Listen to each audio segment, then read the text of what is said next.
At the start of it all, we're in a ruined city, and our main guy has the most bored look ever. He thinks this place is painfully boring while walking through the wrecked streets with monsters watching him from every side. Even so, he keeps moving like none of it matters. Then he wonders why that bastard keeps making things worse and running away. He starts thinking maybe it was near Anijing, but then he spots monsters eating a man ahead of him. It's the guy he was looking for, and he figures the man basically got himself killed. He thinks that's fine, but the monsters notice him right away. The system labels them with number names, and he complains about those trash names for a second. Then all three monsters rush him at insane speed. Still calm, the boy watches them come and lifts his little dagger, the kind of weapon that looks like the starter item in every game, then activates addition and multiplication to kill them. One hit each, easy. Outside, there's a huge wall with stakes protecting the area. He calls for the people inside to open up because he's back, and one guy over there, pretty friendly, honestly greets him. Zhongyan, a hard mode player, comes out to ask if he's returned. Kang says he nearly died of boredom and asks if someone else can handle jobs like that next time. But Zhongyan reminds him he's the only one who can do it.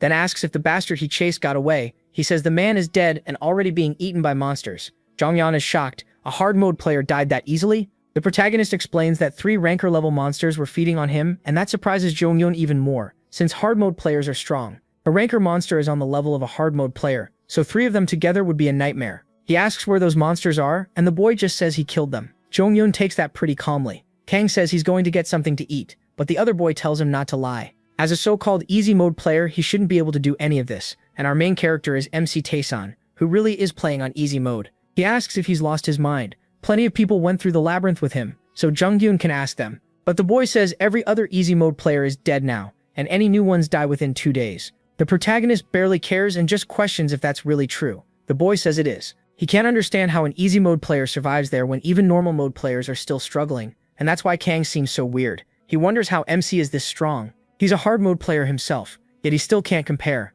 The boy keeps finding it strange, but he tells Zhongyan they cleared that by pure chance. Then the boy realizes Kang is saying the same thing again. Later, at the camp snack bar, the protagonist notices he's eating sweet potato again and asks if there's seriously nothing else. It's always sweet potato or corn. Zhongyan asks what the problem is. Sweet potatoes are the best value, easy to grow, and supplies are limited. Then he asks if MC never learned the basic farming skill. MC shoots back that an easy mode player would never bother, since food is everywhere they go. Zhongyan has to admit he has a point. Just then, they hear an argument outside. One guy is yelling that what he heard can't be true, and another tries to calm him down. He realizes someone else must have just cleared the labyrinth, and apparently this kind of mess is normal for them. The protagonist says this time he's sure the guy will get locked up after his little rampage, and only then will someone slowly explain everything. Zhongyan figures the new arrival is probably a hard mode player and asks the protagonist to stop him. So they quickly send MC over, even though he clearly hates being called every time nobody else can handle something. The guy who just returned is losing it, shouting that this can't be Earth. He says everything should have ended after the last return, and people around him start getting hurt from his rage. He yells that this has to be some TV prank and tells everyone to stop because it isn't funny. Kang asks where Li Taiyang is, and they tell him he's out on a scouting mission. Then an older man approaches and says it really is Earth. While he was trapped in the labyrinth, the world went through a huge disaster, and he needs to calm down. But the kid completely snaps, tells the old man to shut up, and smacks him hard. He sees he's gone too far. Zhongyan looks ready to step in, but he warns that if he comes back and his sweet potato is gone, somebody's getting buried today. The kid, who was all excited for the chance, starts backing off, scared of what might happen. The protagonist walks up and tells the guy that sadly this really is Earth, and humanity is now close to extinction. The guy keeps calling it a joke, so the protagonist asks if that's the only thing he knows how to say. The guy insists this can't be Earth. With so many players out there, how could they fail to stop a few monsters from destroying everything? He keeps telling MC to quit messing around, and MC is already sick of this because it's happening again. He remembers that most players who leave the labyrinth and return to Earth go crazy because they can't accept what the world became. It happens a lot, and it's not easy to accept. Realizing words won't work, he decides there's only one old-fashioned way to settle this. Kang says he'll have to beat some sense into him so he'll finally accept reality, then asks the boy's name. A battle request is sent. The boy introduces himself and asks who he is, but his name appears right there. He sees it's the protagonist Tyson and says that's the loudmouth from the community forum, just an easy mode player? Then he laughs, saying it's funny for an easy mode player to challenge a hard mode one. The gap between their difficulties is like heaven and hell, yet MC is acting way too confident. Kang cuts him off and tells him to shut up and fight. If he wins, he'll show him the world he wants to see. That only makes the boy more annoyed, but he accepts and warns him not to regret it. He doesn't care if he kills him or just cripples him. He starts by activating enhancement, adding half of his basic attack to his current power. Then focus boosts his hit chance, and firepower kicks in, giving his next attack a huge damage boost. Everyone is shocked by how strong that combo looks. Then he charges straight at Kang, his strike flashing toward the boy's face in an instant. The blow kicks up dust and fills the area with wild effects, but the protagonist Taesan uses complete nullification of the first attack, so the damage dealt to him is 0. The boy is stunned when his attack does absolutely nothing. MC is holding his sword with just 2 fingers and asks, "That's it? If you like overpowered leads who show their strength without hiding it, this is your kind of story." Kang is fully flexing here. The boy can't process what happened. He asks what the hell complete nullification of the first attack even is. He's never heard of a skill like that. Meanwhile, he keeps holding the sword in place. The boy tries to pull it back but starts shaking because he doesn't have the strength to move it. The protagonist asks if it's his turn, then gathers mana in his hand and drives a punch straight into the boy's stomach. The hit lands, Shang Chun's endurance activates, and the damage gets cut in half. But Kang Taesun's supreme judgment ignores the enemy's defensive skill anyway, so the boy still takes 49 damage. That scares him for a second, but then he realizes it was only 49. He says that proves it. An easy mode player can't overcome the stat gap against a hard mode player. He starts feeling more confident again, but Kang notices his HP is over 10. With more and more power stacking up, his attack keeps rising, doubling, then going even higher while also ignoring the target's defense. MC pulls back another punch, calm like it's nothing. The boy tells him to wait. He answers that he'll only throw 1 punch. Then, he lightly taps the kid's head and crushes him and the ground around him with a ridiculously strong hit. That single blow slams him with 9,604 damage. Kang asks if he gets it now, saying this is what Earth is really like. The boy still can't believe it and finally stops messing around, asking why the world ended up like this. If things got this bad, maybe it would have been better if he'd never cleared the labyrinth. Then the story is explained. Back when the world was still peaceful, something happened, and one day the seal cracked, and monsters poured out from that opening. Humanity was then given one final choice: easy mode, normal, hard, and solo mode. The players who entered the labyrinth after picking their difficulty could only return to Earth after clearing the labyrinth, and when they did, they came back to a world ruled by monsters. Kang says there's nothing they can do except save that world. Then Jongyun walks over and tells the protagonist he did well. The boy is shocked he came all the way there, and Jongyun says he had to see that fight for himself. He goes on saying Kang is amazing. Hardly anyone can beat a hard mode player in 1 hit. MC asks what's so special about beating someone that weak, but Jongyun pushes back. The kid wasn't weak. MC is just insanely strong. He brushes it off, saying it's over now and this is why he didn't want to get involved. Still, Jongyun keeps pressing, asking how he got that skill that multiplies power. He brings up supreme judgment, ignoring defense, and can't believe skills like that are even real. Then he asks about that first attack nullification too, wondering what kind of cheating ability that is. Jongyun says only the protagonist has skills like these, and asks how he got them. He just says he worked hard for them. Jongyun complains that he always gives the same answer. Then another shout is heard, and he notices another player arriving. There were a lot of them today, but MC has a feeling it might be something else. A girl walks in, and he says it looks like Lee Tae-young is back. Inside the headquarters, she passes beneath the skeleton of a giant monster. Kang is annoyed they care about decoration, while humanity is getting wiped out. Stuff like that really gets on his nerves. He says that even with monsters out there, there's one person who could drag trophies like these back without a single scratch. She's the only human who cleared solo mode, and he can't help wondering why someone like her is the strongest person in the world. Taeyong says being obsessed with something matters in a situation like his, then asks why he doesn't get a hobby too. Kang tells her to save that talk for later, and asks why she called him. She says she heard he gave a hard mode rookie a lesson. An easy mode player beating up a hard mode player. No matter how many times she hears it, it still sounds crazy. The protagonist checks her information and sees absurd levels and massive stats, but even so, she looks shaken right now. So he asks if she's just trying to show off, but she says she wants to confirm something, and tells him to show his status window too. He figures she really is showing off and asks what she has against easy mode players. Kang is level 258, but all of his stats are extremely low. She says that, as expected, he's pretty weak. MC asks if she wants to fight him. Taeyong says she's only checking, just like she said before. Even so, for an easy mode player, those stats are still decent. While he gets talked down to, the explanation continues. The labyrinth has 4 difficulties, and once a player clears it, their growth stops. That's where the real gap between difficulties begins. A hard mode player's stats are 10 times higher than the protagonist's, yet none of them could survive even 1 hit from him. The reason is his skills. Then the girl tells him to stay still for a moment. She activates a boost, adding half her base attack to her current attack, then uses another skill that doubles it. With perfect aim on top of that, she prepares to strike, and her next attack is guaranteed to hit. As she fires that blast of power at Kang, it's explained that skills can be obtained no matter what difficulty you chose. MC isn't affected at all by the hit. He just stands there calmly, and it becomes clear that the quality of the skills he has gained is ridiculous. He has complete nullification of the first attack, so the damage dealt to him is 0. She says she only wanted to test it, nothing more. Then she lists them off: attack nullification, supreme judgment, exponential attack, time stop, and says he must have around 200 different skills. Kang says it's closer to 230. She remembers him saying he got them by carefully exploring the tower. Then she says all of them should have explored the way he did. They should have focused on getting stronger instead of only trying to escape the labyrinth. The protagonist says, maybe, but that's all in the past now. She says not necessarily. He's incredible, but if he had been a solo mode player, he might have really had a chance. Kang's skills are powerful, but most of them scale off stats. That's why everyone feels bad about it. If he'd been hard mode or even normal mode, things would be much easier for him. In other words, MC can't even use half his skills properly right now. So he asks why they don't change the subject and get to the point. Did she come back from patrol? The girl says yes, and that the next wave is starting soon. Kang is stunned, remembering what a wave means and the monsters that come with it. He thinks they're completely screwed. In a wave, monsters attack all at once. Every time one happened, lots of people died in his area and in Shang Chun's territory too. Humanity lost a lot in the first wave, and half of the hard mode players died in the second. They only managed to protect one small city during the third, and now a fourth wave is coming.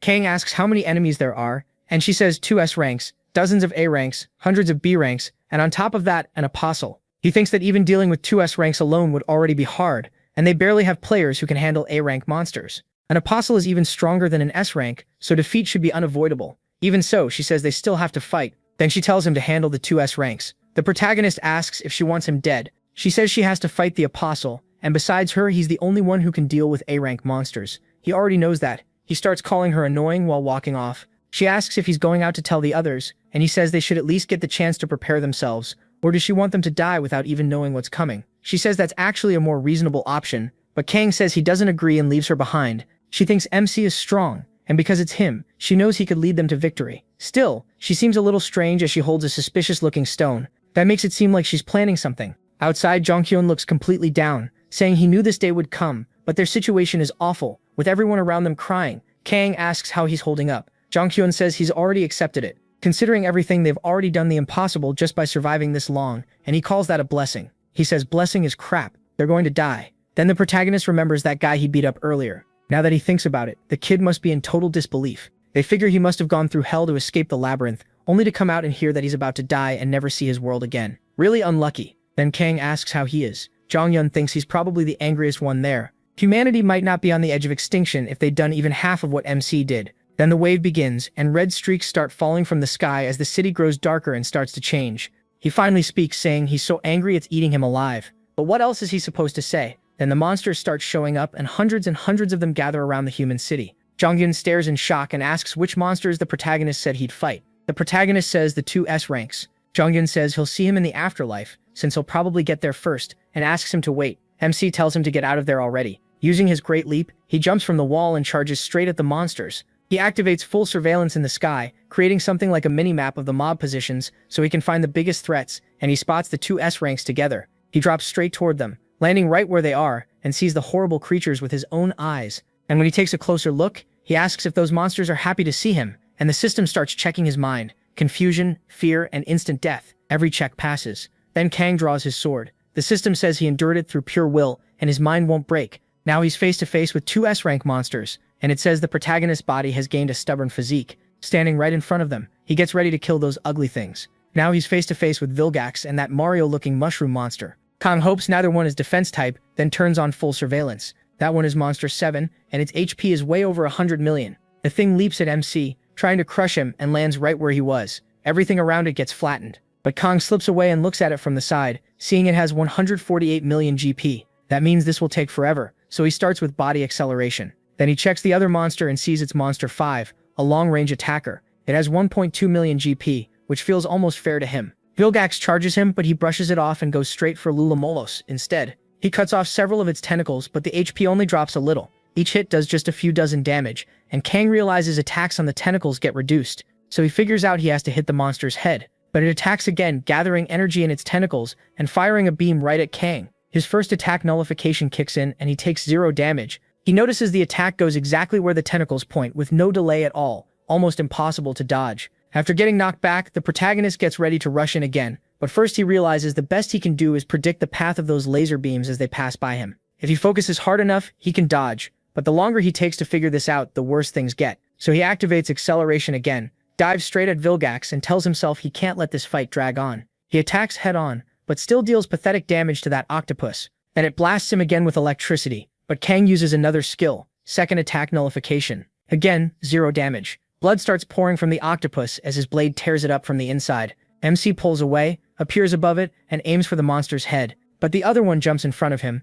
and he realizes the second monster is shielding the first one's head. The defense type is protecting the long-range attacker the moment it senses danger. That's probably why they stayed together from the start. Still, Kang notices he managed to catch that monster, and he begins the fight by creating a barrier around the two of them that apparently cuts them off from everything outside. The long-range monster tries to hit them through it, but its attacks stop at the barrier. For 1 minute, only Monster 7 can damage Kang. Now alone with the monster that only knows how to defend, the protagonist sees his chance. He thinks this would have been easy if Lee Taeyeon were here, since her stats are insane after clearing solo mode. Still, he activates addition. His current attack doubles, then multiplication boosted again, then his current attack gets squared. After that, Supreme Judgment turns on, ignoring the enemy's defense skill and raw defense. MC thinks the defense type can't hurt Lee Taeyeon, so his plan was to kill the long-range one first and finish the defense type after. But he can't do that. Against either monster, one clean hit would kill him. He realizes 9,604 still isn't enough, so he uses more Hagi and activates Restart, resetting a chosen skill.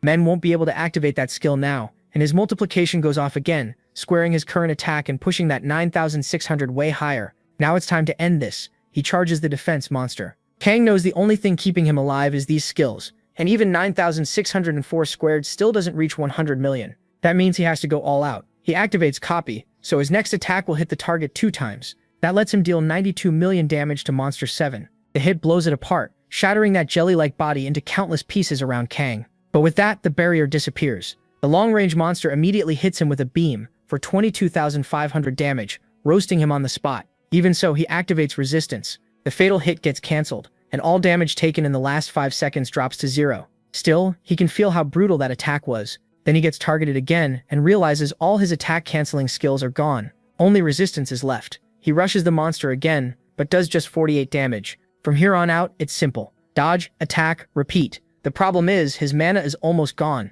He has no skills left, and there's no way he can deal 1.2 million damage with basic attacks alone. That means he'd need to hit this thing 25,000 times, and he starts thinking he's going to lose. Then, after a very long time, the monster's HP is finally getting close to half, with Kang still chipping away at it. So there are still 125,000 left, and the monster is nearly dead. He keeps attacking without stopping. The system says he's entered total concentration. His body and mind have become one. A miraculous power sinks into his soul, and he gains the soul skill, Interception Boost. But because he escaped the labyrinth, he isn't supposed to get Interception Boost, so the skill is sealed. Kang refuses to accept that. No way he's giving it up now. The monster is almost dead on the ground, but the protagonist keeps hitting it any way he can. At last, he finally kills Monster 5 after hours and hours of painfully slow damage. The system says gods across every dimension can't hide their shock at what he's done. Kang wonders how long that took. It feels like more than a month, and he bitterly thinks his trash stats were no help at all. Finally, he leaves. It's time to go back now that the monster is dead. But on the way back, he uses his map skill and sees one monster is still alive. All around him, people are dead. He walks through the bodies, staring at the field of corpses. They used to brag that they were the last players alive in that world. So why is he, a player from the easy world, the only one still alive? He keeps asking himself why he came back carrying victory, while they came back with defeat. Then he sees Jong-il dead on the ground. He made it to the afterlife, just like he said he would, but in the end, he left Kang behind. MC remembers when he still had a friend to share his days with, and it hurts. Then he looks to the side and sees Lee Tae-mi dead too, with that stone fallen onto her thigh. Even the one person who cleared solo mode, the strongest in that world, was killed. And the one who did it is the thing now rising in front of him. It's the Apostle. Now he has to fight this thing at the very end. The Apostle steps in front of Kang and tells him he'll be dead soon, but he tells it to shut up. The system says he resists once again, and the Apostle actually looks a little scared. The protagonist charges in, activates True Aim, and barely does any damage to the Apostle. Even so, he keeps pulling the monster toward him. After some time, Kang is at his limit. In the middle of all that chaos, he faces the monster again, and something mixed with blood spills out as the creature's body drops to the ground. Then the creature's attack launches MC upward.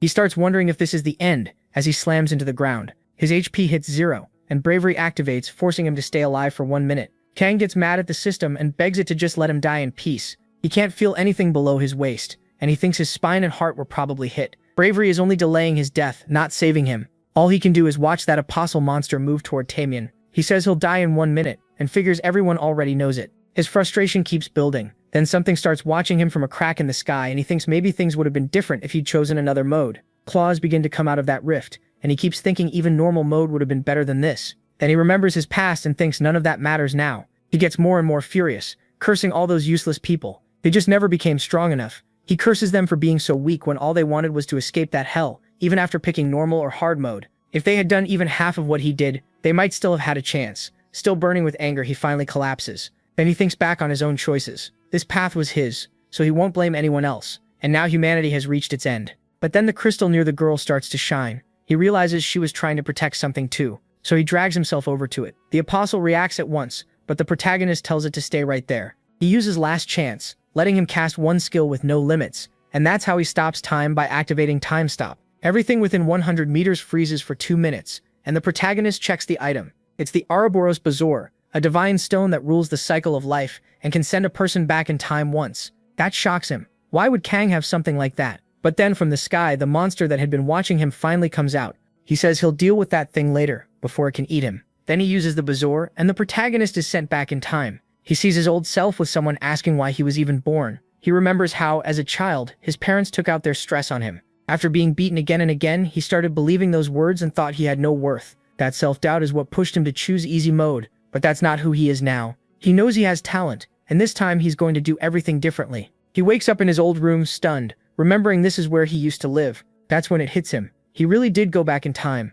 There's less than an hour left before the next new year begins, and he remembers that on January 1st, 2020, something unimaginable happened. The Earth collapsed. So he decides to use a little of the time he has left to eat pizza. After the apocalypse, all they ever ate was potatoes and monster meat. While enjoying that meal, he keeps thinking and can't believe Kang had an item that could turn back time. Still, he wonders why she never used it, even at the end. He knew the protagonist planned to run, but that doesn't matter now. He heads outside and looks up at the sky, thinking it's about to begin. Only 2 minutes left. All over the world, people are counting down the seconds and wishing each other a happy new year, hoping life will get better. But the moment the new year arrives, the world changes. Something appears in the sky, and people wonder if there's some event going on nearby. Then exactly at midnight, the monsters begin invading, and people panic, asking what those things are. The protagonist is the only calm person in the whole city. Back then, he was shocked too. But now he knows one of those monsters is only rank V, something a hard mode player could kill without much trouble. He realizes the moment has finally come, and everyone gets a notification.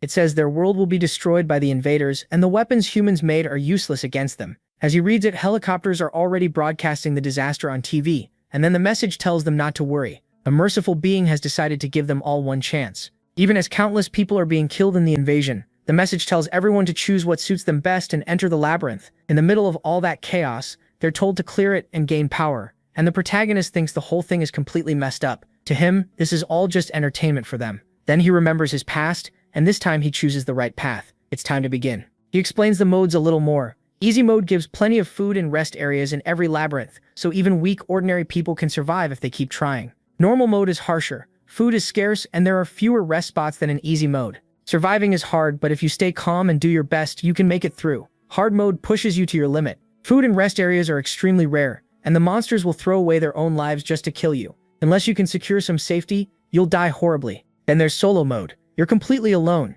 You can't meet anyone from your world, and the only things you'll find are hostile beings, monsters, and NPCs. That's the one the protagonist picks, and he's warned that in a place testing luck, talent, and strategy, he won't survive. If he values his life, he shouldn't choose that difficulty. But he wonders if the one watching him and moving all the strings is beyond even that. He tells them to wait for him and selects solo mode. His luck better hold out, because he's going to need it. Then he falls into another world. That strange feeling hits him. Nostalgia. After such a long time, he's back here once again. Right away, he checks the forum and sees there's already another message. He says he doesn't know who that person is, but they seem sharp and explains that the community is the only way to talk with people in other difficulties. More advanced players share methods and strategies there, which helps a lot. Still, he won't really be able to use the community well until later, so there's no point wasting time on it now. For now, he only wants to confirm what he learned there, and he remembers her asking what NPCs were like in easy mode. He says they only repeat preset answers like normal NPCs, then asks if hers were different. She said that in solo mode, NPCs act intelligently and move freely like real people. As the protagonist keeps walking forward, he spots someone by the entrance. It's the gatekeeper of the labyrinth. In easy mode, he was just an ordinary old man with white hair, but now someone else is already here. He thought it would take at least a month, so the protagonist quickly realizes this guy is stronger than Kang, which shocks him since this is only a gatekeeper. The man greets him first, introducing himself as Broken Man, the guardian of this place and also his guide. The protagonist thinks the name is weird. Broken Man says he's someone who failed the trial and became the gatekeeper instead. Kind of a cool title in his opinion. He says the protagonist probably already heard the summary outside. His world is being destroyed by invaders, and this is the chance the magnanimous Transcendent has offered his people. But he adds that this mercy is pointless. Being wiped out completely would probably bring more happiness. The protagonist pays close attention to that. Broken Man talks like someone who has lived through it, which proves Kang was right. In solo mode, NPCs are actually living beings, people from worlds that were already destroyed. The way the protagonist keeps staring at Broken Man makes the gatekeeper a little uneasy. This punk is way too calm. If he came from a peaceful world, he should be losing his mind right now. Broken Man says he was thinking about hitting him first and explaining later. But since the boy isn't reacting at all, he simply tells him this is the labyrinth. Some call it a tower, but he can call it whatever he wants. It has 100 floors with major changes every 10. It gets harder the deeper he goes. And since he'll have to handle food and water on his own inside, he'll have to find any extra information by himself. That's all Broken Man can tell him. But the protagonist asks if that's really it. The gatekeeper fires back, asking if he wants a full floor-by-floor guide. Then he says there's a guy inside who sells things, so he should ask him instead. Kang had said this gatekeeper was incredibly annoying. If she complained, he hit her and she nearly died before even entering the labyrinth. The protagonist remembers that well and thinks he should keep his mouth shut. Then Broken Man tears open the space in front of the protagonist, but says he should at least teach him the basics. From inside the rift, he pulls out a huge spear, which startles the boy. With that spear, he swings right beside the protagonist and stops just before hitting him. The protagonist stays completely calm. Broken Man thinks that reaction is strange, then lowers the spear and tells him to take the equipment. He hands over worn leather armor with +1 defense that can barely block small scratches, along with a rusty sword with +1 attack that looks ready to break at any moment. The protagonist notices it's copper grade. Broken Man asks what's wrong, didn't he like it? The protagonist says he really didn't. That only makes Broken Man more confused. The protagonist asks why, but Broken Man brushes it off like it's nothing. Then he gives Kang one more item, a worn wrist guard. It has +1 defense. It's lost most of its value after long use, but it should at least block 1 beast bite. Macy asks what that is, since she doesn't remember being taught about getting something like that. Broken Man says he's receiving a few extra skills and items, and he can check the rest himself. Then he tells the boy to get moving, and he just thanks him and heads out. Broken Man wishes him luck. As he watches him go, he notices that the guy was smiling like he was excited to enter the labyrinth. Broken Man says he has met many challengers, called geniuses, as a gatekeeper, but none of them ever cleared the labyrinth. This one, though, is definitely different. It's not just talent or skill, it's something deeper, like the instinct to survive. He hopes the boy makes it. Meanwhile, once the protagonist is inside, more messages are sent to him. He's told this maze was built by a great wizard long ago, and there's a rumor that anyone who clears it gets one wish granted. This place is sealed off from the world. Deadly creatures move through it in silence, and everything inside seems made to crush anyone who enters. Still, if he can make it through that deep, dark hell, endless glory is waiting for him. With that, Kang steps onto the first floor. The first floor is the maze entrance. Stabbed monsters can still keep moving here, but the creatures on this level aren't that strong yet. The protagonist wonders if he should begin. This is where his mission starts. This floor hides treasure and secret areas, and the more secrets he finds, the better the reward when it ends. His first goal is simple: beat the boss of floor 1 and move on. The listed reward is a random potion and a stat boost. The hidden reward stays secret. That makes him remember Lee asking if easy mode had a merchant too, and he told her yes. When she asked what that merchant was like, Kang said it was nothing special. Buy a potion and leave. But she explained solo mode is different. The merchant there sells all kinds of things, which makes him wonder if she's serious. To prove it, she showed him a pure black bracelet, an insanely strong item that cuts damage taken by 50%. MC is shocked that a shop here would sell something like that. She also said there was even more, but she didn't have enough gold to buy any of it. That catches him off guard. If he could buy everything in that shop, he might end up even stronger than she was. Before, he barely cared about the merchant. Now that's changed. So he heads over to the merchant, the Lost King. Kang gives him a simple greeting. The old merchant looks him over and seems to notice the boy is sharp. He asks his name, but he skips that and asks if he's the merchant. The dwarf shoots back, asking what he'll do if he is. The protagonist glances around the place. Then he bluntly says there's nothing in this shop. That makes the dwarf grin. He calls Kang spoiled and says if he tried to show everything he owned, one whole floor still wouldn't be enough. And he has no plan to show his precious items to some brat. MC finds that weird, a seller who won't sell. So he asks why the man is even here. The Lost King says he stays because he wants to. He lost his kingdom to madness and now suffers here for no reason. Even so, he repeats that he won't show his treasures to a spoiled kid who knows nothing. Kang stays calm. Then the dwarf points to a corridor behind him and says that if he can prove himself, things might change. When the protagonist looks that way, the Lost King tells him to go and come back alive. Only then will he show him his babies. MC figures out the condition to buy from him is simple: survive. So he asks if that's all he has to do. The question makes the merchant pause. He thinks this kid is seriously strange, while Kang thinks the old man is the strange one. He asks if he has to clear the whole maze just to see the shop. The Lost King says no, and he casually says he'll go, then turns away. As the protagonist leaves, the the dwarf is thrown off. Most people freeze in fear, but this boy walks in with total confidence. Meanwhile, MC thinks it's not like he feels fear in the first place. Outside, the Lost King keeps wondering what kind of person Kang is, then shrugs it off. It shouldn't matter if the boy won't come back alive. But some time later, he is already deep inside the floor. The layout matches easy mode, hallway, then room. At first glance, it doesn't seem dangerous. Then he hears something ahead and realizes he was wrong. A moment later, a horrifying rat appears. It has a human-like head, and here it's huge. The monster suddenly charges at him with crazy speed. Kang realizes this thing, which was only a 5th floor boss in easy mode, is just a normal enemy here. The rat lunges in and bites his shin. He takes 10 damage right away, but barely reacts. The protagonist quickly judges it. Big body, low defense. But its speed is so high it's hard to even track. Back then, it took a long time for a whole team to bring one down. So if this is only a random 1st floor monster, the gap between modes is obvious.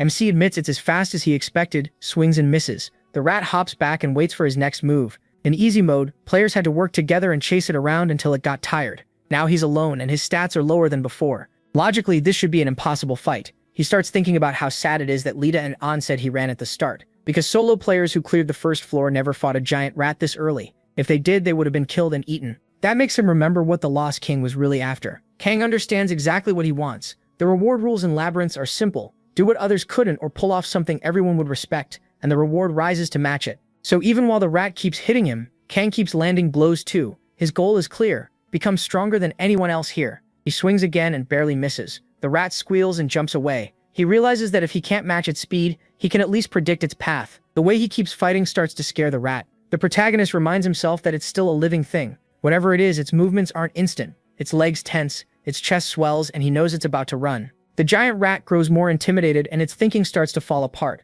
Kang figures its tiny brain has already given up on attacking his guarded ankles, so it goes for an easier target. Since it can't jump that high, it aims for his arm and snaps at it. But its teeth hit the wrist guard he put on. The bite fails, and Kang says the rat is already dead. He grabs it, lifts it up, and finishes it off. With the giant rat pinned down, MC keeps striking. Since it's immobilized, it takes extra damage. 4 at first, then 5, then more until he finally heads back to the Lost King, who's stunned to see him again. He didn't just survive, he came back carrying giant rat meat. At that point, someone in the chat starts complaining that merchants are a pain, asking why sellers always need the last word while pushing their stuff. Tamian agrees, saying a merchant should just act like a merchant. He keeps asking why the guy has to act like that and says he seriously wanted to stab him with his sword, but couldn't because he'd definitely get beaten up. That only makes him more annoyed. Back there, the Lost King stares at Kang and asks if he really survived. The protagonist asks if the old man wanted him dead, and the merchant quickly says no. Then MC shows him the giant rat meat, quality 96, good enough to eat if needed, and the giant rat hide, quality 95, which looks pretty warm. He asks if the shop buys items too and how much he can get for the two. The Lost King is shocked, not just because he killed one, but because he didn't run. He doesn't get the surprise, he killed it, so he killed it. The merchant says it's real, and that quality this high means Kang hunted it cleanly and with precision. That's unbelievable for a beginner who just entered the labyrinth. The protagonist just watches him. The Lost King finally says MC met his requirements, so the shop is open to him now. MC asks what he sells and the answer is simple: anything. Just name it. He asks if he has a tower shield. The merchant checks if he means one of those huge shields. The protagonist says yes, one big enough to use with both hands. The Lost King asks why he wants a shield over everything else. MC says he was thinking of just crushing them. That answer leaves the Lost King amazed. He calls it the right answer, and opens a golden door behind him. Kang stares at it in surprise. The merchant points out a heavy tower shield, attack +1, defense +5. It's extremely sturdy and looks like it can block a lot of hits.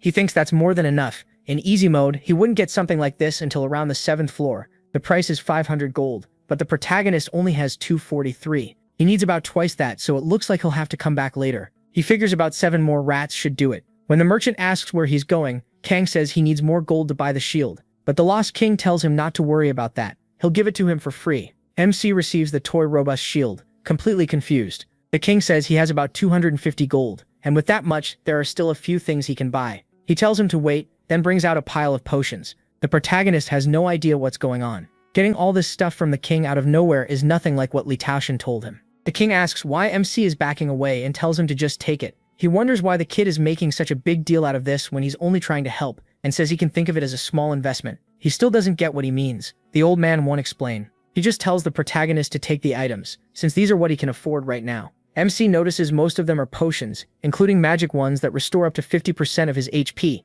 Some boost attack for a while, and others raise speed. They're important for clearing the labyrinth. Even so, Kang says they aren't what he needs right now. He's heard potions are very hard to get in solo mode and people mainly use them on higher floors, not the early ones, so there's no reason to buy them yet. In a way, these potions are a trap. Right now, he needs something more important. His eyes land on a crude bow with +20 accuracy, and then on some crude arrows with +1 attack. What he really needs is a ranged weapon. With a bow, annoying fights would get way easier. So he asks how much the rat hide is worth, and the king says that quality should sell for around 70 gold. Kang decides to sell it and buy the bow and arrows. The king looks weirdly happy about that choice. He hands them over with a big smile, and he starts wondering again what the hell is going on here. He's sure something changed. Then the king asks if he knows that health doesn't recover inside the labyrinth, and the protagonist says yes. He explains there's a place on the first floor called the Spring of Life, where you can restore your health as many times as you want, as long as you stay on that floor. Then he says he'll show Kang where it is. He's even going to mark it on the map. There's supposed to be a crazy old man there, but that shouldn't matter.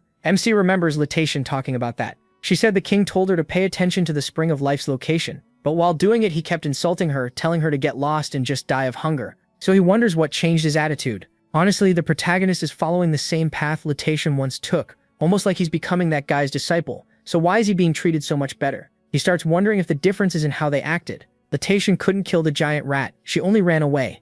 Kang didn't run, he killed it, and came back. Maybe that's what changed the king's attitude toward him. Now MC goes back to hunting rats with his shield. He pins them down, deals more damage, and keeps stacking up wins. There are still too many questions he can't answer right now. Then his enhanced interception activates on its own, surprising him, and the system gives him a permanent agility increase. He remembers that when he killed the first giant rat, a bunch of status windows popped up in front of him, and he got annoyed, wondering why beating one random mob caused so many. Then he realizes that besides the basic skills, he still has abilities he originally got on floors 20 and 40 in easy mode. He never expected to get those on the first floor of solo mode, along with the assigned attributes and everything else. But this one is a soul skill, enhanced interception proficiency. At 100 proficiency, his soul has touched a higher plane of existence, and whenever that high-dimensional soul grows, it steals power from his opponent. That reminds him of the time he faced that S rank while in total concentration. In that moment, his body and mind became one, and a miracle-like power was carved into his soul. That's how he gained the soul skill, enhanced interception. But because he escaped the labyrinth, he couldn't keep progressing to fully obtain the skill, so it was sealed. Kang remembers that happened during his fight with the S rank. A system screen opened after he took 1.2 million IPV, but he was too exhausted to read it properly. Now that he's back in the labyrinth, the skill has finally been released, and it's one of the abilities he kept even after time rewound. So he pushes those questions aside because right now he has to keep moving toward his goal, becoming stronger than everyone else. He says the Spring of Life should be just past that corridor. They really made the path longer than it needed to be. Then another giant rat appears in front of him. That surprises him, since running into a monster in the hallway is supposed to be normal. But then more rats start showing up. Kang quickly ends up in trouble as they surround him. He looks around, taking in the whole bad situation. Rats are everywhere. 3 of them have already boxed in 1 human, and even with their tiny brains they can tell they have the advantage. Kang starts running checks for confusion and fear and notices one of them is more scared than the others. He rushes that one first. Using super focus, he tries to land a hit no matter what, but the rat barely dodges. He knows he can't even blink here. He's seen too many players die after getting carried away. Then he gains unshakable mind and all his stats start rising. The protagonist deflects their attacks and slams one rat into the wall. With his level going up and the checks completed, his stats climb higher, letting him react faster and hit them more easily. That makes the fight much smoother. The system announces he's beaten 2 giant rats and his level rises again. The last rat starts to lose its nerve and its judgment drops. Seeing the monster cornered, Kang tells it to come at him. The rat lunges straight for his foot. MC is thankful it came in so openly. He brings the shield down and kills the last one. After moving on, he leaves the combat area of the labyrinth. This is the rest zone.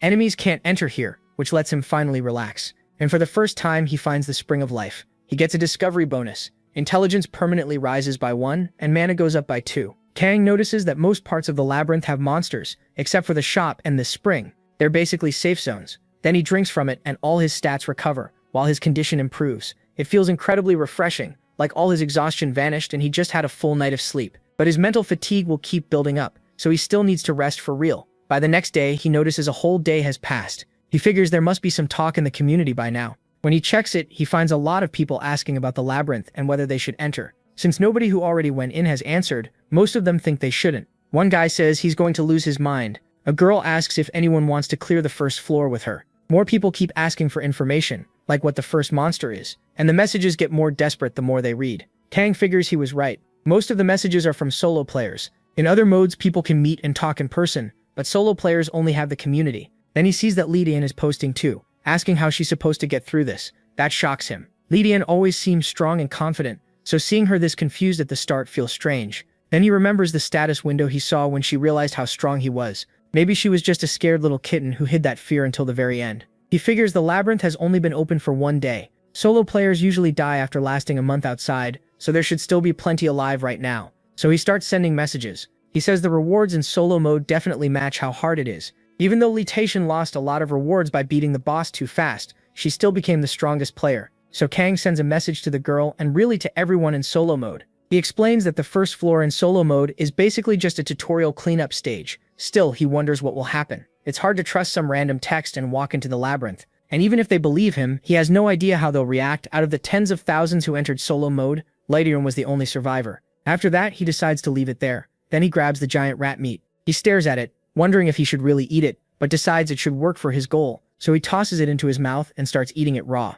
His face makes it very clear how awful it tastes. Condition checks start running, and he fails one. He gets food poisoning, which will keep draining his health for 2 days. Unless he keeps using healing or health potions, he'll die. For a beginner, that kind of situation is terrifying. That's why people who go through it always warn others to cook food before eating it. But Kang is right next to the spring, which can cure his condition, so he keeps stuffing himself with the meat. He says food is hard to get in the labyrinth. The shop sells emergency rations, but they cost a lot and are usually sold out. So he keeps eating that thing. Sooner or later, he'll have to live off labyrinth monsters anyway, even if each bite keeps giving him food poisoning again and again. Since inventory space is limited, there will be times he has no choice but to eat raw meat. In a situation like that, food poisoning is the worst possible problem, so he keeps curing himself and pushing through. Eventually, the system catches on and sends him a message saying he's gone through repeated illnesses and built up resistance. He gains the conditional passive skill disease resistance, and Kang realizes he got the result he wanted. With resistance at proficiency level 1, it already changes things. Right now, it helps him resist disease in general, including sickness caused by food. He figures that if he keeps raising the skill, he should eventually become immune to food poisoning. It's the kind of ability most people would almost never get, since you'd need to suffer through all kinds of sickness first. That makes him wonder what skill he should chase next. Then he steps into the water, already thinking he hates this. Even so, he goes all the way under and holds his breath until he can't breathe anymore. It hurts, but he knows he has to endure it. He remembers hearing that drowning is one of the most painful ways to die, but he keeps doing it anyway. When he finally comes up nearly dead, the system says he held his breath until the edge of death and gained the conditional skill Immortal Breath. It also says he felt death brushing past him, unlocking another conditional skill by a thread. He thinks this should work, and really hopes it does. Immortal Breath lets him hold his breath much longer. For now, it doubles his normal limit. He notes that it should be useful in places with poisoned air too. Since you have to stay underwater until you're almost dead, most people would never get this skill. But because he can also earn by a thread at the same time, he decides it's worth it. Then he notices something strange. He wonders why the proficiency for that near-death skill is already at 54. By a thread lets him sense when death is close, and activates in most dangerous situations. Seeing it start at 54 reminds him of before. It seems he can inherit skills that don't depend on his current body. He starts to think this one may be tied to the mind, not just the body. But if that's true, then why did Calm Mind and Detection start at 1? For now, he has no answer. He just tells himself the labyrinth is full of things that make no sense, and there's no point trying to explain every one of them. Then he opens his inventory again and pulls out a sword. He doesn't have much time, and there are still plenty of skills left to learn, so he can't stop now. At the same time, he is messaging another solo mode player, a boy named John Hill. John asks if this is really the right way and says he sounds crazy. The protagonist answers that high risk brings high reward. If the gap gets too big, he'll never catch up, so now is the best time. John says that's not the point. He's sorry, but he just can't do this. MC lets it go, telling him that's fine but not to complain later. Still, he gets pretty annoyed and wonders how anyone is supposed to do this. Then he calms the boy down, reminding him he's only human. Aside from that one anomaly, nobody else has managed to get one. Meanwhile, Kang keeps up his training and activates by a thread. While practicing sword swings, he explains that combining conditions is the key to earning skills. If the right skills and the right situation overlap, a new one can appear. He keeps training with the sword. Being able to last twice as long while using by a thread is obviously limited if he just stands still, so he keeps training anyway. The system rewards him, saying he attacked many times while in that near-death state, and he gains the special activation skill by a thread attack. Then the system says he has learned more than 10 skills and reached a level worthy of boasting about them, earning him the title Skilled Player. Kang thinks that's amazing, as he looks at his sword, which is already nearly worn out. He says that just like he can read the giant rat's movements, he can read human movements too, and by a thread attack helps him shift the pace of a fight. He says this became one of the best skills he used while making his way through the labyrinth. Then he opens his status window, remembering that when she cleared the first floor, her agility was 13. He's level 21 now, yet he still isn't much faster than her. That means he can slowly start building up his core skills. He explains that core skills are usually worth more than 10 stat points, or can even overcome a huge stat gap. He thinks of examples like addition or multiplication, absolute judgment that can see hidden elements, attack nullification that erases the result of a single attack, and time stop that freezes everything around him. All of those count as core skills, and having even one gives a massive edge over players at the same level. As he keeps moving, he realizes that's probably why getting them is so unusual. For example, complete vigilance only appears after evolving detection 2 or 3 times. But if there's a core skill that can be earned on the first floor, it might become much harder to get later. Then another giant rat appears behind him. Kang decides he has to get that skill now. He lets the rat bite his leg and takes 4 damage. Then 3 more right after that. The rat stays latched on, biting into him hard. Kang doesn't fight back because he needs to take more damage. The damage keeps stacking, and with all those hits landing, he reaches the edge of death. He tells himself he needs just a little more.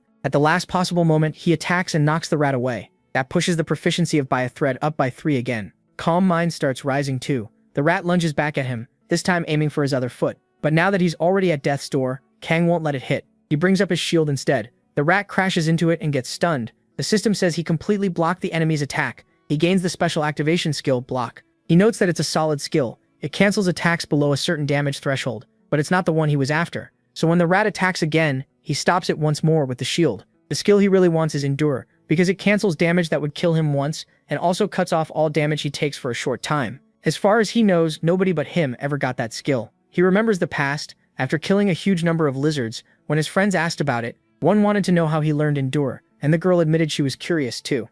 They wondered why he was the only one getting these broken skills, and Kang explained that learning skills in the labyrinth is actually pretty simple. You can gain a skill from someone else, or if you accomplish something others can't, the system rewards you with an equivalent skill. And finally, you can try to recreate an effect similar to an existing skill. He got by a thread by holding his breath, and because he swung his sword while in that state, he earned by a thread attack too. Now, with the monster in full berserk mode rushing him, he says that if he wants to learn Endure, the skill that fully cancels a killing blow, then he has to figure out exactly what action creates it. With the rat right in front of him, he decides the answer is simple. Block repeated attacks that would have killed him. So he stops the rat again, and the system announces that he blocked multiple fatal attacks and gained the conditional passive skill, Endure. The boy starts laughing at that, and Kang finally finishes the rat off. He says this is the kind of skill that can save your life, so being too scared to chase it is just stupid. Back then, when he said the same thing to those two, they both thought the protagonist was seriously a complete weirdo, even if they felt awkward saying it out loud. He just says that sooner or later, anyone who hears this will react the same way. But this is the labyrinth. If you don't take risks, you get nothing. After that, he heads back to the spring, drinks water, and recovers. He says it worked out great since it raised both by a thread and calm mind a lot. Then he asks himself if there are any other skills he still needs to learn. There probably are, but he had over 200 of them, so remembering every single one won't be easy. Then someone approaches, and an old man walks up with a smile. The man says he finally has a visitor, and the system notes that Kang has met a person searching for God. It calls this a grand response. MC reaches for his weapon, thinking monsters can't enter the spring of life. That means this must be an NPC, but he still pulls up his shield. He's heard that most NPCs in solo mode are complete psychopaths. Then the old man asks if he's an adventurer. He doesn't quite get what he means, so the old man explains that he means someone who conquers labyrinths. He says yes, that's him. That finally makes him remember something Taeyeon once said. While resting at the Spring of Life on the first floor, an old knight appeared, someone who had served a god or something like that. But he can't remember the rest, no matter how hard he tries. But then the old man suddenly rushes him, pulling back for a huge punch. He tells the boy to try and block it. The system says Enzel used a non-lethal attack, and the protagonist freezes when that hand stops right in front of him. Then Enzel's fist shoots straight toward the center of his forehead. Kang's near-death skill kicks in, and he instantly realizes that hit would kill him. At the last second, he raises his shield, and the old man's punch slams into it. MC barely manages to hold on and wonders what kind of monster hit that was. Seeing the boy survive the blow, the old man starts laughing. Kang twists the punch aside, throwing off part of its force. The system says he endured an incredibly powerful attack, gained 1 strength, and after deflecting that blow, learned the conditional skill Deflect. The old man goes for another strike and tells him to block again. This time it comes from the other hand. He sees it up close and knows he can't dodge it. Technique won't help when the power gap is this huge. The blow sends Kang flying. Even so, all he can think is how insane that attack was. He expected at least 100,000 damage, but only took 30,000. Even after crashing into a wall and getting wrecked, he survives. The system says non-lethal attack activated and the damage was cancelled. Then he notices the man shattered a labyrinth wall with 1 punch. That completely throws him off. The gatekeeper was strong too, but now the protagonist starts to see that solo mode is packed with monsters. The old man admits he's impressed. Blocking that strike with a shield in that tiny instant was amazing, and dropping the shield right after to lessen the damage was even more shocking. Kang says he couldn't just stand there and take it, and the old man laughs. He's right, he couldn't. He explains that he never meant to kill him. That's what non-lethal attack is for. Then he adds that even if the attack had been deadly, MC still would have endured it, so it wouldn't have mattered much. The MC asks if he really noticed that. The old man says fighting for your life while hanging by a thread is impressive enough, but his skills are too. He never expected him to deflect that attack with stats like his. Kang already knew NPCs could think for themselves, but now he's surprised this one understands skills so well. Tammy didn't even know that much. The old man admits he was worried the protagonist would be weak, but he judged him wrong. The protagonist passed easily, so he asks for the young adventurer's name. The protagonist introduces himself. The old man calls this a blessed meeting and says he is one who searches for a god. His name is Aang Sao. Meanwhile, the present-day Taeyong is having a miserable time with those cursed rats still chasing her. Then that same old man appears behind her just when she thinks she's safe. When she turns at the sound, his hand is already right in front of her face. He has to stop the punch so he doesn't send her flying. He calls her a weak coward. Then he leaves her behind, confused and shaken. Kang remembers Taeyong saying the old knight looked at her with disgust and walked away, and after that she never saw him again. What's happening with MC is clearly nothing like that, so he asks if he can question him. The old man says of course, and he asks why he attacks people out of nowhere. Just to mock the weak? The old man says that's not it at all. He's a paladin, so why would a paladin bully the weak? He explains that he only does this to judge the visitors. Kang asks what kind of judgment that is. The old man says he wants to see whether someone has what it takes to survive there, and whether they deserve his respect. What annoys him most is a person who doesn't even understand themselves. The protagonist passed that test with room to spare. He thanks him and says he gets it now. The man judges people by their worth. At least that means he has no reason to be an enemy. MC checks the name Enzo again, and the old man says his glorious father chose it. Then he asks if he was looking for a god's name and just didn't know which one. The protagonist explains that the labyrinth has many gods. They test players and give rewards. Most players barely know anything about them though, because they only show up in solo mode. But thanks to what Lydian told him, he learned a lot about them. Enzo nods and says, of course, the more people know about her, the better. He serves a goddess named Levineth. In his world, everyone worshipped her and called her name from morning to night. She was a wonderful goddess who connected with those who loved, and no other goddess was adored more. Sadly, that world was destroyed, so now he's the only one who still remembers her. Kang asks if that's why he came to the labyrinth looking for her, and Enzo says exactly, but he found nothing. MC thinks about Levineth and realizes he knows that goddess. Because of Lydian, he even knows what floor she's on. The problem is that she's dead. Lydian said the goddess had been brutally torn apart when she found her. After that, she talked about it in the chat with everyone, asking why the goddess was even there and saying she felt sick. If even Lydian, after everything she'd gone through, reacted like that, Kang isn't sure whether he should tell Enzal the truth. But Verotislaw asks the boy something first. He wants to know if he is in a hurry to leave the labyrinth. He says no, his goal isn't just to clear it, but to grow stronger while exploring and taking every reward he can get. Enzal claps for him. He says that's wonderful, and asks if Kang wants to learn Levinanath's skills from him. The protagonist accepts right away. Enzal finds that odd. He expected at least a few minutes of silence, but MC says there's no reason to refuse. An NPC this strong, someone whose power he can't even begin to measure, is offering him something valuable, so he asks what the old man wants in return. Enzal says nothing. The protagonist should think of it as an apology. Kang asks an apology for what? Enzal says it's for attacking him out of nowhere. Even if it was a test, using violence on someone he'd never met is something a proper paladin should deeply regret. MC points out it would have been better if he hadn't attacked him at all, but Enzal says that's a different matter. He says he's only apologizing because he is someone worthy of one. Otherwise, he would have just spat at him and walked away. He decides this guy is completely insane. Enzo says words alone make a worthless apology. Since the protagonist is an adventurer who wants rare skills, he'll give him exactly that. The protagonist says he's not about to complain. Kang also thinks this is way easier than risking his life to learn non-lethal attack. Enzo says that's a relief. He almost dishonored the gods with what he did. Then he says, enough talk. It's time to start teaching. First, he tells MC to try hitting him with that pathetic shield. He ignores the insult and explains that the labyrinth has many skills. The ones you can learn from a single action are basic skills. Swing a sword and you get swordsmanship. Use a shield and you get shield arts. Use a spear and you gain spear proficiency. The moment you use a weapon, you gain the skill. And as its proficiency rises, your knowledge and effectiveness with that weapon rise too. So basically every player has those skills. That means a skill that combines all the basic ones, even if it doesn't look flashy, is obviously useful. It's called weapon art, haki. Even the gods praised it, and that's the skill Enzo wants to teach him. Kang doesn't look very excited. Enzo asks if he thinks it's useless, and the protagonist says combining basic skills doesn't really change much. He adds that if they were major skills, maybe it would matter. But no matter how many basic ones you stack together, the system's limits still make it weak. Enzo cuts in and asks how much attack power MC has right now. He says only 1. Enzo calls that a cute number and figures his base damage should be 4. He says that's right for a basic attack. Enzo says that should be the shield's normal damage, and now he wants Kang to attack like he said. He activates lock on target, so every hit will deal fixed damage. The protagonist notices the skill being used. Since the old man wants it, he rushes in and smacks him in the head with the shield. Sure enough, it deals 4 damage. Enzo asks if he really had to hit his head, and MC just apologizes. Then Enzo tells him to attack with his fists. He gets the feeling the old man might actually get mad if he hits his head again. So this time he throws a punch right into Enzo's chest, and it only deals 2 damage. Enzo asks if he understands now,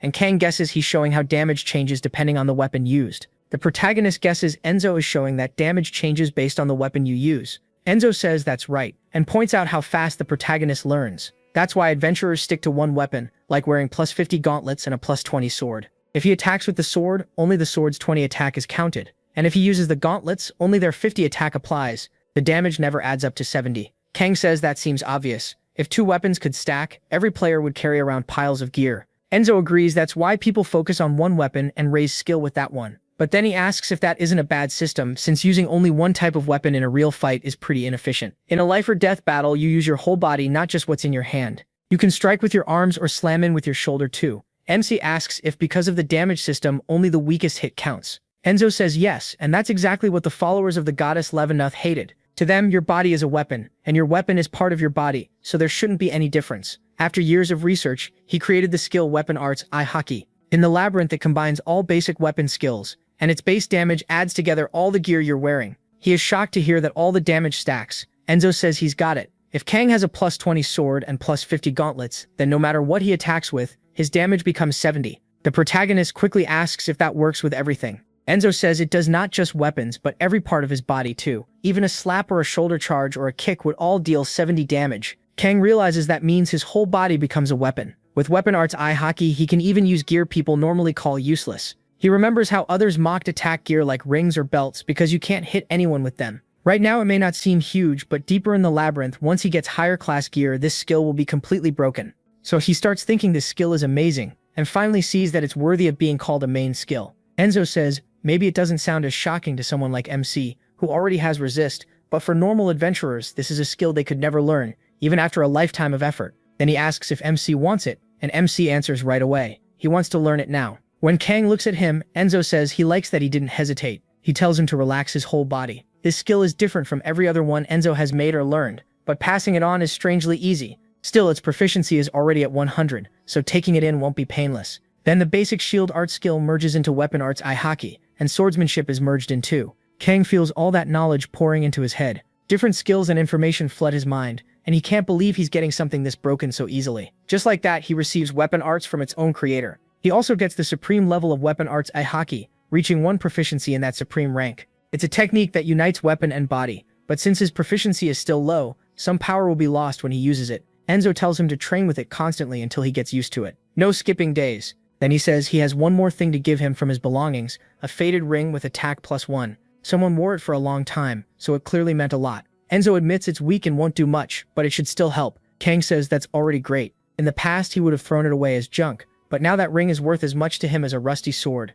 Enzo says he's now given everything he wanted to, though it's a little embarrassing since he can't teach any deeper than this right now. Then he asks what the protagonist thinks about practicing with him. Better to test the skill before relying on it in a real fight. MC knows he's right. There's no reason to refuse, so he picks up his shield. Then Enzo rushes at him again at full speed, and Kang charges in too with his shield. The labyrinth judges you by everything you do, so they keep up this friendly PvP. Enzo explains that no matter how worthless a room seems, if you search it carefully and find something, your detection skill goes up. And if you keep blocking an enemy's attacks, your shield art proficiency rises too. On top of that, fighting someone this strong is worth an unbelievable amount. After a long time, Kang ends up on the ground, completely wrecked. They trained for 2 full days, and he never expected he'd gain this skill. His battle persistence proficiency rises to 3. It lets him stay in combat for a long time without getting tired as easily. He says that with this, he could fight S-rank monsters for days. He thought he could only get it by battling other players. So in solo mode, he never expected to have it, but now it's his. Enzo walks over and says he has senses and talent that are hard to believe for an adventurer from the first floor. Just as he guessed, he has sharp eyes. Then he asks what Kang thinks. Was it enough? The protagonist smiles and says yes. Enzo tells him to promise 2 things, and MC asks him to go on. First, Enzo says he now knows Weapon Arts Ihaki and can teach it to someone else, but only if that person isn't useless and pathetic. If the protagonist breaks that rule, Enzo says he'll hunt him down and kill him himself. He says it in a seriously scary way, and he means every word. MC agrees. Then Enzo brings up the second thing, If Kang ever learns anything about Miss Leavenworth, he has to tell him. He says the odds of meeting him again in the labyrinth are low, but Enzo says he wasn't expecting much anyway. He's only waiting for a miracle. But the protagonist thinks that if Enzo finds the goddess, whether Leavenworth is dead or not, both of them could die there. So unless something major changes before Enzo reaches her, Leavenworth will almost surely be killed by someone. Kang wonders if he should say anything at all. It feels like a crossroads. Enzo asks if he really knows where the goddess he loves is. MC says yes. Finding her is Enzo's final goal, isn't it? Then he speaks up saying he knows where she is. Enzo's eyes go wide in a way that's almost frightening. But even after hearing the protagonist say he knows where his goddess is, Enzo warns him not to joke about something this serious. He says he's been in this labyrinth for ages and still never found her. So how could someone who just arrived know where she is? Kang can tell Enzo doesn't believe him, and honestly, he can't blame him. Still, he already knows what he has to do. He asks Enzo to trust him and explains that in his world, there's an item connected to the labyrinth. Enzo calls that a lie, saying the labyrinth has no map. Enzo explains it isn't a map of the labyrinth itself. It's a map tied to a special existence. That makes Enzo start to believe him a little more. He mutters that it's impossible, wondering if it could be the call of the gods, and asks if that item existed in his world. He says yes. He explains that it's an item obtainable in the labyrinth that shows a god's location. His family had information about it, and he memorized the positions of every god listed on it. Even so, the protagonist knows this sounds like a lie. In his past life, Tamian showed him that item, but warned him to be careful. No one else was supposed to know. She had said she got it on the 89th floor, but that it was useless because the gods were awful and only laughed at her. MC remembers her complaining again. Back then, he thought it was pointless info, but now he can use it. He tells Enzo that on the 78th floor in the Library of All, inside the 24th secret room, the goddess Leavenworth is there. Enzo is stunned by what he says and by how specific he is. The library really does exist, though Enzo hasn't checked it yet. Now he starts thinking she really might be there. Kang says he knows the list, but Enzo suddenly runs over, acting like this is far beyond just some lucky guess. He thanks the protagonist over and over, saying he's never been this grateful to anyone in his life.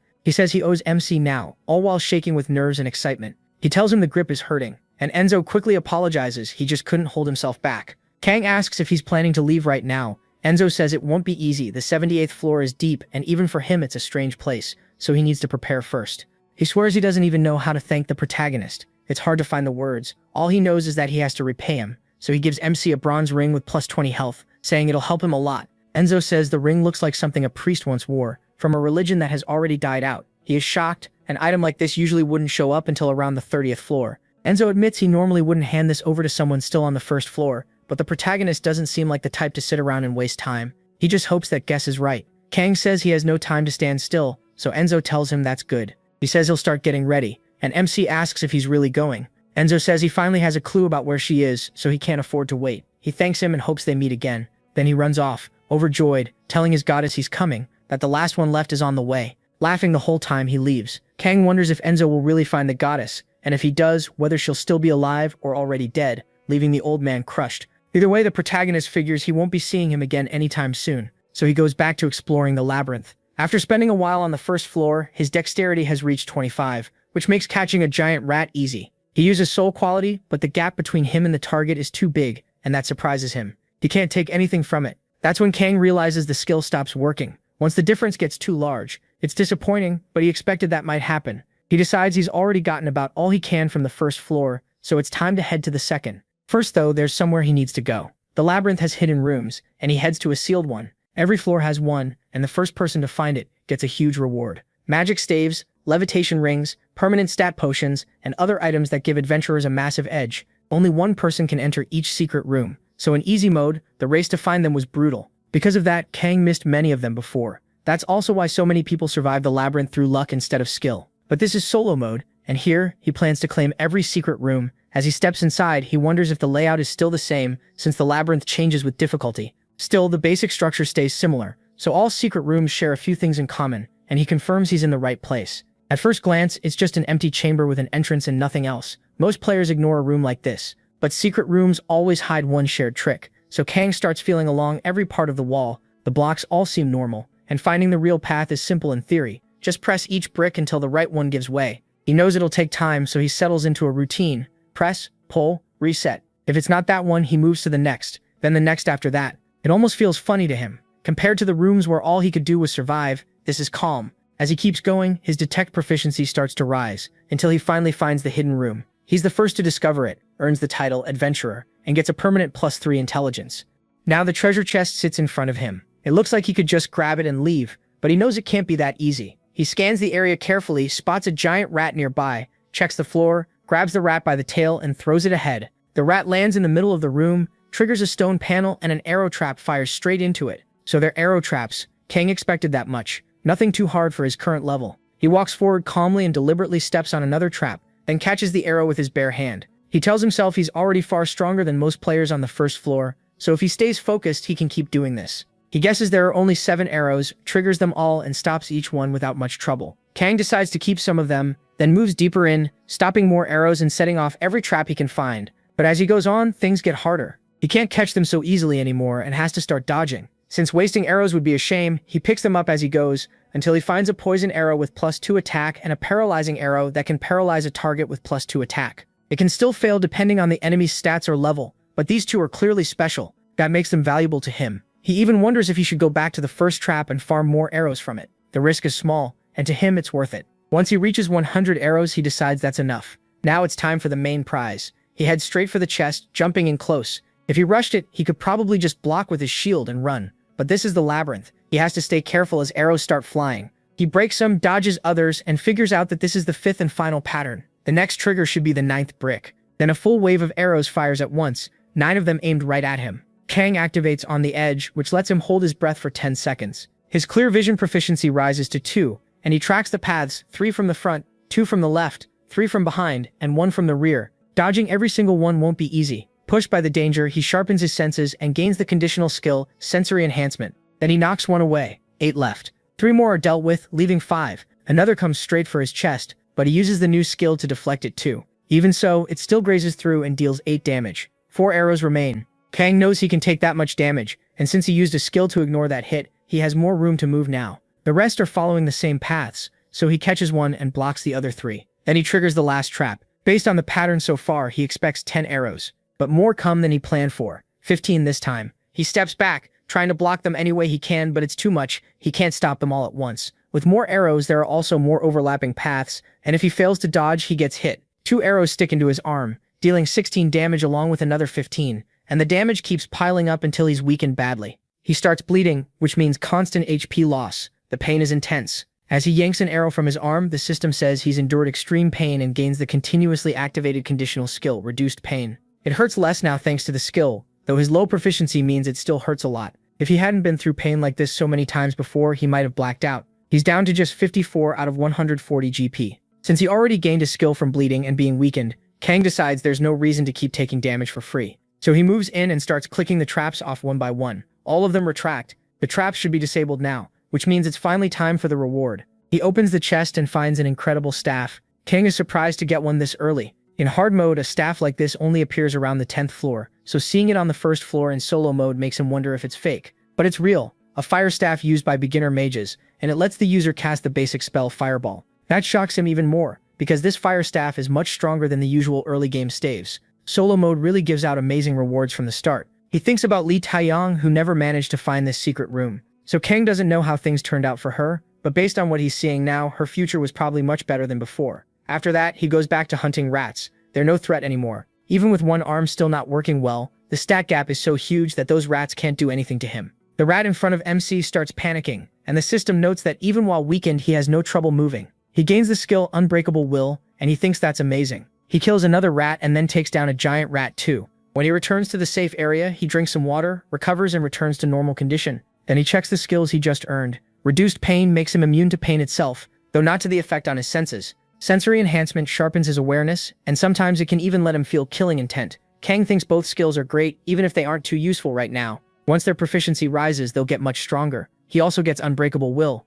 No matter how badly he's hurt, his fighting spirit won't break, and for 10 seconds in battle he can ignore all injuries. It hurt like crazy, but to him it was worth it. He also earns the title Magic Apprentice, unlocking Fireball and 3 mana use with proficiency at 1. Just like he thought, that staff is his biggest reward. It can launch a fireball that hits hard against enemies with no resistance, and it can also check whether burn gets applied. He figures he's gotten everything possible from the first floor, so it's time to head to the second. He says the maze itself is simple, and the stairs to the next floor are guarded by a boss. Players have to beat it to move on. He heads to the boss room, though he knows nothing is ever easy in solo mode. When he opens the door, he finds a truly massive giant rat. It's already ready to charge, and Kang thinks it's been a long time since he last saw that monster. The The giant rat tries to attack the moment he steps inside.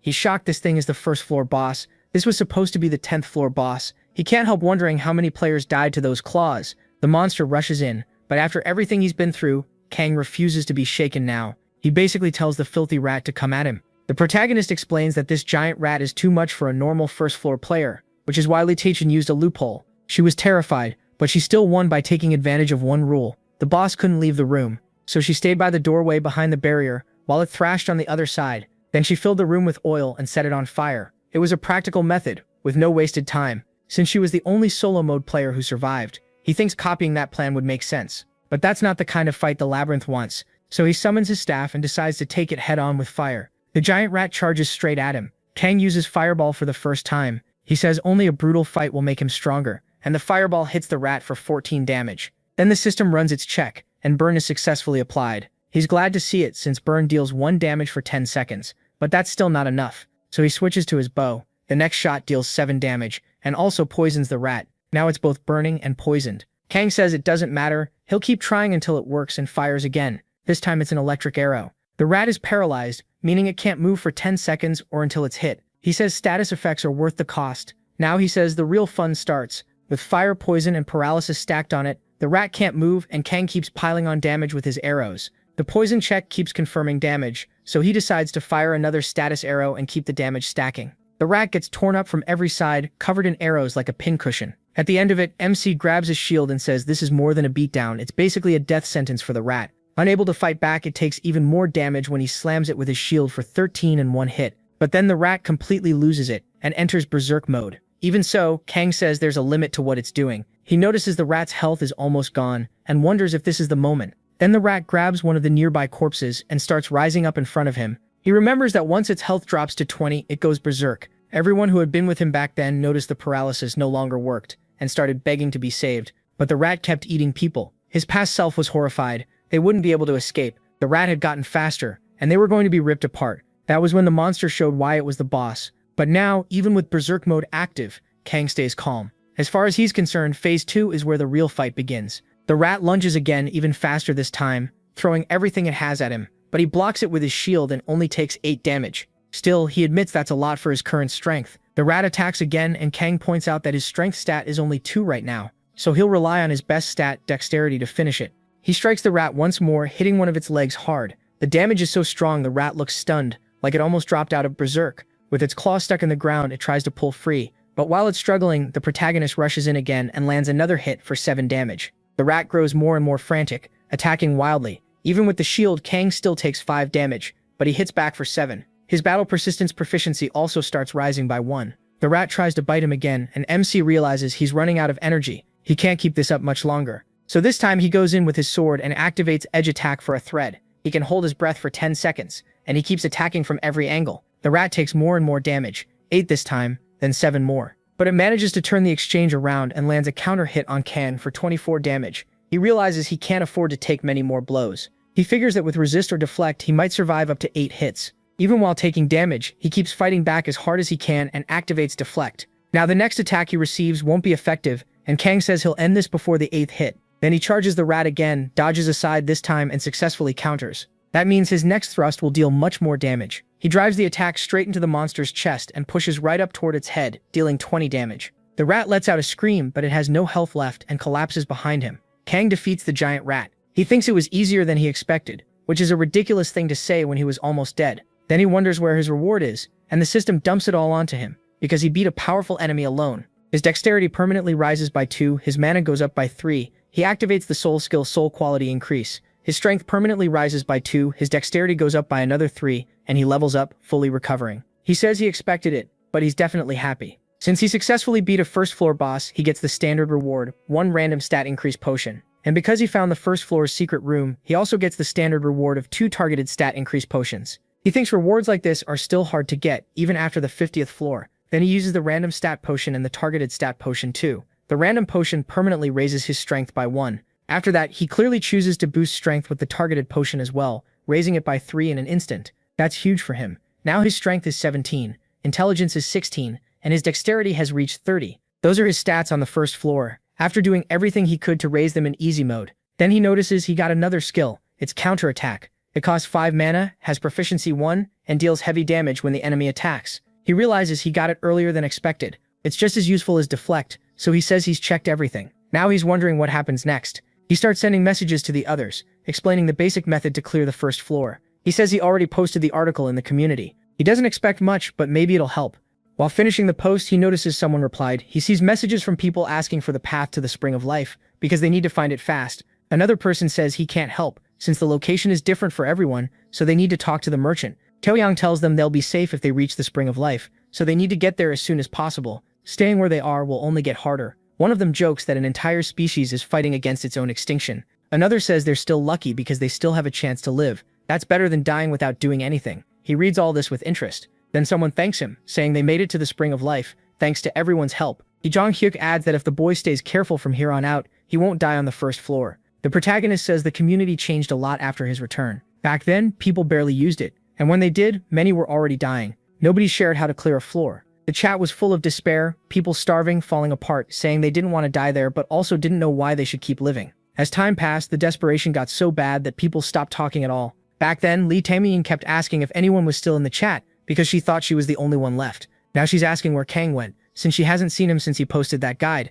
To him, that proves things are different this time. After watching the community for a while, MC gets ready to head to the next floor. He decides it's time to move on. He equips the fighter's glove, the one that protects his hands and can also deal damage when he lands a hit. The shop's merchant king is shocked. He wants to buy it, then realizes the old man taught him AHawk weapon skills. When he asks if he knows that guy, the merchant says of course, there are only a few of them rotting away down there. Then he asks if the protagonist plans to sell the meat, saying that if he beat the boss, he probably got hide and even its teeth too. The protagonist refuses. He says he'll need those later. The merchant gets it and asks if MC plans to use them with the blacksmith. That does seem to be his plan. He thinks about the labyrinth blacksmith, Harfang, and remembers Leader saying she never would have reached the deeper floors without him. She also said they'd meet him farther ahead, so the protagonist knows he has to hurry. That place is a bit far from the labyrinth's entrance, and it's known as a place where what was killed can come back. At least the creatures there aren't that strong. Soon he arrives on the second floor, where he has to defeat the floor boss to keep advancing. The reward is a low-grade mana increase potion, while the secret reward is still unknown.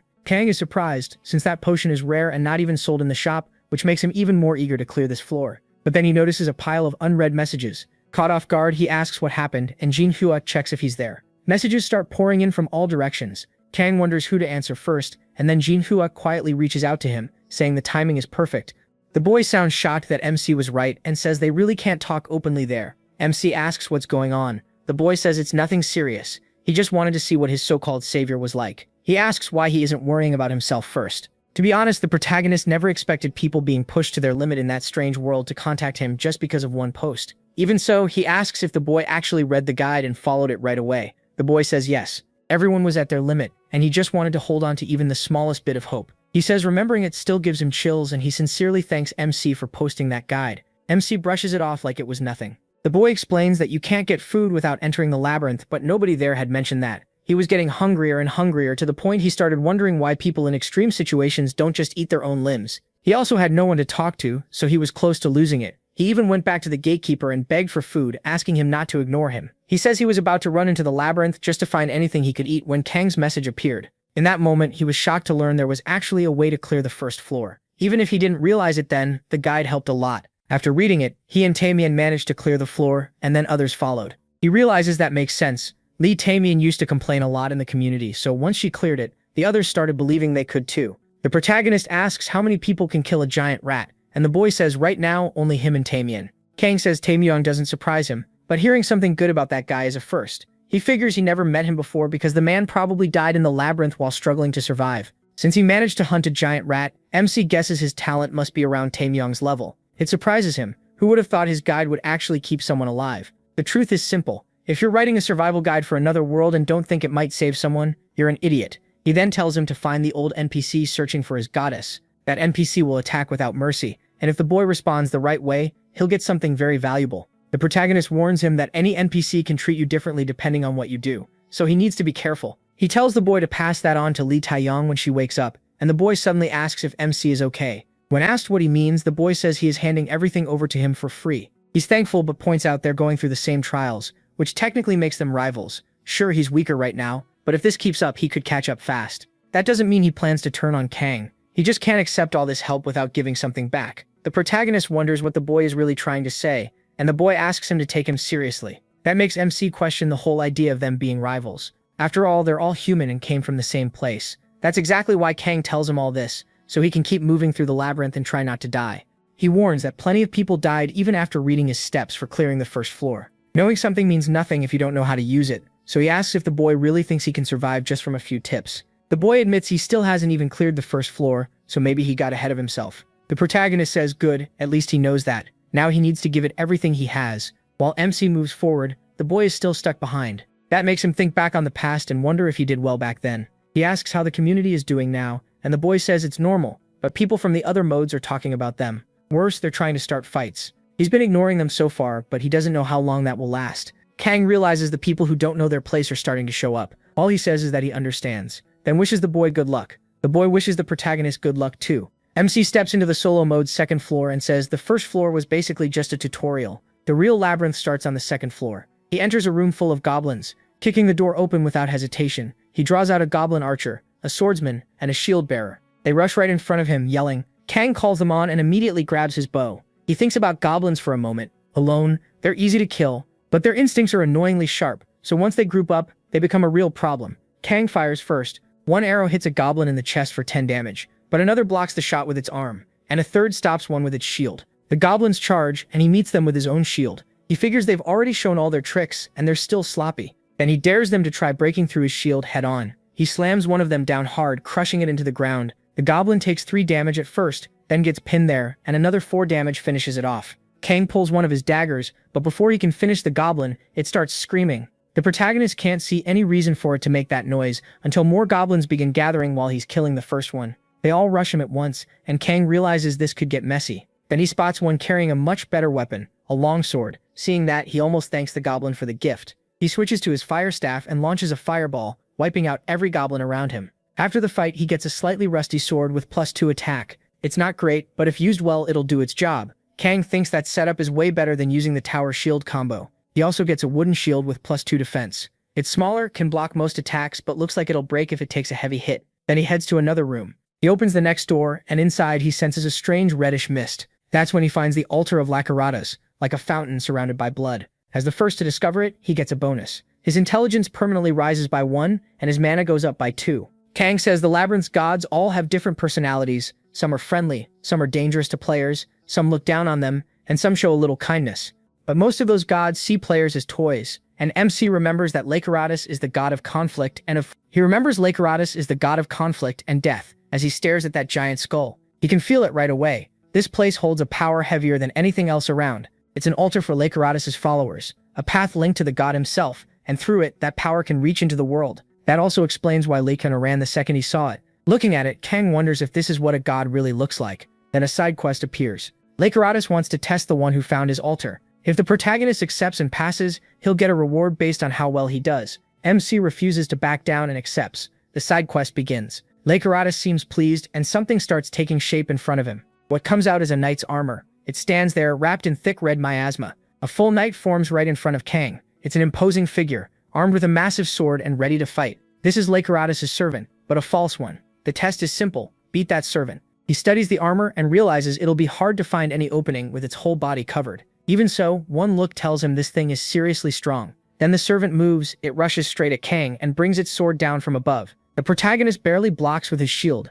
but he still takes 25 damage, even after defending. That hit hurt badly, so he decides there's no point relying on the shield. He drops it and switches weapons, keeping the lightly rusted sword and another rusted blade in hand. Now it's time to fight with 2 swords. He charges the armored servant again. The knight meets him with its own sword. Even with 2 blades, Kang can't do much, so he pulls back a little and starts striking at different spots, attacking with both hands. It still isn't working. The knight's stance leaves no openings, and MC realizes this enemy is far above him. There's no reason to keep fighting it head-on. He jumps back, then he starts to run, and the knight chases after him. But in the middle of that, Kang suddenly turns around. He goes right back in for a direct clash. His plan is to use his higher dexterity. That pressure finally works. The servant of Lacaratas takes 6 damage. It keeps taking the same damage again and again, but then Kang feels his sword get stuck in the monster. Now he's in real trouble. Still, he doesn't stop. Since he has other ways to fight, he starts punching the thing. He remembers his weapon art, air hack, and decides to push it as far as he can. So he stays in close, punching, while the lodged sword keeps draining the knight's life.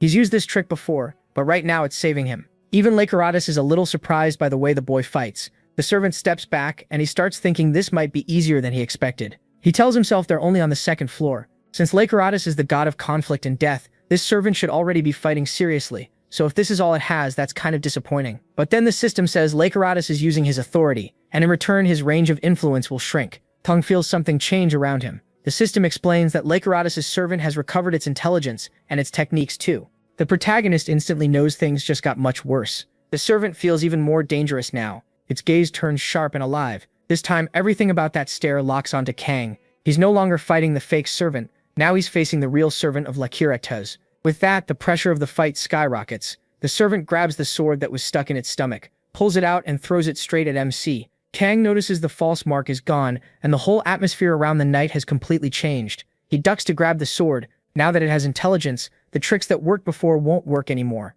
The servant suddenly bursts forward at absurd speed, catching him off guard and nearly cutting him down. Then it starts using even fiercer techniques. Kang has to give everything he has just to stop the blade. Even holding on with both hands, he's forced to one knee, taking 13 and 11 damage without being directly cut. He can't believe it. This thing's movements are completely different now. The servant keeps driving him back, chasing him while attacking non-stop. The protagonist takes 20 damage when his whole body slams into the wall. He realizes the servant's movement is perfectly clean, not wasting even a single step. This is swordsmanship from a properly trained knight. It's the first time he's faced something like this. Even with all the weapons in his hands, he can't control the fight. Kang wonders if this is what a huge gap in skill feels like, and more than anything, he wants to learn it. Every action in the labyrinth gets judged, and if he reaches a certain score, he can gain a title or a skill. He figures this is probably that kind of skill. That thought throws him into a wild frenzy. Even the knight starts to fear the look in his eyes. MC has gone completely off the rails. He focuses as hard as he can, thinking that the knight is definitely better with a sword. He admits that much. But Kang is a player. He pulls out his staff and reminds himself that a sword isn't the only weapon he can use. He fires a blast of flame at the knight, but the servant cuts through the fireball at once. Still, he has already moved out of its path. When the knight looks again, Kang is behind it. He strikes from the rear and deals 6 damage to the armor. The servant spins fast trying to hit him back, but the protagonist says that's pointless. He activates Deflect, and the attack doesn't land cleanly. Even then, he still takes 15 damage. Kang follows with attack by a thread to counter. He lands 6 and 5 damage, takes 11 in return, then hits for another 6. The system says he attacked his target without stopping and grants him a continuous conditional skill, consecutive attacks. MC thanks the system, then tells the knight to get out of his way. He casts Fireball and nails the servant right in the head, dealing 13 damage and inflicting burn. Kang starts wondering when this thing is finally going to die. His mana is almost gone, only 5 left, and he has 70 health. If this keeps going, he'll be at a total disadvantage. Still, he says there's no point in running from it and charges the knight again. This time, he draws both swords back. He's getting ready to drive them into the knight, but the servant hits him first. Even while taking 80 damage, Kang endures it, and the servant's killing strike gets cancelled. He uses that moment to launch one more attack. The system says all incoming damage will drop to 0 for 1 second, and he drives his sword right through the middle of the knight's neck. With that, he finally cuts off the knight's head, leaving it completely helpless. As the head flies off, Kang collapses from the damage he took. Then the severed head reveals there was someone inside the armor, and that voice praises him for a fine fight, calling him a brave player. Just like that, the protagonist defeats Lycuratus' servant. The system says Lycuratus himself is pleased with the result. Kang drops to the ground exhausted and curses him out. He asks how Lycuratus had the nerve to change the mission conditions halfway through, and wonders if the god is messing with him. After the victory, he gets a huge amount of XP, levels up, and fully recovers. Since he beat a powerful enemy alone, he also activates Soul Quality Increase. MC wonders how much stronger he got, and opens his status window. Every stat jumps a lot. He gets a total increase of 17, plus 30 more health and mana. Even he thinks that's insane. Then he asks if he got any item too, because it'd be rough if he didn't. Since he passed Lycuratus' test, he'll receive a reward based on the god's judgment. And because Lycuratus is very pleased with his fight, he decides to give a high-level reward. He tells him to stop dragging it out and hand it over already. He almost died for this. The system says Lycuratus' range of influence decreases, and Kang receives an item, the ceremonial sword of Lycuratus. The sword gives plus 5 attack and restores 5 health when he kills an enemy. It's almost on the level of Song's daggers. The system explains that all followers of Lycuratus use this sword, and its red color stands for the blood of their enemies. The protagonist wonders if he read that wrong. Can Lycuratus really give him something like this? He can't believe an item this good exists on the 2nd floor. Because he passed the powered-up test, he also gets an extra reward. MC realizes the god is rewarding him for how much he suffered, and he gains a continuous conditional skill, Proof of Combat. The skill says he has proven his courage. From now on, each victory in battle will make him stronger. Its proficiency starts at 1. Kang sees it's a buff-type skill and figures that if a god gave it to him, it has to be good. But then the whole place starts falling apart. He looks around and asks, "It's still not over? What is this now?" He looks ahead and sees that Lakirit is offering him an apostle contract. That catches Kang completely off guard. Staring at the contract, he wonders what it even is. There's no explanation at all, so now he's thinking he's supposed to choose without knowing anything. He studies it carefully and then realizes something. While the protagonist was fighting, something changed. The servant seemed to gain intelligence. He figures gods must get penalties when they try to interfere with a player. Yet Lakarada still wants to make him a disciple badly enough to accept that cost. Even if that sounds like a good thing, it's still a god pulling the strings. Lakiritas already raised the mission's difficulty whenever he wanted and threw everything into chaos, so taking a deal from someone like that probably won't end well. Kang thinks he could end up as nothing more than a puppet, maybe even a toy or a slave to that god forever. So he decides he won't accept it. He turns the offer down and the system says the apostle contract has been postponed. MC is relieved. Lakiratas didn't get angry, but then he notices something else. Lakiratas sends a side quest. Since Kang cleared the last test so well, the god wants him to take another one. Kill the enemies on the second and third floors, then return. The reward will depend on his performance. He wants no part of it. He says he can't trust someone who already tricked him once, so he refuses the mission.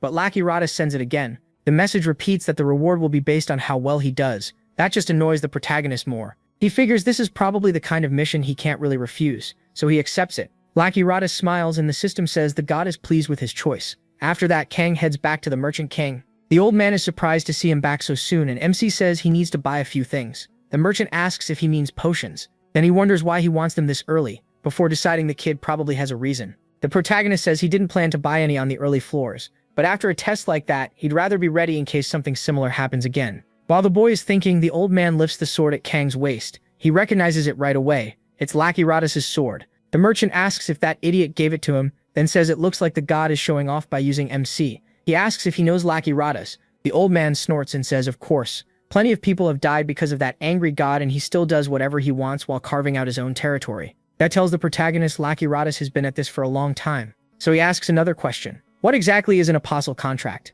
The merchant is shocked that Lakiratas offered one at all. Kang explains that he did, but he refused because there was no info with it. The old man says that was the right move. Something like that isn't a choice you make without thinking. He starts talking about that man's contract and how long it's been, then suddenly stops. After apologizing, he changes the subject. He says the only thing he can be here is a merchant, and he can't go beyond what his own contract allows him to say. Kang asks about that contract and the old man says that's exactly why he's stuck here. Then he gets irritated and tells the boy that if he's done buying, he should get moving. Before MC leaves, the old man adds that if they meet again, it'll be on another floor. As he heads back into the maze, he thinks it's time for the meeting. He opens the chat and contacts young Tamian. The other boy shows up too, and the protagonist asks if they found the paladin. The boy says yes, but he wasn't anything like the way MC described. MC frowns and asks what he means. Turns out the kid got sent flying by the old man. The paladin just hit him once and walked off. Kang asks if he didn't block it. The boy says how could he? That attack was on a whole different level. Even if he wanted to react, his body couldn't keep up. He was completely overwhelmed. Tamian says the same thing happened to her. She saw him too, but couldn't do anything. He asks what they did after that. Did they follow him? The boy says of course they did, but the paladin only told them to get out of his way and said they weren't worth anything. The protagonist realizes the paladin only seems to notice people who can answer his attacks. Thinking about it, that's kind of how the dwarves and Lakiratas were too. Then he asks where the two of them are now. The boy says they're hunting giant rats, and Tamian says she wants to level up before moving on. Kang hears the boy is still fighting with a shield and is pretty scared. Then he asks about the others. They say some players have started hunting giant rats too, but they'll probably need a while to bring even one down. MC can tell everyone is still trying to adjust to this world, so he decides he should at least share some info about the second floor later. He tells them both to listen closely. Before they can reach the second floor, there's a boss monster, a giant rat, basically a bigger version of the big rats they're already fighting. It has over 200 health, and even if they block its attacks, they'll still take damage. They need to be careful. Both of them panic and ask how they're supposed to kill something like that. He tells them to think it through. He says he can tell them everything, but if they take time and really think, they'll come up with a way. He also tells them to warn the other players so nobody dies. The two thank him a lot and wish him luck. Kang says that's everything he wanted to tell them, so now it's time to start the mission. He accepts Lakiratas' request and heads to the next floor. There, he bangs his shield against his sword to draw the goblins' attention. They crawl out of their hiding spots and get ready to jump him, closing in from every side. Kang says it's time to test his new skills. He activates Proof of Combat, rushes through them, and cuts them down with ease, one after another. The protagonist notices his mind feels empty, and that lowers his mental strain. On top of that, the skill boosts his stats and even heals him. From what he can tell, there's no real limit or restriction. If the conditions stay active, he might be able to keep fighting forever. He likes that idea, since this could end up becoming his main skill, depending on the situation. So he starts tearing through that whole goblin area, even killing one of the bigger, tougher ones. Then he notices something strange. He doesn't remember there being a door like that in the labyrinth. Inside, he finds something he never expected. A grave, like some warrior's tomb. Kang is stunned to find it there, and gets a first discovery bonus, 1 intelligence and 2 mana. Then he reaches out and touches the grave, and a burst of flashy effects goes off right over him. A tiny spirit appears and cheerfully greets the adventurer.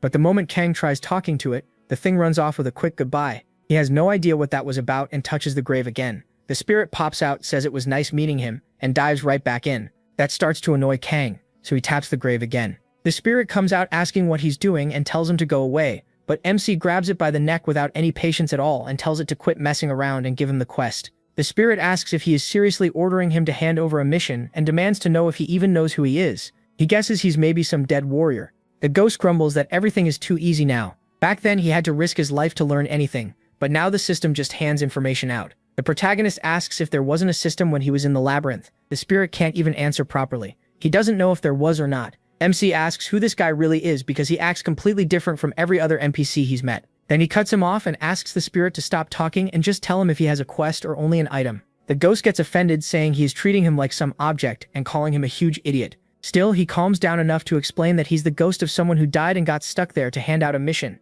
But he adds that he can't give that mission to just any weakling. Kang asks why he's even on the early floors. Then, the spirit snaps that he has no clue that stupid labyrinth dumped him on this trash floor when he was supposed to be on the final one. Still mad, he says the protagonist should only come back after reaching the 30th floor, then insults him again. MC is annoyed that he found such a useless little NPC, someone not even worth wasting time on. So he starts to leave, but the little ghost notices the sword at his waist. It calls out for Kang to wait. The spirit stares at the weapon and asks if it's from Lakaratas, then wants to know why he has it. As the ghost floats closer like it's trying to scare him, he says he got it for clearing that god's test. That shocks the spirit. He asks if the protagonist really cleared that awful test. Then he immediately changes his mind and says he'll give him a mission. MC already hates how close this ghost is getting. The spirit says he should have known from the start. He is obviously worthy of that trial. He calls him over and says he'll explain the mission. But now he doesn't want any more quests. The ghost insists and tells him to listen. He says that in the past he was an amazing warrior, the one who reached the deepest floors the fastest and the one who conquered the labyrinth. Kang thinks the warrior's old face was probably just as annoying as his ghost face.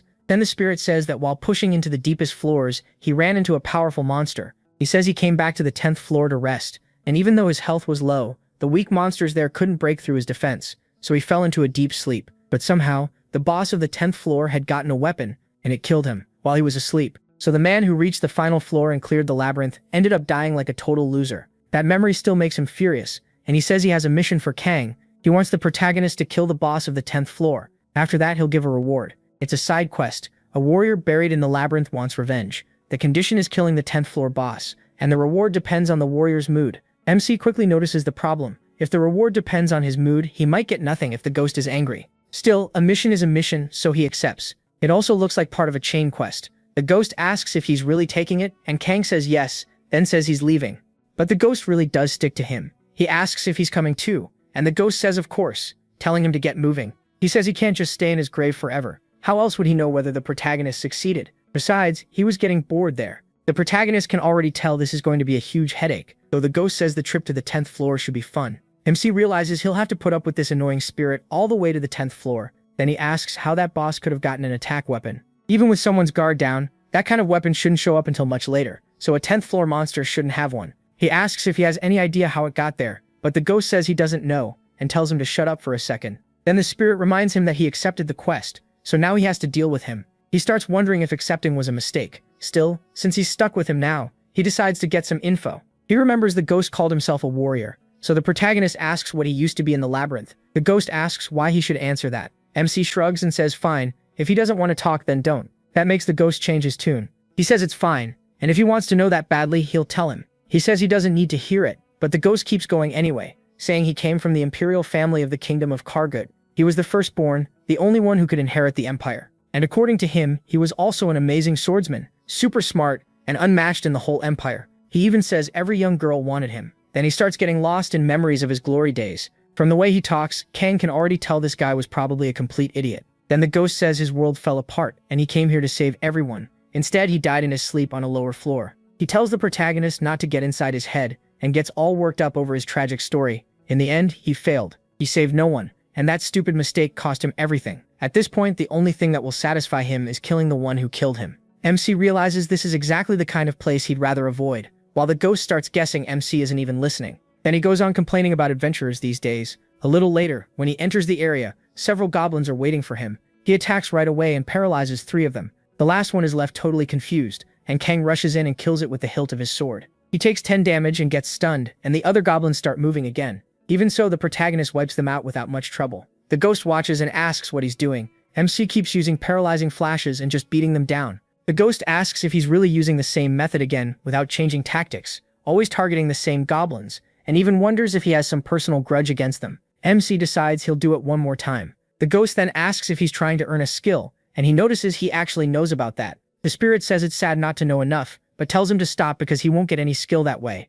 The protagonist ignores him and says he will get one, and a good one at that. He stays focused, and after a while, the ghost asks how many floors MC thinks he cleared, bragging that he passed 85 floors and knows everything about this place. So he proposes a bet. If he doesn't get a skill, he'll become the ghost's toy and do whatever he's told, even kill himself if ordered. But if he wins, the ghost has to answer all his questions honestly. The spirit is shocked that a kid who just entered the labyrinth wants to challenge his knowledge. Still, he accepts. He says he's putting the name of the great crown prince Arklitz of the Ikervut's empire on the line, and if the protagonist wins, he'll answer everything. But if the protagonist loses, he'll become his slave. MC agrees and says there's no backing out now. The ghost starts laughing, fully sure he'll win. He tells him to be ready to call him master from now on and not forget the honorific either. He only follows those orders in his imagination, while the ghost wonders what else he can make him do. He seems excited by the idea of being entertained until he dies. Then he tells the protagonist not to drag this out because stalling is pointless. The protagonist asks if he knows the skill battle. The ghost says of course he does.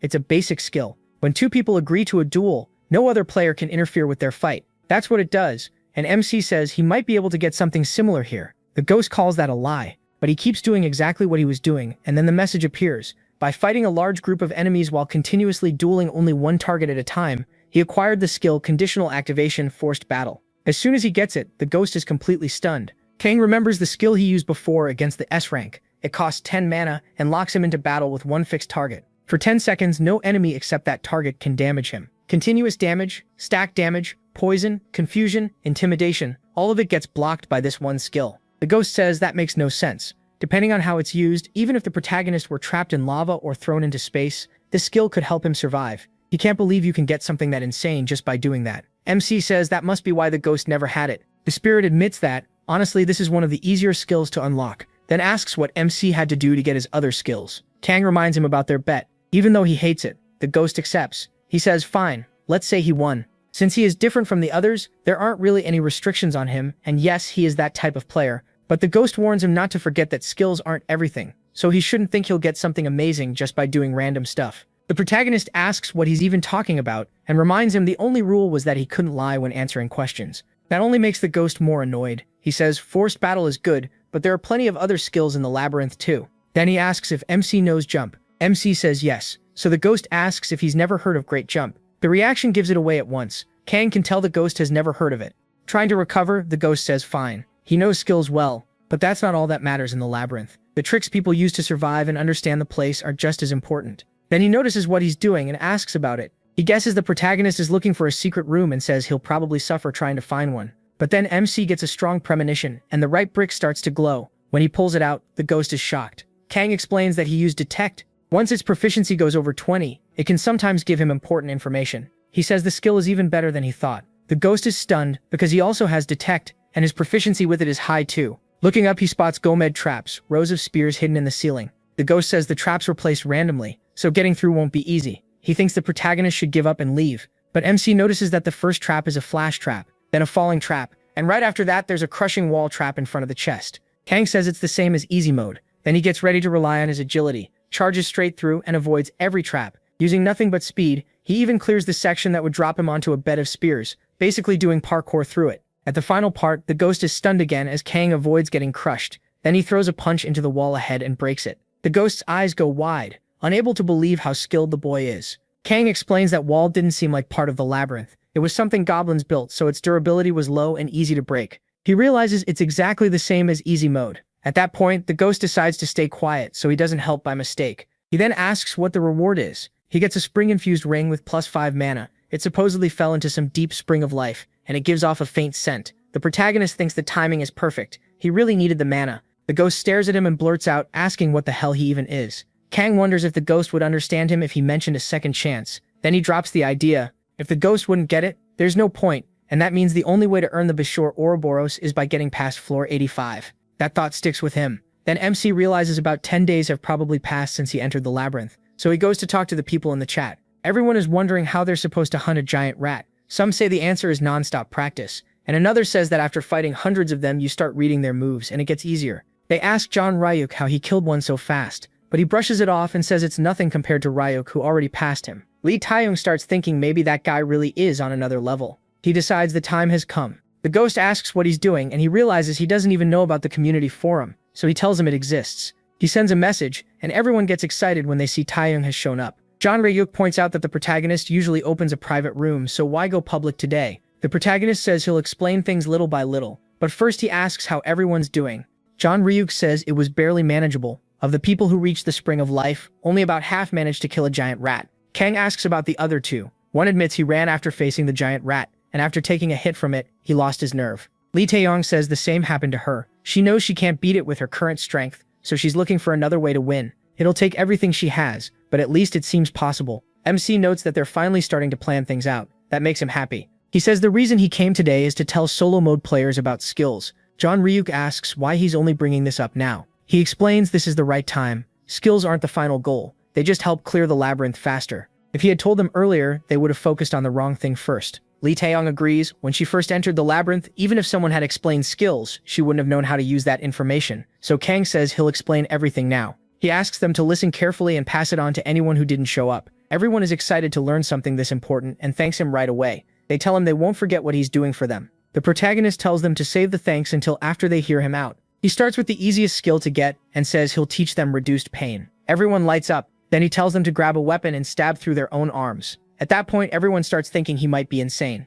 He asks if they at least have swords, because if they do, they need to pierce right above the bone. It only works if they hit bone directly. Kang tells them not to give up on the skill just because they're scared, and everyone freaks out. They ask if he's seriously telling them to hurt themselves. He says yes, after all, they have the Spring of Life to heal. So what's the problem? That shuts everyone up. Then he explains that fighting a giant rat can give them a skill called Unbreakable Will, which lets them keep fighting no matter how badly they're hurt, so they shouldn't avoid those fights. The others can't believe it. They ask if he's seriously telling them to nearly kill themselves, and whether there's any skill that doesn't require something this crazy. Kang says no, then tells them to pay attention. The next skill is On the Brink. To get it, they need to jump into the Spring of Life lake and hold their breath until they're almost dead. If they keep swinging their sword to the limit while doing that, they can earn Attack on the Brink. That makes everyone even more terrified. He goes on to the next one, Endure. It can block the damage from an attack that should kill them. They only need 1 dexterity, and taking 30 hits from a giant rat is a good way to get it. The mood drops hard as he says this. People ask if they really have to do all this insane stuff just to gain skills.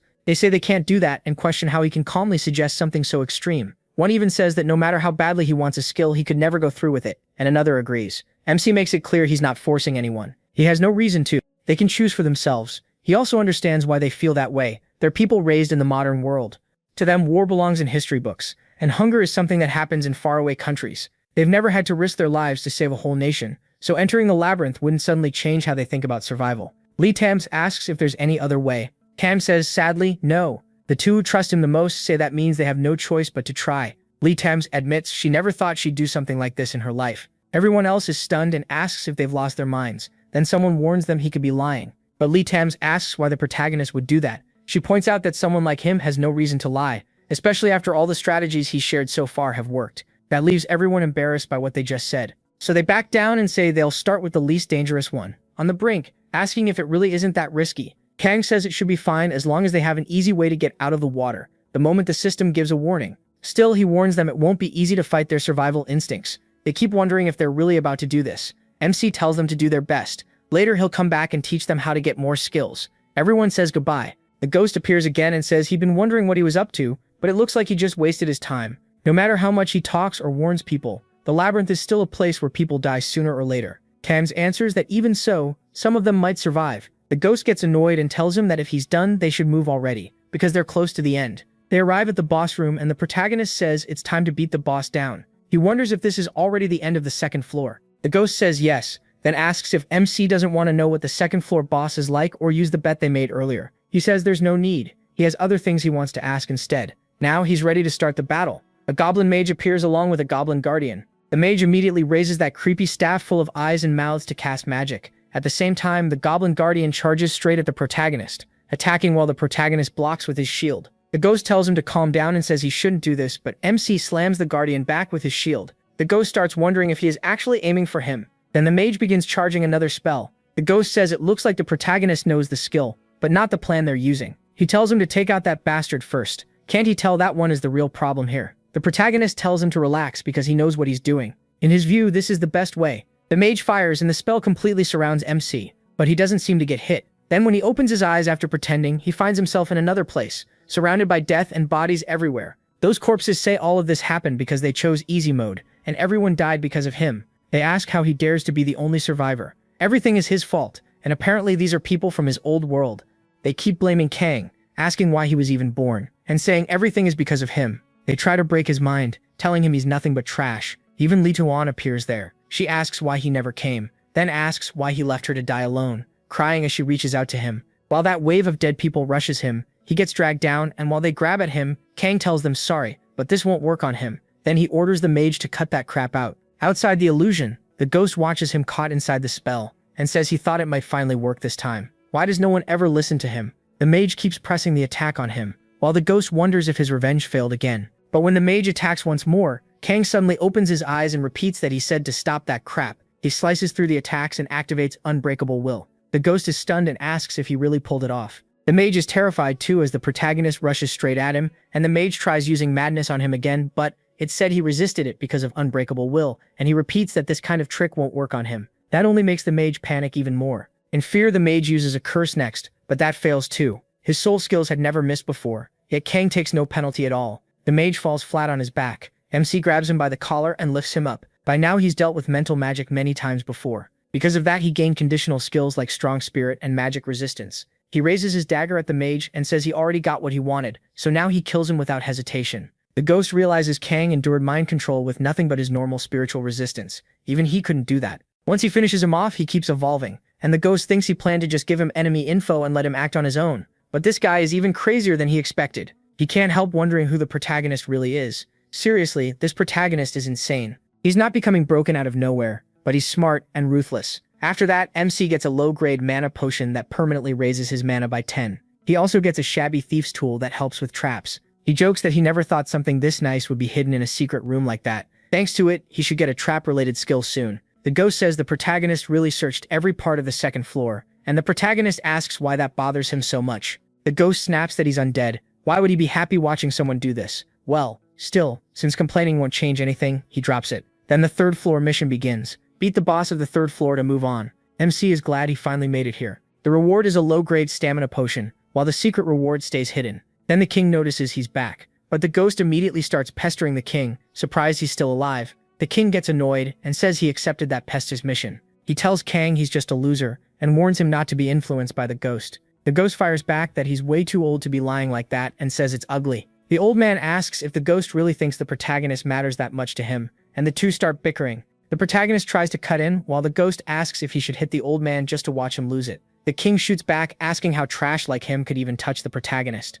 The ghost answers that he's already dead anyway, so what does the king think he can do? The arguing keeps going, and MC gets sick of it, so he tosses the pile of weapons at the old man. He tells them both to stop fighting and pay attention, because he wants to sell everything, then asks the king to show him something useful. The king is shocked by how much he brought back and asks how many monsters he killed. Kang buys metal-infused gloves that give him +2 attack. He also gets a bronze shield with +1 attack and +5 defense. He's pretty happy with that. On top of that, he has metal and piercing rings worth +3 attack total, plus a strong pendant that gives +2 more. He says he's finally sold enough good loot, and now he should be able to kill a goblin in just 2 hits. The ghost starts cursing him out and asks if he's using hacks, while the king says his weapon arts are already basically cheating. Both of them stay mad as Kang asks if they can stop the childish fighting because he's leaving. Then he asks why they hate each other so much, and the ghost says who could ever like a grumpy old man like that. He warns the protagonist to be careful because that bastard only looks out for himself. What he really means is that the king could switch sides at any moment, so the protagonist shouldn't trust him. He's just a filthy little slave and an enemy to people like them. The ghost tells MC never to forget that. Kang asks if he's speaking from experience, He decides to keep that in mind, but then something suddenly scares him, a really nasty-looking shadow. It turns out to be just a few goblins stacked on top of each other, and when he sees that, he quickly kills one of them with ease, hits another, and the last one runs off crying. Kang notices it hasn't even been 10 minutes, and he's already making this floor feel boring. He keeps tearing through everything in his path. The ghost says this place used to be much harder. Back then, those groups usually had goblin mages too, and he nearly died here many times. The protagonist, though, clears it all in just 2 or 3 minutes. The ghost tells him to stop cheating, but the protagonist says the third floor feels easier than the second. At that pace, the ghost asks if it's even worth fighting enemies one at a time. At MC's level, he doubts the XP gain matters, so why not rush to the next floor? MC admits he has a point, but he still has a mission. The ghost asks what mission he means, wondering if he accepted another one. He says it's from Lacriatus. The task is to wipe out every monster on the 2nd and 3rd floors, so that's exactly what he's doing. He keeps checking the mission as he goes.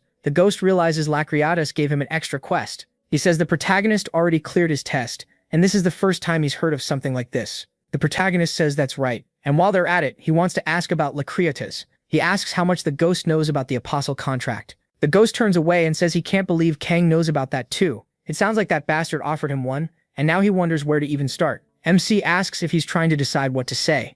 The ghost says that even if he's dead, there's a limit to what he can explain, not to what he can know. He wonders how to break it down from the beginning. He starts by saying the gods each rule over their own domains. The god of victory and the god of defeat are examples. But some gods rule over 2 or more domains, like Lacriatus, the god of conflict and death. There are also conceptual gods, faith gods, and many others. Kang asks what kind of beings the gods really are, since they seem different from the gods of Earth. The ghost says they helped design the labyrinth, and that immediately catches his interest. The ghost asks if he remembers the status window that appears when he enters. Long ago, this place was a labyrinth made by incredible mages, and rumors said anyone who completed it would have their wish granted. Creating a labyrinth like that alone was too hard for one mage, so he met ancient beings and told them his plan. What he wanted was a huge labyrinth, a tower leading into the deepest depths. Then he asked if they wanted to watch countless heroes try to conquer it and face its trials, along with the meaningless deaths of those who deserve to die. Kang notes that the gods must have liked that idea, but not just liked it. They loved it and fully supported the mage helping him build the labyrinth. The labyrinth the gods carefully created was finally completed,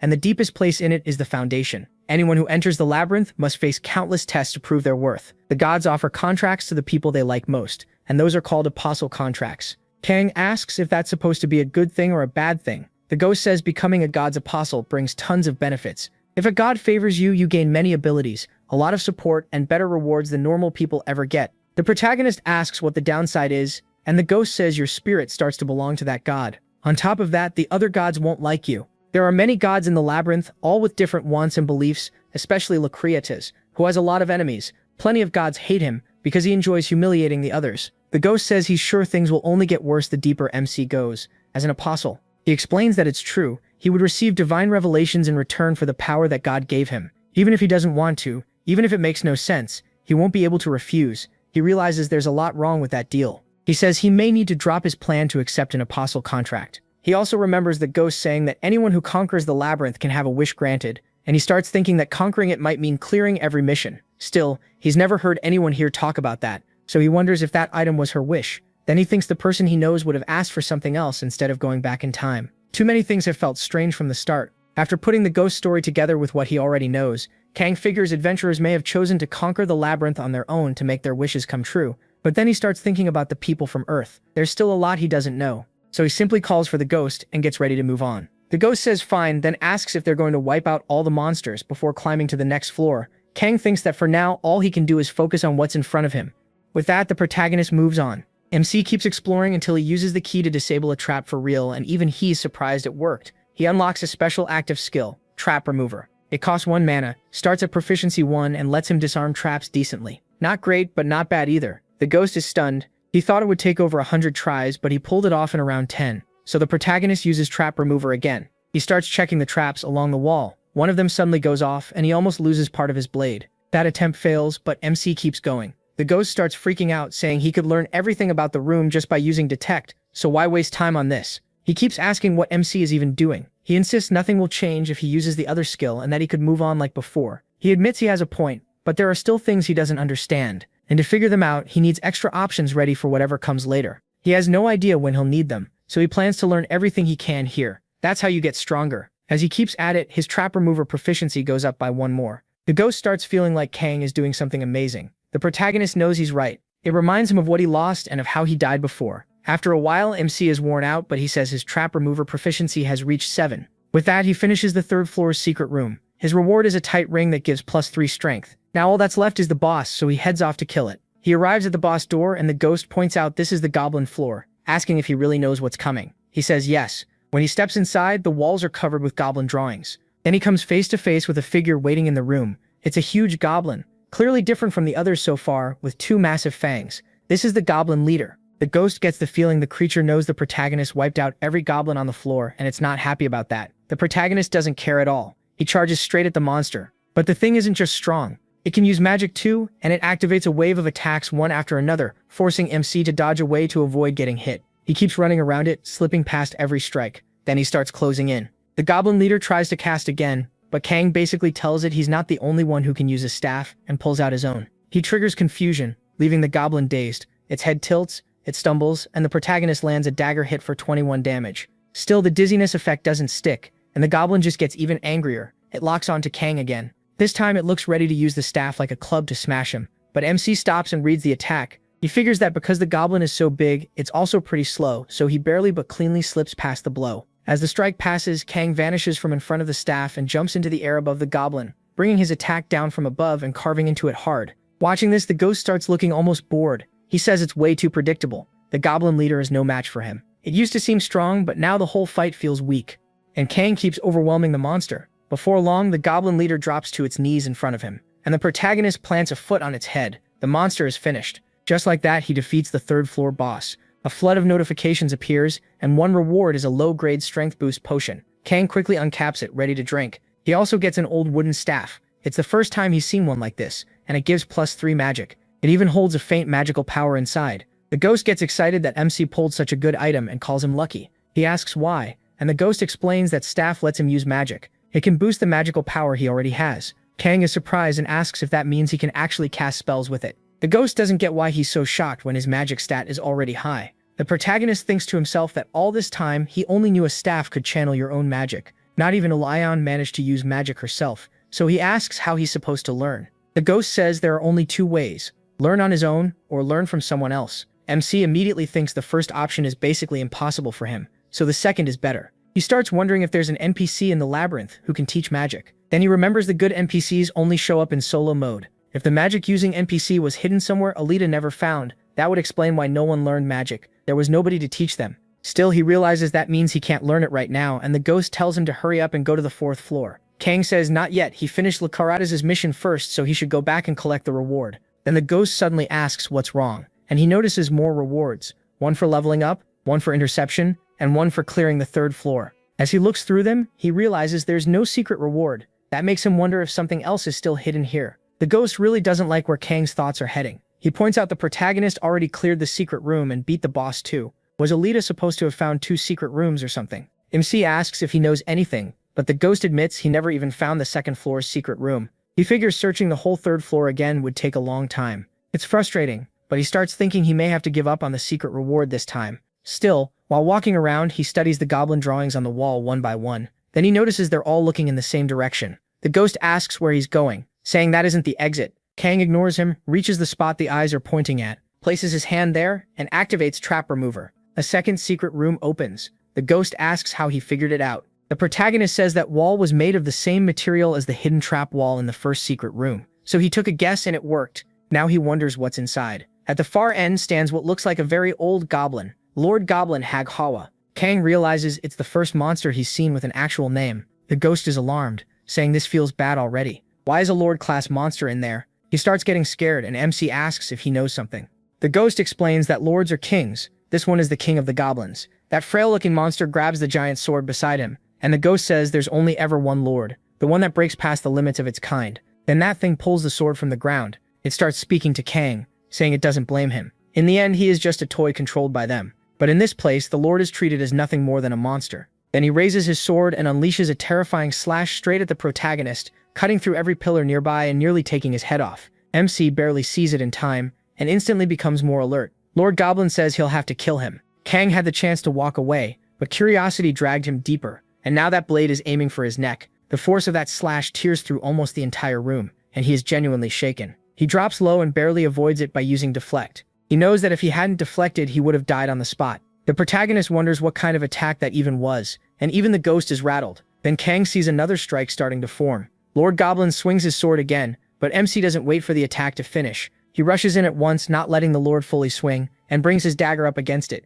Even then, he can't help thinking, what kind of strength does this goblin have? Because the force from that sword sends him flying back. After taking it head-on, Kang notes his strength stat is already 37. In easy mode, that would be enough to get past the 50th floor, yet here on the 3rd floor, he can barely endure this guy. That alone tells him how dangerous this fight is. The Goblin Lord raises its sword again and comes after him one more time, forcing him to think fast. The Lord is using a long sword, which means it has the edge in reach and movement. With the Lord's sword still raised, Kang closes the gap and gets right in his face, ready to strike. The Lord admits he's pretty good, then asks if the protagonist really thought he was the first one to try that. Then he changes his grip on the sword. Instead of swinging the blade, he goes for a strike with the hilt, and MC quickly uses deflect again. But Rhaegar's attack power kicks in and shatters his deflect, sending the sword hilt straight at his face. The protagonist has no time to dodge, so he just takes it head on. The hit lands cleanly. The system says he can't attack and will be stunned for 10 seconds. He's completely shaken up. Even so, he forces himself to endure. Running isn't an option now, he just has to last 10 seconds. The time starts to pass, and it feels painfully slow while Kang stays dizzy, and the goblin simply watches him.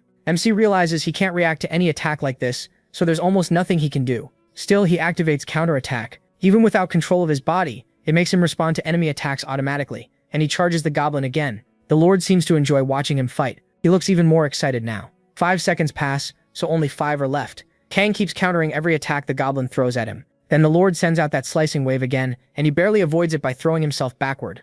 Now only 3 seconds remain. The protagonist is down on the floor after nearly losing his head to that last attack. He knows his stance is awful right now, mostly because he's too busy trying not to die. Rhaegar misses again and raises his sword once more. Even while sitting, he keeps attacking. MC uses deflect. Rhaegar boosts his attack power again, and MC rolls away like a Souls player, barely escaping each strike from the Goblin Lord. Until one of them finally hits, he takes 40 damage. At last, the 10 seconds end. Kang finally gets full control back over his body, and quickly retreats out of Rhaegar's range. The Lord is still seated, and when he moves behind the throne, the goblin can only turn his head toward him. The ghost calls out and tells the protagonist he can't beat this guy yet. For now, he should retreat, go to the next floor, and come back later when he's stronger. But MC is still dead set on clearing this floor right now. That choice shocks the ghost. He can't believe Kang understands this is a lord, not some normal 3rd floor monster anyone can kill. The ghost says it's not like he has nowhere else to go. He answers that if he puts safety first, he'll gain nothing. The moment he leaves this floor, the reward level will drop hard.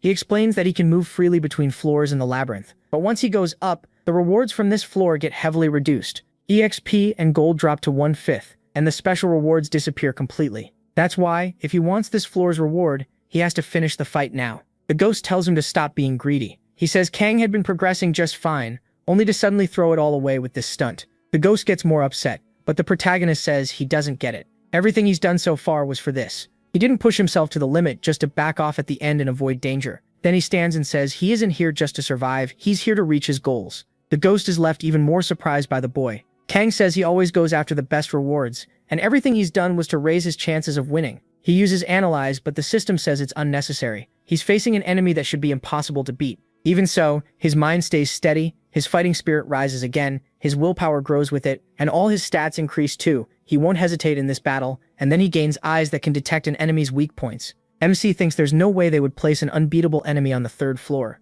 There has to be some way to win, and after thinking it over, he notices the monster still hasn't left its throne. That makes him wonder if this is the key. The ghost speaks up, and Kang says that's it. He's noticed the Lord is missing a leg. From what he knows, the goblin used to be a lord, so if he can't leave the throne, then this is his chance. The goblin says, the protagonist is a brave warrior. Since he didn't run, the Lord says he'll fight him with everything he has. Then he asks how MC plans to come at him this time, almost taunting him forward. At that moment, Kang activates On the Brink and charges again, smashing one of the pillars with a huge blow. That pillar starts to collapse onto the Lord, who's caught off guard by the plan. But then he raises his sword and cuts through the falling stone. He praises him for finally using his head, then wonders if the whole place might fall on him too. The protagonist pulls out his staff and starts using magic, casting confusion on the Lord. It actually starts messing with the goblin's mind, and MC keeps casting. This time he throws fireballs and flash at the Lord, leaving the goblin wondering if the attacks are really coming straight at him. But Analyze fails and confusion doesn't activate. The Lord grows angry, and Kang realizes that still isn't enough.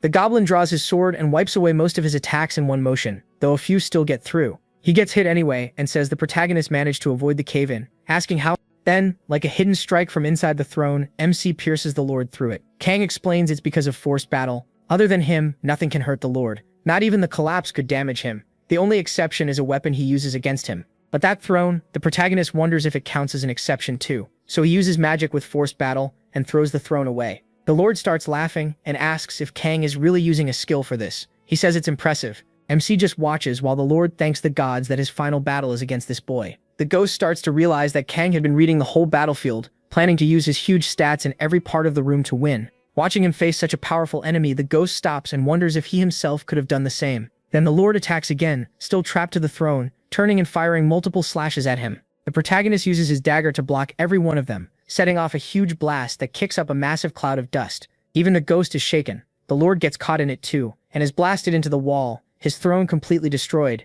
He drops to the ground and thinks it's incredible, but says that if MC can't get close, he still won't be able to land the finishing blow. He wonders what MC will do now. The Lord says he'll make sure he can't get near him, then launches an X-shaped attack. But the protagonist starts activating another skill. The ghost asks what he's doing, because the slash is already flying toward him. Kang doesn't move, he just stands there and takes the attack. Blood pours from his mouth, and he takes 462 damage. That triggers Endure, sending him into a full berserker state. The Lord is stunned, not understanding what's happening. Endure cancels out an attack that should have killed him, so Kang says that means he'll be invincible for the next second. He rushes the Lord with everything he has, then he attacks at close range, and once he gets close enough he drinks another mana potion. Right after that, he drives his dagger into the right side of the Lord's chest. With the blade still buried there, MC faces him point blank, but the goblin still has one leg left, and he uses it to slam a knee into Kang's chest, breaking several ribs. But he doesn't stop there. Even after the Lord falls, the protagonist keeps attacking, stabbing him again and again with his sword. The Goblin Lord starts to panic as he stares straight into the boy's face. And finally, MC manages to kill him. Smiling through tears, the Lord says that warrior is amazing as he dies. Then the system announces that Kang has defeated the former Goblin Lord, Regressor. As the corpse bleeds out in front of him, he thinks he finally beat that wreck of a monster. He says the high difficulty gave him some great skills, and he also leveled up twice. Then while checking the system notifications, he notices something else. He activates soul quality increase and also gets a conditional activation skill called Powerful Attack. Kang realizes soul quality increase let him gain one of the Lord's skills, and he wonders what this new one does. Powerful Attack uses an undefined amount of mana. Its proficiency starts at 1 and his next strike becomes stronger. The protagonist realizes it boosts damage based on how much mana he spends, and says he didn't expect to get a skill like this so early. He thinks back to his past life, when he could barely learn skills like this because he was always just trying to stay alive. That's why fighting the Lord feels like such a huge turning point. He wonders what kind of hidden reward he'd get, but he never expected a proficiency potion. That makes him happy. Now he won't have to train himself to death for a few days. For now, he decides to save it and use it at the right time. He also gets the Master's Necklace, which gives +3 attack, +3 defense, +3 strength, +3 agility, and +3 intelligence.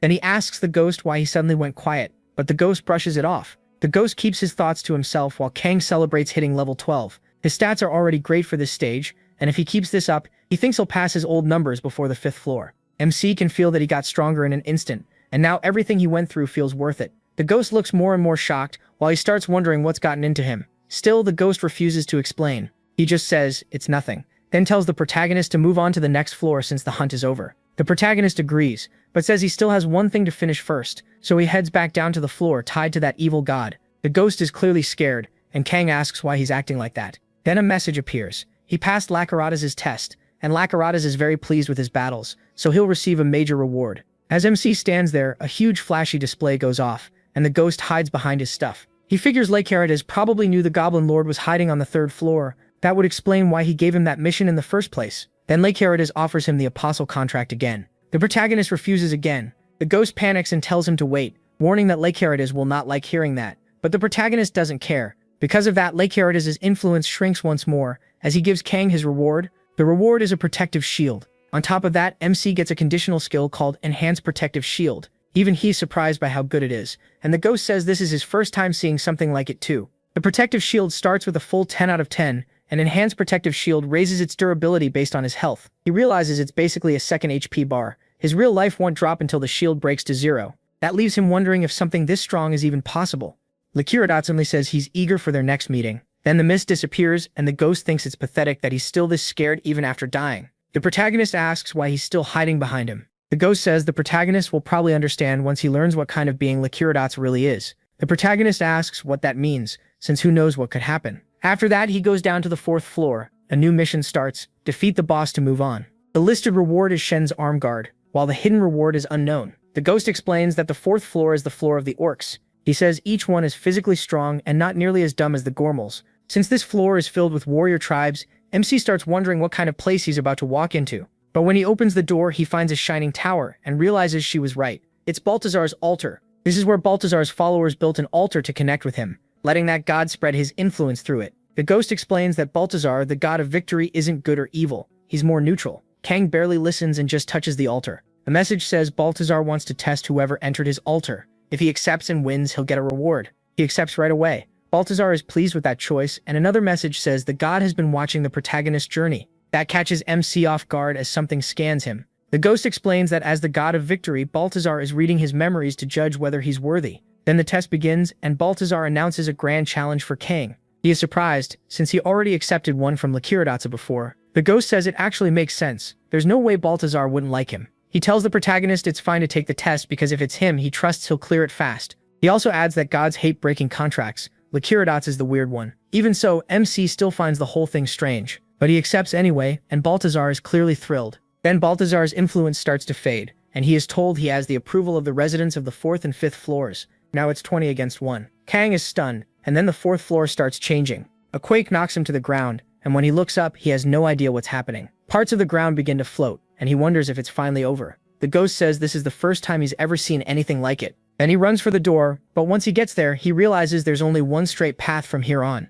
The ghost says Balthazar helped create the labyrinth, so maybe this isn't impossible. But he's still shocked. Then he asks Kang if he's really going to keep going without a second thought. The protagonist says standing still won't change anything, so he might as well see what's waiting ahead. In the first room, he faces an orc swordsman. He notices the monster race is still the same, but he's shocked when the orc takes a battle stance the moment it spots him. That's when Kang finally understands why one of them turned on him before. He draws his dagger as the orc gets ready to strike. MC rushes in close so the orc can't use its full reach. Well, even while blocking, he still takes 4 damage. But his real HP is untouched. It only chipped away at the protective shield. Realizing he can fight like this, he goes for the orc's leg, but the monster lifts it. He instantly slips behind it and tries to hit its back, only for the orc to swing its sword around to block. The exchange keeps going, and the orc covers itself well even from behind. Kang thinks that on his last climb, damage like this would have killed him. Even so, the monster is still standing, and he starts wondering if these orcs were changed somehow. The ghost says he gets it now. Balthazar's challenge is probably just a string of one-on-one duels, a trial about beating every opponent in the end. He also realizes Balthazar clearly buffed the monsters. In response, the protagonist activates Power Attack. He slams the hit straight into the orc's chest, and the orc finally dies, satisfied after an honorable fight. Kang wins the duel with the orc swordsman. He thinks it wasn't that hard, but the ghost says that's only because of his current stats. He also guesses the orcs will keep getting stronger from here. That gets MC excited. There are still 9 rooms left. He thinks that's good, though he decides to take a short break first. After some time, he defeats another orc swordsman and levels up again. Now only 5 rooms remain. Compared to what he expected at the start, Kang feels like he worried for nothing. He notes that when his level went up, his protective shield grew too. He wonders if it scales from 1 to 10 based on his HP, and thinks the answer will become clear soon enough. Then in the 6th room, he fights again. This time the orc is using a spear. Kang activates counterattack, letting his body start returning the enemy's blows on its own. He had thought his stats would be way above the orcs, but he still can't kill them in one hit. That makes him wonder if he can really beat them easily without relying on his skills. He also notices these monsters aren't just swinging wildly. They fight with patterns, so he starts copying every move they use. Still, he realizes copying alone isn't enough. He wonders if someone has to teach it properly before it can become a skill. The ghost then asks if he's trying to learn metagrima. Kang says he is, but asks why the ghost brought that up all of a sudden. The ghost acts like he's crazy and tells him to forget that for now and move on to the next room. In the 7th room, an orc is waiting with a double-headed axe. The 8th room has one that fights only with its fists. And in the 9th room, Kang finally realizes this is the boss chamber. He thinks he cleared the others a little too fast, then starts wondering how he's supposed to find this floor's secret room. The ghost can't help. This is his first time seeing something like this too. All he can say is that he may have to search everything after the trial is over. Then face to face with the 9th orc, the protagonist gets ready for the final fight of the floor. It's an orc fighter. Kang says the boss is still the same one he was told about, and since no danger warning appeared, he figures he can handle something here. But then he hears crying. He looks to the side and sees someone sobbing nearby, begging to be saved. The voice reminds him of a little mouse, and the girl keeps asking why this always happens to her. Even the ghost is shocked, asking how she got here and how she's still alive. MC asks if he knows her. Then the girl recognizes him as the warrior who spoke with her before. She runs behind Kang and begs him to save her.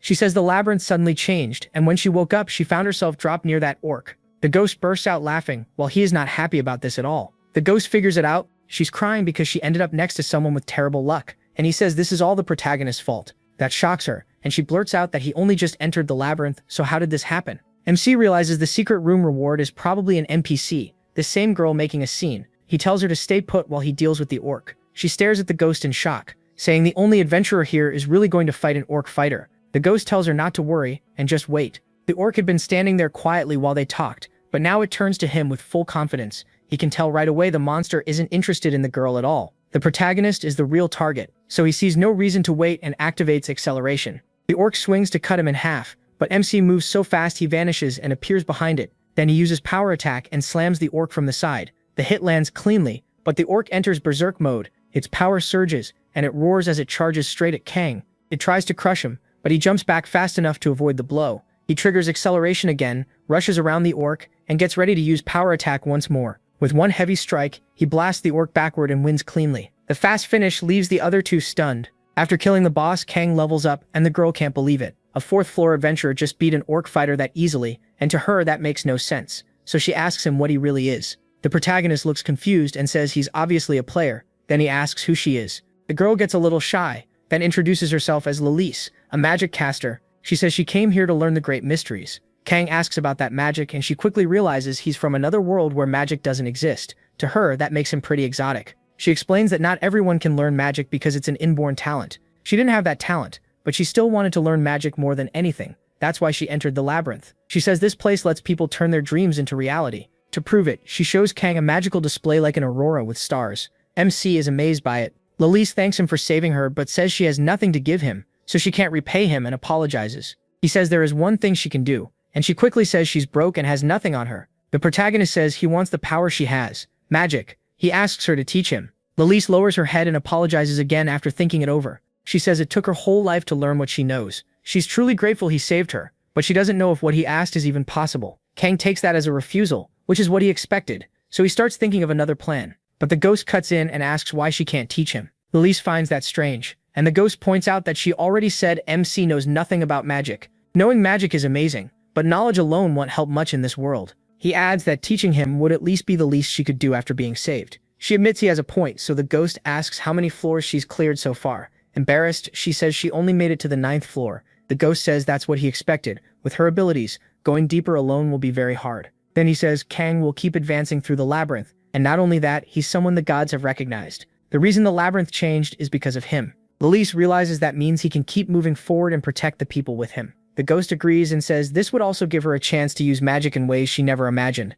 That makes her happy. The ghost says the deal would help both of them and asks if she's changed her mind. After thinking it over, Lilise says it actually is a great idea, and quickly agrees. She says the labyrinth is going to be way more fun now, but since she got thrown somewhere different from where she was before, she can't teach him right away. The 5th floor is also an orc floor, so the layout should be similar. Because of that, she says she'll leave now, head to the secret room on the 6th floor, and wait for him there. Kang says that's fine, and then the girl vanishes with an invisibility cloak, telling him she'll see him on the 6th floor. The ghost says he had been wondering how she even got through the 5th floor, but her magic really is impressive. Kang says he can't sense anything from her at all. She can hide her presence completely. Now that's real magic. Then he turns to the ghost and asks why he suddenly decided to help. The ghost fires back, asking why the protagonist is complaining when he just got helped. MC says he's sure the ghost changed after the Goblin Lord hunt, and he wants to know why. The ghost says he just saw potential in him, and that it also has something to do with his own redemption. He asks what that means, but the ghost tells him to drop it. From now on, he'll help instead of getting in the way.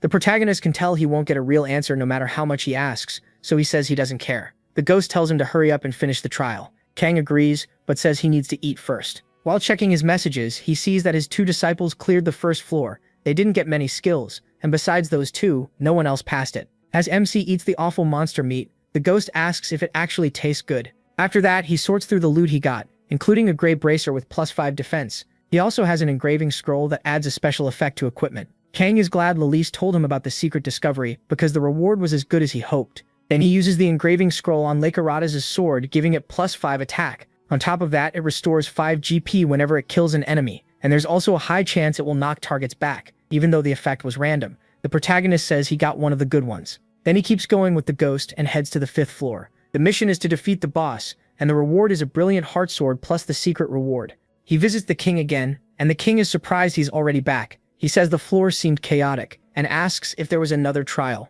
When MC confirms it, the king asks what he wants to buy this time. MC says he'll sell a few things first, and he also wants more inventory space and one more item. Then something catches his eye, and he realizes the thing he wanted is already there. He asks if he can see that golden bottle. It's blessing powder, dust shaken loose from fairy wings. Rumors say it can give the user powerful blessings. The king sounds disappointed in him and says people claim it gives a great blessing, but nobody knows if that's true. Some said bathing in it raised their luck, but that turned out to be nonsense. Others put it on their weapons, and the only result was that the blade looks shinier. He asks the ghost if he knows anything about it, but the ghost says no, he never bought it before. He says that's all anyone knows. In his past life, lots of people saw this in shops and bought it right away, but after finding out it seemed useless, they stopped. Still, the protagonist knows something nobody else does. He asks how many the king has, and the answer is 3. MC immediately says he'll buy them all. That leaves the king stunned. He says it's expensive and useless, but he sells it to Kang anyway. He thinks about the hidden effect no one knows and says he'll come back next time. The effect, he knows, is that it slightly changes probability. The king just tells him to visit often, while the ghost asks if he's really not going to explain why he bought that. The protagonist says the ghost will understand later when he sees it for himself. Then Baltazar says he's pleased with MC's results and can't wait to give him the reward. MC realizes that's basically a warning to finish quickly, which is annoying. The ghost says Kang is way outside the norm. The gods keep lowering the range of their own influence just to do things for him, so he asks if the difference in their influence really matters that much. The ghost can't believe he even asked that. To the gods, that's what matters most. It's not because they're loyal followers either. They hand out lousy rewards and act like they're amazing. Now he says the protagonist should understand how much value the gods are placing on him. That's exactly why he should feel proud. Kang answers that he's only clearing these trials because they give rewards. As he opens another door, he says that's all he wants from them. Nothing else. This is the first room on the 5th floor, and an orc fighter appears with a spear. MC thinks the 4th floor boss was only the beginning, which is disappointing because he wanted something stronger. Wanting a tougher fight, Kang rushes the orc. With his upgraded sword, he throws the orc off balance and finds an opening. Right after that, he uses his power attack and chains more hits together. He goes for the finishing blow, but the orc drops low at the last second. That lets it get its spear in front of his dagger and knock the attack away. Kang can't help thinking this monster is crazy. Lucky. Even so, he fires off another power attack and finally brings the orc down. After beating the fighter, the protagonist tells Gasparzinho it wasn't bad at all. The enemy was about as strong as the 4th floor boss, but the scroll let him finish it fast.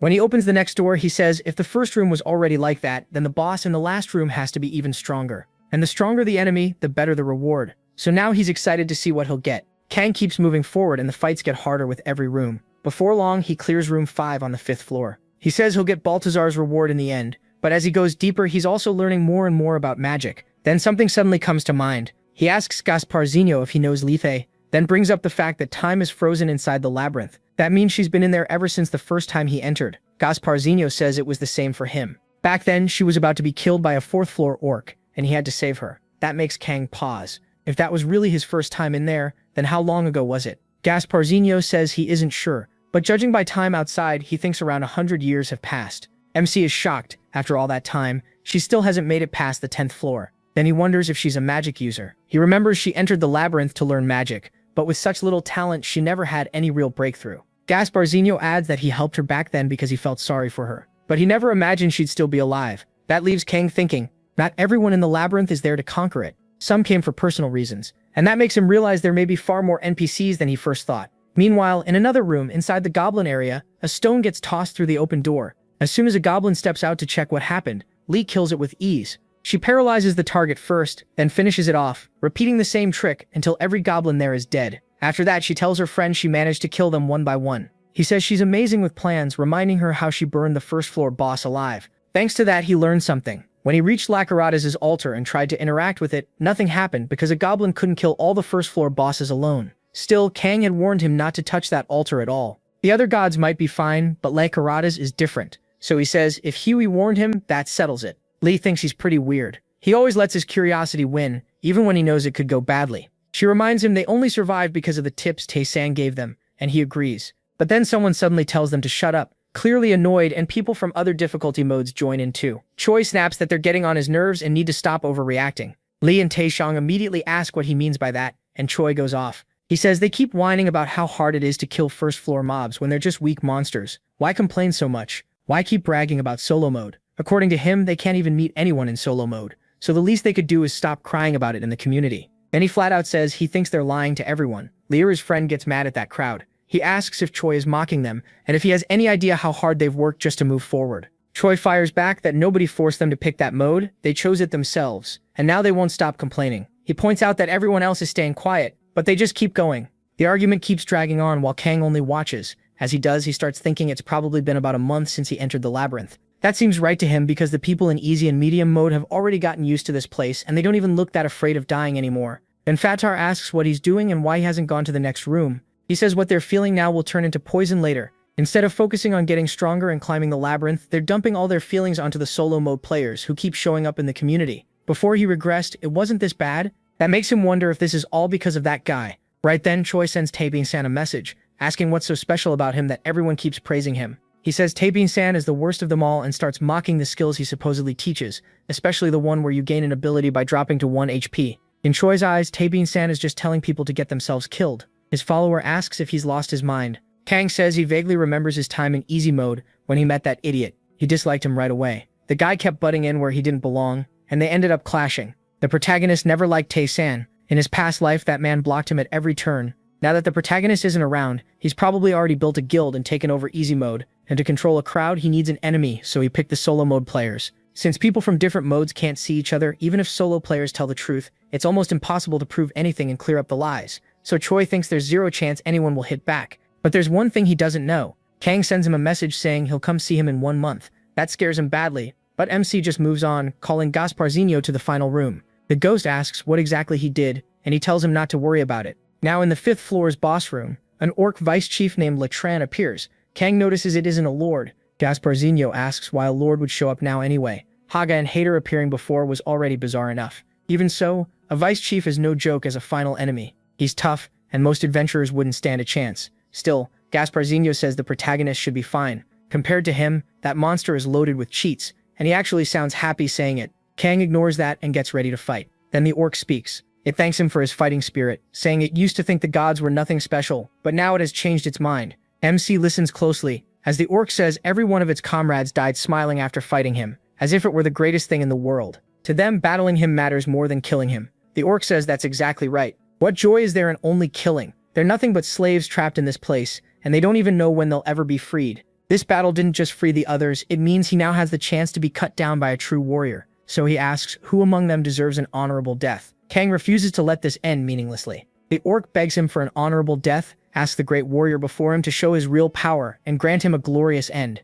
With that, Latran activates Charge and Rage. The system warns the protagonist that his enemy is extremely powerful. Kang readies himself, determined to grant the orc's final wish. It's insane to realize these monsters are fully aware. They're trapped here maybe after losing their own world, dragged into the tower and forced to fight anyone who comes forever. There are copies of them in every solo mode, all because the gods use them like pawns. After a brutal battle, the orc finally collapses to the ground, battered and broken. He admits he never imagined the gap between their strength would be this huge. Then he asks MC's name and wonders if he's really just a 5th floor adventurer. Even without truly understanding swordsmanship, he could tell he used it like a real sword art, and his movements clearly came from deep experience. The orc calls it an incredible battle and says he's fully satisfied, which means he can accept a truly honorable death. He tells Kang to go on and wishes victory to stay by his side. The protagonist then defeats the 5th floor boss and successfully clears Baltazar's test, leaving the god thrilled. Baltazar's range of influence shrinks a lot, and MC receives the Belt of Fighting Spirit. It gives +3 attack, +3 defense, and restores 5 GP every time he wins a battle. He also gains a conditional skill called Proof of Victory,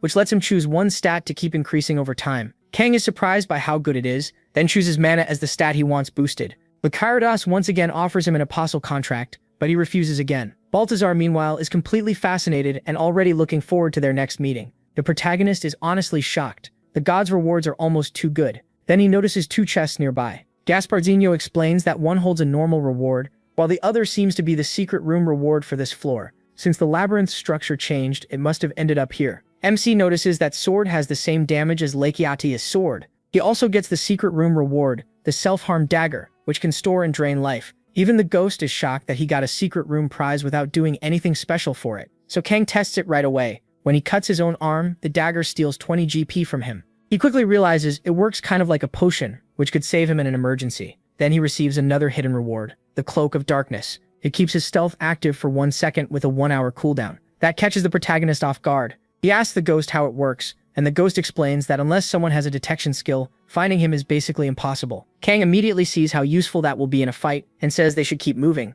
As they go, the little ghost notices MC is now using dual wielding and thinks it's pretty cool, saying he used to fight the same way. MC asks if that means he had his own sword art. The ghost says yes, it was a personal sword style he built from the Great Kaveh Empire's techniques. That's why people started calling him Sword Master. Hearing that, he asks if he can teach him, but the ghost refuses for now. With the protagonist's current stats, trying it could get him killed. Even so, the protagonist is stunned by that, especially since his strength is already close to 150, and wonders if this really counts as just a sword art. The ghost tells him to think of it like a high-level skill. Still, he believes MC might be able to use it one day. For now, he says MC should focus on clearing the labyrinth, getting stronger, and proving himself. Then he'll pass on everything he knows. Right after that, the mission for the 6th floor begins. He has to defeat the boss, and the main reward is a recording scroll. The secret reward is hidden again. The moment he steps in, something like living moss rises from the ground. Just like he'd been told before, the protagonist remembers hearing this floor would be hard to move through because it's a swamp, and the monsters here aren't slowed down by the terrain. Soon, several lizard men start surrounding him from a distance.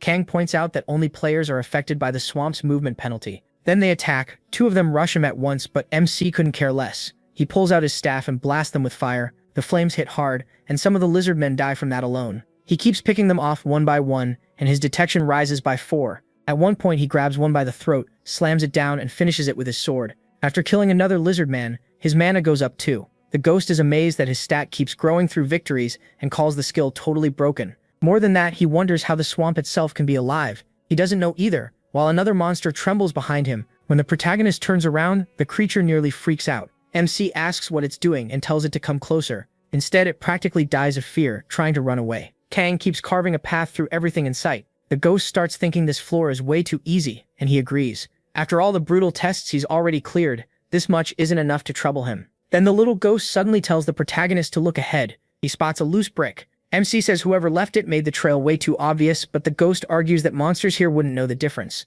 The clue works. As soon as he presses it, a staircase appears, leading up to a hidden room. A girl welcomes him to her secret chamber and introduces herself as a poor being who longs for magic. Inside, she's clearly trying hard to look impressive, so the ghost asks what exactly she's doing. She proudly says she's posing like a powerful mage and admits it's her first time trying it. The ghost tells Kang not to pay too much attention to her weird act. Naya just laughs, then says she'll explain what magic really is. She starts by saying magic isn't like normal skills. You can't just learn it directly. It has to be given by someone else first. That's why magic can do things skills normally can't, like control fire, make objects float, and other impossible tricks. Because of that, magic is incredibly valuable. Since she's the one teaching him, she declares that makes him her student, so he should show some respect. The ghost immediately asks why she's acting like such a proud little fool. The protagonist says if learning magic means being formal, then he'll gladly do it, and even calls her master. That just makes the ghost even madder as he tells the protagonist to stop playing along. She gets upset and complains that the ghost is ruining the mood.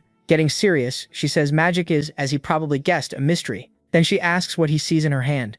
MC sees the shape of a flame. She says that's all people without magic can notice the normal outer form. Since MC came from a world without magic, she says that makes sense. She goes on to explain that the usual way to learn magic is by making a contract with a god of magic. In her case, that god came to her personally and gave her power directly. The ghost cuts in and says cases like that are almost unheard of. He figures it only happened because she's completely obsessed with magic. She doesn't even deny it, and he decides she's totally nuts. He then asks if he also needs a contract to learn magic. Since he's already turned down several apostle contracts, that could be a problem. But she says no. He already has what he needs and asks if he forgot. Then she places a hand on Kang's chest and gives him the magic of the poor being who longs for magic, letting him obtain magic at last. She tells him never to forget this. Someone who has magic can share it with someone who doesn't. That's one of the labyrinth's biggest advantages. The protagonist gains magic with 1 proficiency. Now he can finally use magical power, though for the moment he can only make sparks. He also receives magic donation and magic extraction. After that, she asks how he sees the flame now.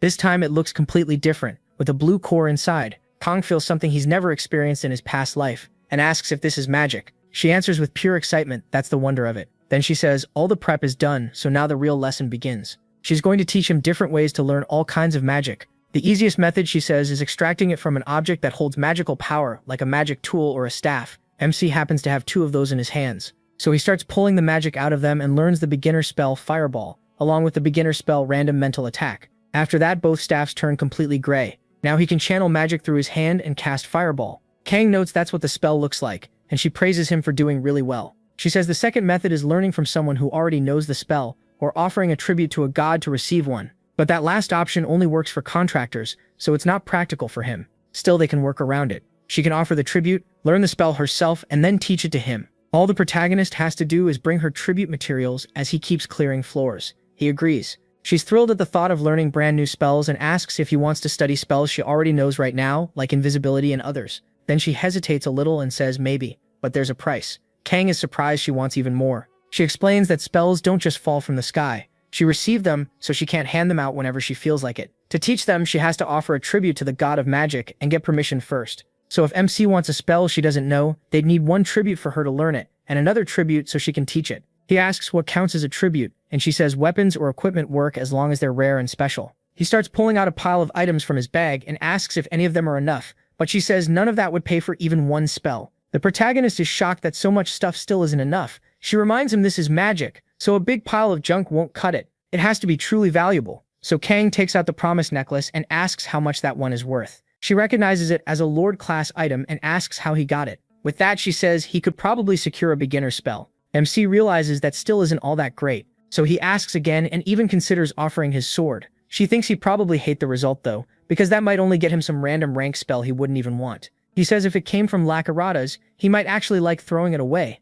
The girl says it's her first time hearing someone talk about a god like that, and he tells her that's just how he is. Then Kang asks about the worn wooden staff that gives +3 magic. She says maybe, but even that would barely be enough for a beginner spell. The protagonist asks if it's really on the same level as the Lord's necklace. She says it's not exactly the same. What matters is the tribute itself. Gods like items tied to their domain. MC realizes that actually works in his favor and decides to keep going. The girl starts her little setup and asks which spell he wants. Invisibility is still too advanced, but the others are available. She shows him a few options and reminds him he already has Fireball, so he can skip that one. Ice Arrow is close to Fireball with a small twist. Basic Search helps find monsters in the next room, and Cover Curtain makes hiding easier. Blast is Provision Creation. It makes water and porridge, but it has no flavor. Kong picks Provision Creation, and she's surprised since she expected him to choose Ice Arrow. He says there's no time limit, so he can come back later, and Ice Arrow might show up again anyway. The ghost agrees. Anything is probably better than goblin meat. She says she gets it and asks for a moment, then she starts the ritual.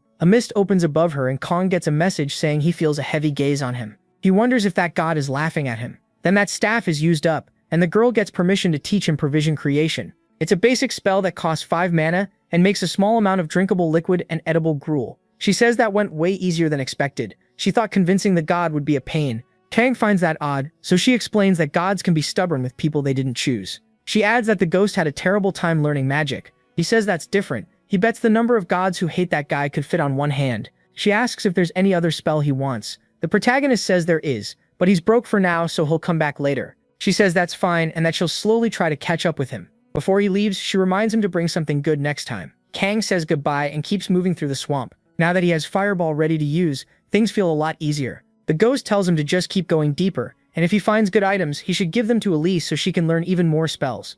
But MC keeps checking his stats. Looking over the panel again, he notices his shield cap has gone up a little more. While the ghost tells him to stop staring at that, he suddenly sees Kang taking off his clothes and is completely stunned, asking what on earth he's trying to do. He says he needs to gain something. While the ghost pretty much wishes he could unsee this, he asks the protagonist if there's really no other way. Does he seriously need to strip that much? The protagonist says there's a real reason, so he should watch closely. Right then, another lizard shows up and comes after Kang. When it turns around, it spots an opening in his defense and rushes in. MC quickly slips out of the way, stops and grabs that spear, but he still takes 20 damage. His shield drops to 15 out of 35, but Kang finishes the lizard with ease. The ghost realizes that hit should have done 50 damage, but he used his movement to cut it down to 20. He asks what he was trying to pull, and because he took less than half the damage, he gains the continuous skill Robust. Now the first hit won't reduce his HP. The ghost is shocked, and the system says he has gained complete nullification of the first attack. If he gets attacked while wearing no defensive gear, he won't lose HP.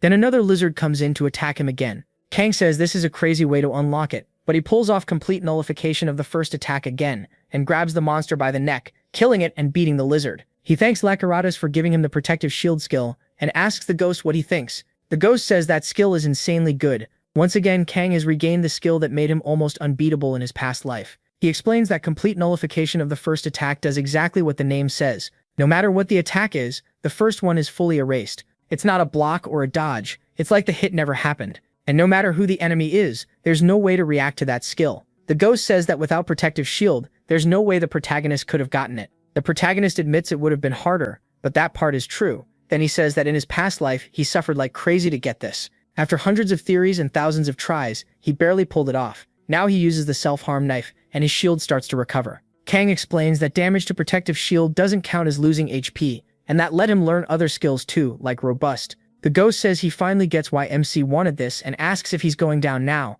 MC says not yet. This nullification only works on the first hit. The ghost can't believe what he's hearing. Not even PALKE has complete nullification for the second hit or beyond. So how is that even possible? He just took 20 damage. His shield is only at 35, and there's no way to stop 2 hits in a row. If he gets hit twice, the shield will break and the damage will go straight through. Kang says it's fine because he has something else. The powder of blessings, dust made from fairy wings, that's said to grant a blessing to whoever uses it. The ghost asks if that stuff only makes you sparkle, but the protagonist dumps all the powder over himself. Then he heads into that room full of lizards. The ghost asks if he really thinks that dust is enough to make his current shield hold up. As the monster attacks, Kang uses complete nullification of the first attack and takes no damage at all. The ghost points out that attack doesn't count for the next skill. If MC wants complete nullification of the second attack, he has to take 2 more hits without losing HP. The monster attacks again, but the fairy dust keeps it from landing cleanly. He says that's the first one. He only took 17 damage, and his shield is now at 18 out of 35. The ghost starts to see the protagonist's plan. Kang explains that attacks go through a lot of checks: accuracy, evasion, defense, and finally luck. As the monster gets angrier and angrier, it attacks again. Mane thinks about how the system gives damage a random range of 10%, so if an attack normally deals 30, it can land anywhere from 27 to 33 at random. This time on the second hit, his shield drops exactly to 0. He figures the powder of blessings gives precise control over probability, and with at least 3 uses he's guaranteed to take the minimum damage, so his HP still doesn't drop from the second attack. The system grants him the continuous skill complete nullification of the second attack. Just like that, he steals another broken skill and gets ready to kill that monster, which he does in a single strike. The body is sent flying away, and Kang thinks he used too much force. The ghost is stunned again, saying he really will do anything to get a skill. After a while, he goes back to killing monsters in a calmer, more normal way, driving both swords into their hearts. He defeats another lizard man, and because he hit the enemy's vital spots so cleanly, he gains the skill Vital Strike. Kang thinks he finally got it, a skill that usually takes forever to farm, but he never had time to learn it before because of the trials. The ghost says that 1 is a great pickup. It's an important skill for going deeper into the labyrinth, and with enough proficiency, hitting vital points can deal triple damage as a critical hit. At the end, he says only the boss is left. But before he goes in, he activates provision creation, making some water and a bit of porridge for himself. It tastes like plain, unsweetened porridge, basically nothing. Then he asks if a spell's random mental effect stacks when used over and over. The ghost says it does, but probably not how Kang means. The next effect only starts after the first one ends, so the protagonist sees it works one after another and pulls out Fireball. He remembers Lily saying she wanted to ask him something. In the labyrinth, would magic count as a kind of skill or not? She told him it's a little different, but he's not totally wrong. MC thinks that means he's good to go. Then he starts shaping the fireball however he wants, changing its form. At first he thinks it failed. He was trying to make it sharp, but nothing seems to change. The ghost asks if he's trying some high-level magic. If people could control spells that freely, spell ranks wouldn't even exist. Kang casts Fireball 3 times and starts pulling them together into a wall. He says that even if he can copy similar effects the way he did with skills, that still won't teach him new spells.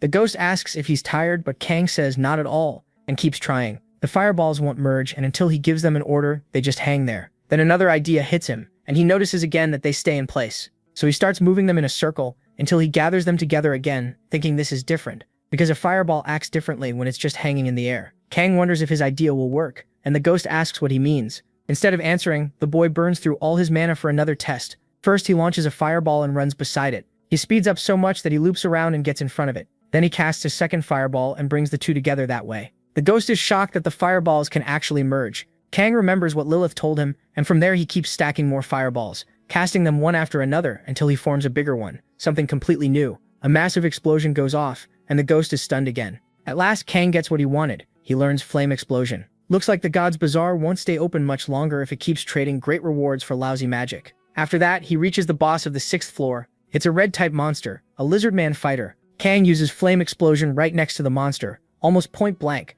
The lizard raises its swords to block the blast, but he doesn't let that save it. He follows up with Despair and Madness. The lizard man starts flailing around, totally lost. then drops to the floor clutching its head, not even noticing the fireball above it. A second later, it gets blown apart. When Kang used Flame Explosion, he also triggered Perdition and Confusion. He deals 49 damage, then another 50. The test succeeds, and the Lizard Man fighter is inflicted with burn. The ghost realizes the boss got hit by one mental attack after another, plus chain spells, and never had a chance to do anything. Honestly, it was almost sad. Once it's down, the protagonist finishes the lizard and earns another chest. He says that because of all his limits, he's only used magic as support so far. But at this rate, maybe he really can keep going with magic alone. The ghost figures others have probably reached the lower floors that way too, so it's not impossible. For beating the boss, Kang gets an engraving scroll as the basic reward and a staff of the frozen heart as the secret reward. He says it looks valuable and stores it for now. The staff gives +6 magic and its mana cost is 1 per cast. He also gets the fighter's necklace with +3 strength and +1 agility. MC says the Lord's necklace is still better, then wonders if this and the rest of his loot might earn him another spell if he offers them up as tribute.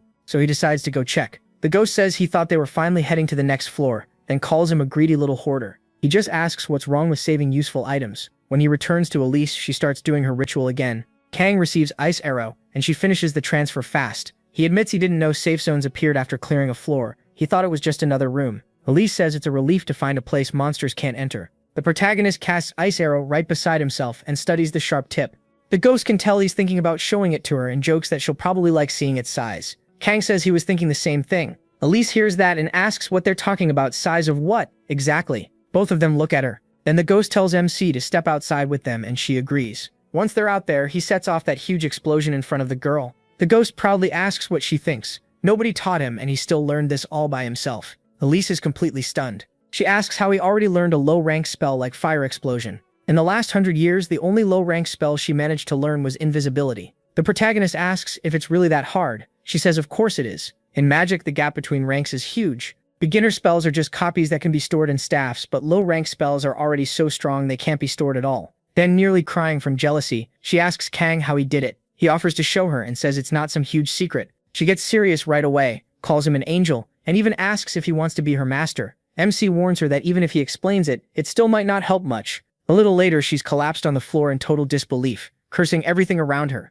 He figures that's probably the normal reaction. He asks if she really can't learn it, and she says no chance. No mage would ever train like a fighter. Even so, she thanks him because now she understands the system judges things very differently than she thought, and that gives her lots of new ideas to test. The ghost thinks at least this crazy girl recovers fast. Then she says she'll stay on the next floor and tells him to bring back something good to offer her. As he heads down once more, Kang checks his stats and sees he's in top condition. He says they've already gone far beyond what he had in his old life. Then he finally reaches the 7th floor to beat its boss. The ghost grows thoughtful. It seems their time together is almost over, and if it's now, maybe this can still happen. Thinking about the warrior's necklace and the secret reward, Kang asks if the ghost will finally teach him his sword art. The ghost smiles and says he'll teach the protagonist his imperial sword art. He explains that the Carvo's empire is a land that worships power. That's why the weak are treated like they're worthless. To the point people think it's natural for the strong to use them. The imperial family was no different. He drove his blade into the necks of those who shared his blood and fought his way toward the throne. Of his 6 brothers, only he survived. Everyone in the labyrinth wondered how anyone could survive in a world filled with people that ambitious. Even so, that was his first and only home, and now he says he can never return there, not even in his dreams. Even if he wants to save that world, he doesn't have the chance anymore. That's why leaving behind at least one trace of it is his form of penance. After that, Kang heads to an abandoned house and says it looks like a good place to train. The ghost explains that given the world where this sword art came from, its specialty is raw power. In this style, defense barely exists. The best defense is offense. You strike where the enemy's sword will be and stop it by overwhelming it. MC thinks that means some attacks wouldn't be blockable, so the style doesn't sound very stable. But the ghost says that also means its attack power is far greater, and he promises that's true. Then he asks what he thinks. Kang says he has no reason to refuse. The ghost moves up to him and touches him. A storm rages, and scar-like marks appear like claw wounds. He says the Sword of the Storm Severance is all that remains of his world. For a moment, the protagonist sees the ghost's true form, his astral self standing right in front of him. MC becomes the bearer of the Sword of the Storm Severance and gains the high-rank skill, Sword of the Storm Severance. He's still thinking about the true form he just saw when the ghost tells him to go test it. The proficiency for that high-rank skill is at 0. It's a sword art brought from a ruined world, and now only one person has learned it. He notices the 0 proficiency, and the ghost says it should have started at 100, but because he's dead, he was only allowed to pass on the technique, so he will have to train the rest on his own. Still, the ghost says he'll teach everything he can, and tells the protagonist to pay very close attention. Sometime later, he explains that the goal isn't to block an attack, but to react to it. Only by keeping that idea in mind can MC use the Sword of the Storm Severance. He adds that when striking an opponent's chest, he should bend his arms and shift to the left. Then, by using the spring of his whole body, he'll be able to pull off that absurd move. Kang says he has no clue what the ghost is talking about. He asks how anyone is supposed to explain swordsmanship with words alone. He didn't expect this kind of problem, so what is he even supposed to do? The ghost says it's not because the protagonist lacks talent. Normally he would explain while showing the movements, but he can't do that now, which makes everything harder. The protagonist just doesn't have the experience yet. MC asks if proficiency could count as a kind of experience, and the ghost says that since he has to build it himself, it's basically the same thing. That makes him remember his time with the Lord, along with the potion he got, a proficiency boost potion that raises a skill's proficiency by 5. So when he drinks it, the sword art's proficiency rises, and he starts picturing all the strikes he needs to make. At last, he begins to perform the technique, and the ghost lights up with excitement, amazed to see him using the sword art of his homeland. He starts to tremble, remembering the day he mastered that art himself. Kang repeats it step by step and says it worked. The ghost turns soft with relief, realizing this method works too, and thanks the protagonist. MC asks if the ghost said something, but the little spirit just teases him, saying he always finds some kind of workaround. A while later, Kang goes back to the old shopkeeper and says he has no clue why the kid wants that thing. Even so, he sells him a rusty sword with +1 attack, figuring he must have a reason for it. After that, the protagonist says goodbye to the old man and heads out with his new gear. Then he returns to the swamp, this time using 2 swords. The ghost explains that to really understand the storm-cut sword, MC needs real combat. Buying a cheap sword was smart. It makes the monster fights last longer, which helps him learn. As the fight goes on, Kang runs the sword art through his head and says he can see every way to answer that attack. With that, he starts pressing harder. He keeps getting better at the sword art, and his proficiency goes up by 1%. The ghost says it wasn't bad, but it'd be better if he moved his wrist about 3 more centimeters. Kang just takes the advice. He says what should have been a long fight ended way faster with the storm-cut sword, and now he thinks he can clear the 7th floor. Sometime later, he keeps fighting like this. The ghost tells him that keeping pressure matters, but backing off has value too, and when he turns left, his left foot should be a little farther forward. After one battle though, the ghost says he retreated too much. Even while falling back, he has to keep attacking. Then right after stepping back, he strikes with even more force, and the ghost tells him to put more weight into the blow. Later on, Kang finally lies down to sleep, and the ghost thinks it was sudden, but the guy is really strange. He fought for 12 hours straight, then spent 6 more practicing the sword technique's movements. The only time he ever settles down is when he's asleep. The ghost remembers asking why the protagonist thought the training was boring, and he said he was having a great time. To him, this is way better than repeating a dead-end future with no answers, so he'd rather keep training like this. The ghost says that's easy to say, but who in the world would actually agree to live like that? What kind of life has this guy had until now? Then he lies down beside Kang and admits the kid really is completely nuts. Sometime later, MC makes a lot of progress. He throws stones into the air and manages to slice them mid-air with the sword art. 4 days pass since he learned that move, and now he can control it much more easily. He says he can react to his opponent's movements properly now, but something still feels missing. Right then, another lizard shows up near him. Kang decides this is exactly what he needs. Instead of overthinking, he'll just train more. But then the ghost tells him to close his eyes. He does it. Step by step, the ghost tells him to empty his mind and follow the path of the sword, and Kang begins to see that path. It leads him to the monster. The ghost tells him to react on instinct, trust his senses, keep a wild stance, and keep moving forward. When the monster attacks, the protagonist deflects it and counters with everything he has, using only his senses. Several wolves appear beside him to finish the attack, and the lizard man goes down. His proficiency with that sword art jumps by 3%, and Kang is shocked.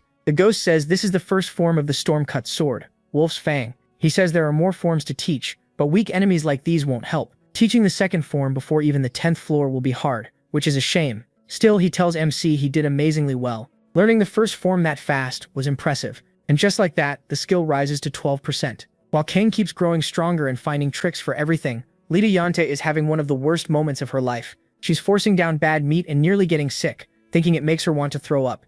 She says she never wanted to eat humanoid-type monsters, but the shop's emergency rations cost too much, so she starts missing Earth pizza especially, and all that delicious junk food. She says she'd give anything to eat that cheese and corn pizza one more time. Honestly, anything would be better than the disgusting stuff here. Then she starts thinking about going back to Earth, but a notification suddenly pops up, making her wonder what it is. It's a special mission. Return to Earth. In 1 week, everyone will return to where they came from. They have to survive there and then come back. The rewards will depend on their results, and the mission can't be refused. She's shocked and jumps into the chat, asking if everyone got the special mission too. People start asking if they're really going home. Then everyone gets excited, and one person says this kind of mission might not be a good thing. They ask what he means, and he tries to explain. He says the reason they ended up here was because of the monsters on Earth, and everyone remembers that. The mood drops right away. Then people start saying that now that they're stronger, maybe they can actually do something. Even if Earth has gone to hell, there should at least be some real food there, even just rice. Meanwhile, Kang watches the chat while still training his now massive ice arrow.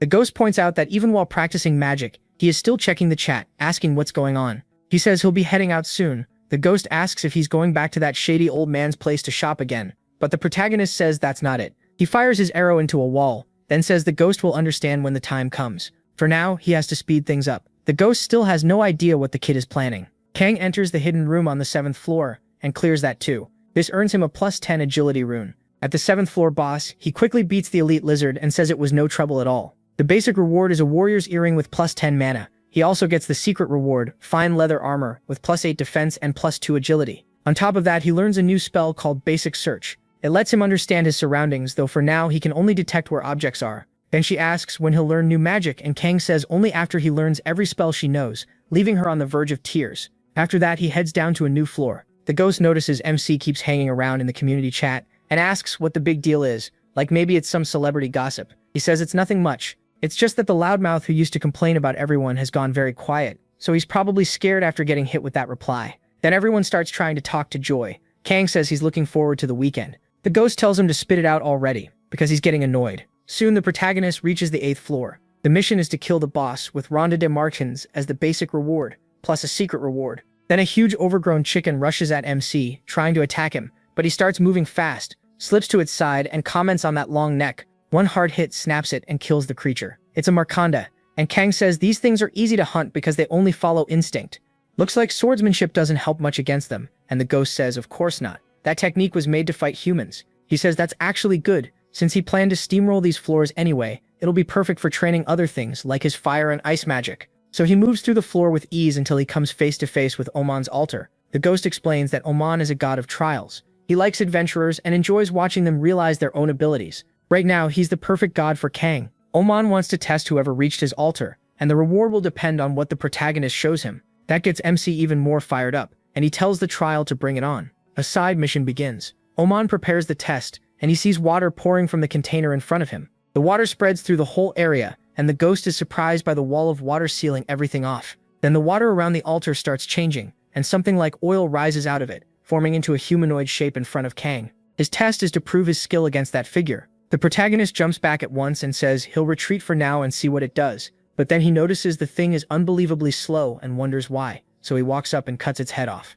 The first test is cleared and his reward is +1 agility. Then another one forms nearby, and Kang asks if they just keep coming back. This time it's faster than before but still way too slow, so MC kills it easily. He says he gets the idea now. The test is split into levels. After clearing the second one, his strength goes up. The ghost says exactly. Those first two had the average power of adventurers from the 1st and 2nd floors. Now Kang can start seeing how far his current strength really goes. The third one is even stronger, and he says this is perfect, because he was dying to measure his power. He beats the third one too, and his intelligence goes up by 1. The rewards keep climbing, and now his agility goes up by 2. Then his strength also rises to 2. After that, the shadow starts using powers too. It triggers a strong attack, and Kang realizes it's copying skills now. It even summons an ice spear, but he kills it with that alone. Even when the monster tries to stop it, it can't stop the protagonist's attack. The thing gets frozen, and the 6th test ends with his mana going up by 2. Kang finds something weird. His mana restores after every test, so he won't need to hold back. Another monster appears, and now he decides to try a few things.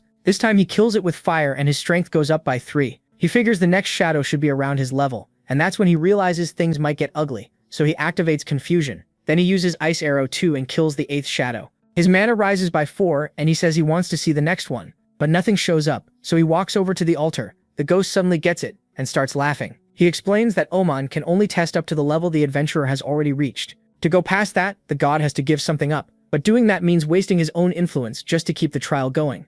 MC notices the other gods don't seem to think spending influence is a waste. The ghost says Oman is different, and because ascendants vary so much, MC would be hard to judge. Oman wants to see the boy's full potential, but not enough to pay the price. So he gets released, and he complains this is taking too long. By now, he says he could have cleared the whole floor already, but then the test keeps going. Oman's influence shrinks, and he offers a stronger trial. The ghost cracks up. The protagonist baited him. The protagonist just stares at that crazy turn. Oman gets cornered and continues the test, telling MC to prove himself. He gets ready again and thinks the shadows from here on will have the power of floors he hasn't even reached yet. Then he calls them on. The next shadow that forms actually gives him trouble, Still, Kang starts using both magic and dagger strikes, and he clears the 9th test. His strength goes up by 4, parry activates, his deflect proficiency rises by 3, and his agility starts increasing too. He admits the reward is great, but he still asks what the hell these shadows really are. They don't look like any one person. The ghost says some are adventurers who failed the test, some made contracts with gods, and some sold their souls after being defeated.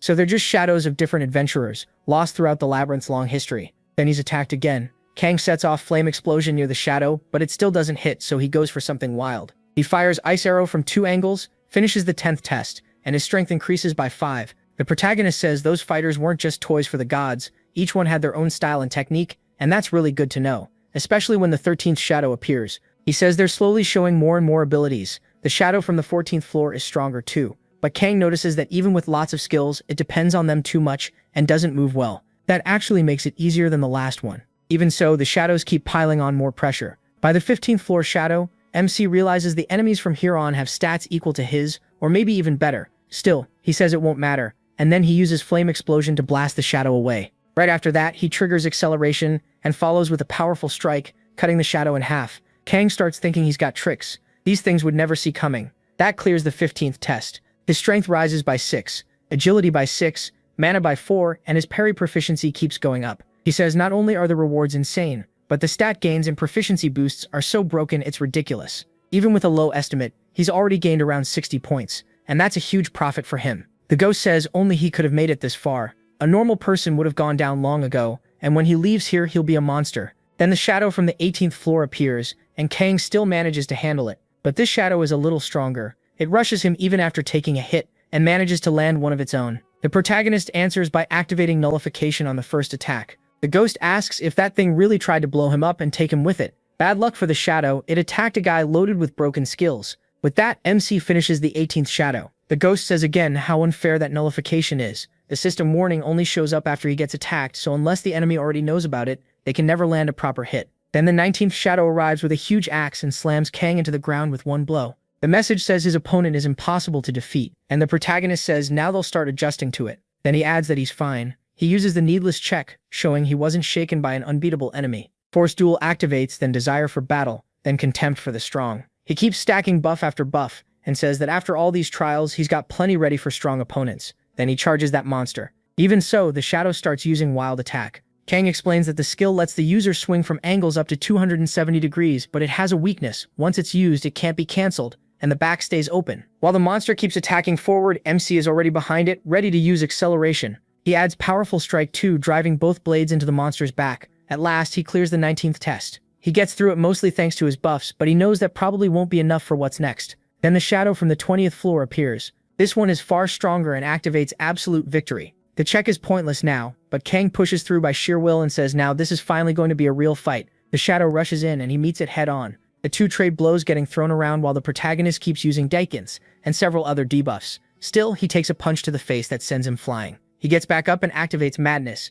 The shadow uses retaliation to block the attack, and Kang gets thrown flat onto the ground. He says it's a counter skill that throws the enemy back based on stats. It took him a long time to learn it, but at least that shadow doesn't have much HP left, so he charges the shadow again. He activates acceleration and powerful strike, but the shadow throws the attack back, dealing 210 damage to Kang, so he changes plans and uses Cloak of Darkness. He vanishes completely, leaving no trace for the shadow to follow. Then he appears behind it and strikes with the first form of his sword art, cutting its head off and clearing the 20th test. His strength jumps by 12, agility by 13, intelligence by 10, and mana by 14. His parry proficiency shoots way up too, and then he collapses from exhaustion. But then he notices something else. Another shadow is coming out. That shadow crawls toward Kang, and the sight leaves a bitter look on his face. Then he starts laughing, and simply ends the challenge there. The trial of Oman is said to be nearing its end. Oman stays silent, thinking this guy is packed with broken skills. Sure, he's way stronger than he should be, but throwing one overpowered monster after another at him without stopping is just messed up. Even the ghost is shocked when he checks MC's stats and sees how much the kid gained. He says MC's still only on the 8th floor, yet he was tearing through shadows up to the 20th. Then it's announced that Oman's influence drops and he gives out a reward, making his power fall even more. He gets the Ring of Validation, which gives +5 strength and +5 defense. Since he cleared an enhanced challenge, he also earns an extra reward, Proof of Limitations. When he faces an enemy of similar rank, all his stats increase, so he gets both the ring and a buff.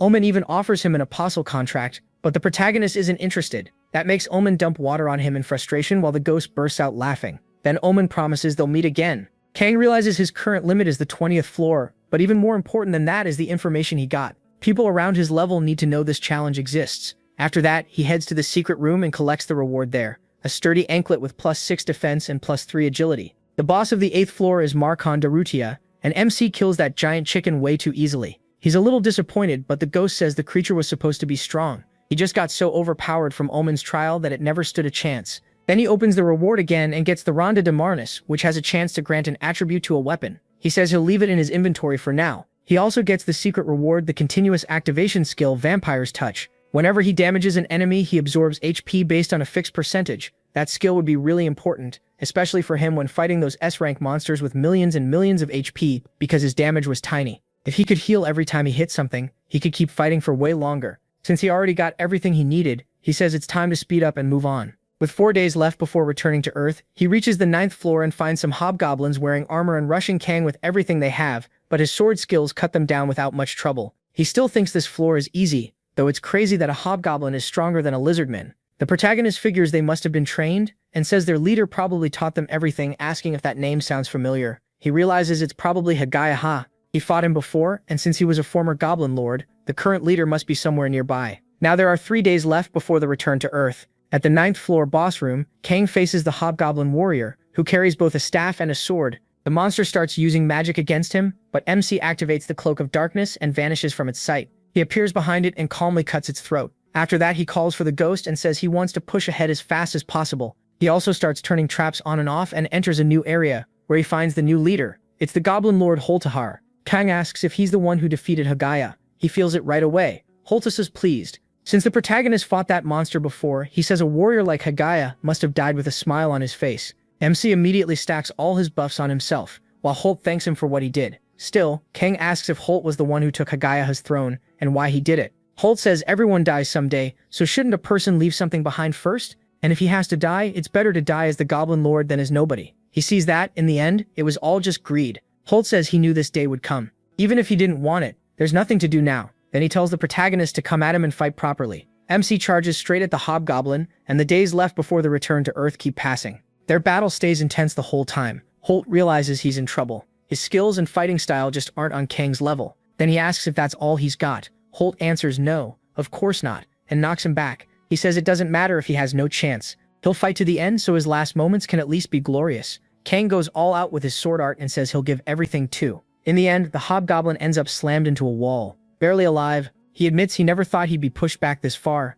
but it was still a real pleasure. He tells the protagonist to go on and hands over his throwing spear. In the end, MC defeats Holtahar. He gets the title Regicide. When he fights a lord, king, or monarch of any race, his stats rise and the reward improves. After that, he calls the ghost so they can leave. From Lilith, he learns the concealment spell. It costs 4 mana, starts at 1 proficiency, and simply hides his presence. Then he goes back to Kitana's king and spends all his money there. When asked why he needs so many potions, Kang says they'll all be useful. After that, he heads down a little farther and reaches the end of the 9th floor. The floor reward is the Boots of Speed, plus 7 defense, 5 agility, 10 movement speed, and 5 action speed. He also gets the Sword of Icy Light with 11 attack and says it was about time to replace his weapon. At last, he reaches the 10th floor. The ghost says the end is close. He asks if he remembers his mission, and he says of course he has to get revenge on whoever killed him on the 10th floor. The ghost thanks the protagonist, but he asks what for. He says it's for carrying proof that he existed. His world was destroyed, he's dead, and everything is over for him. Leaving behind proof that he was here was the one thing he still had to do.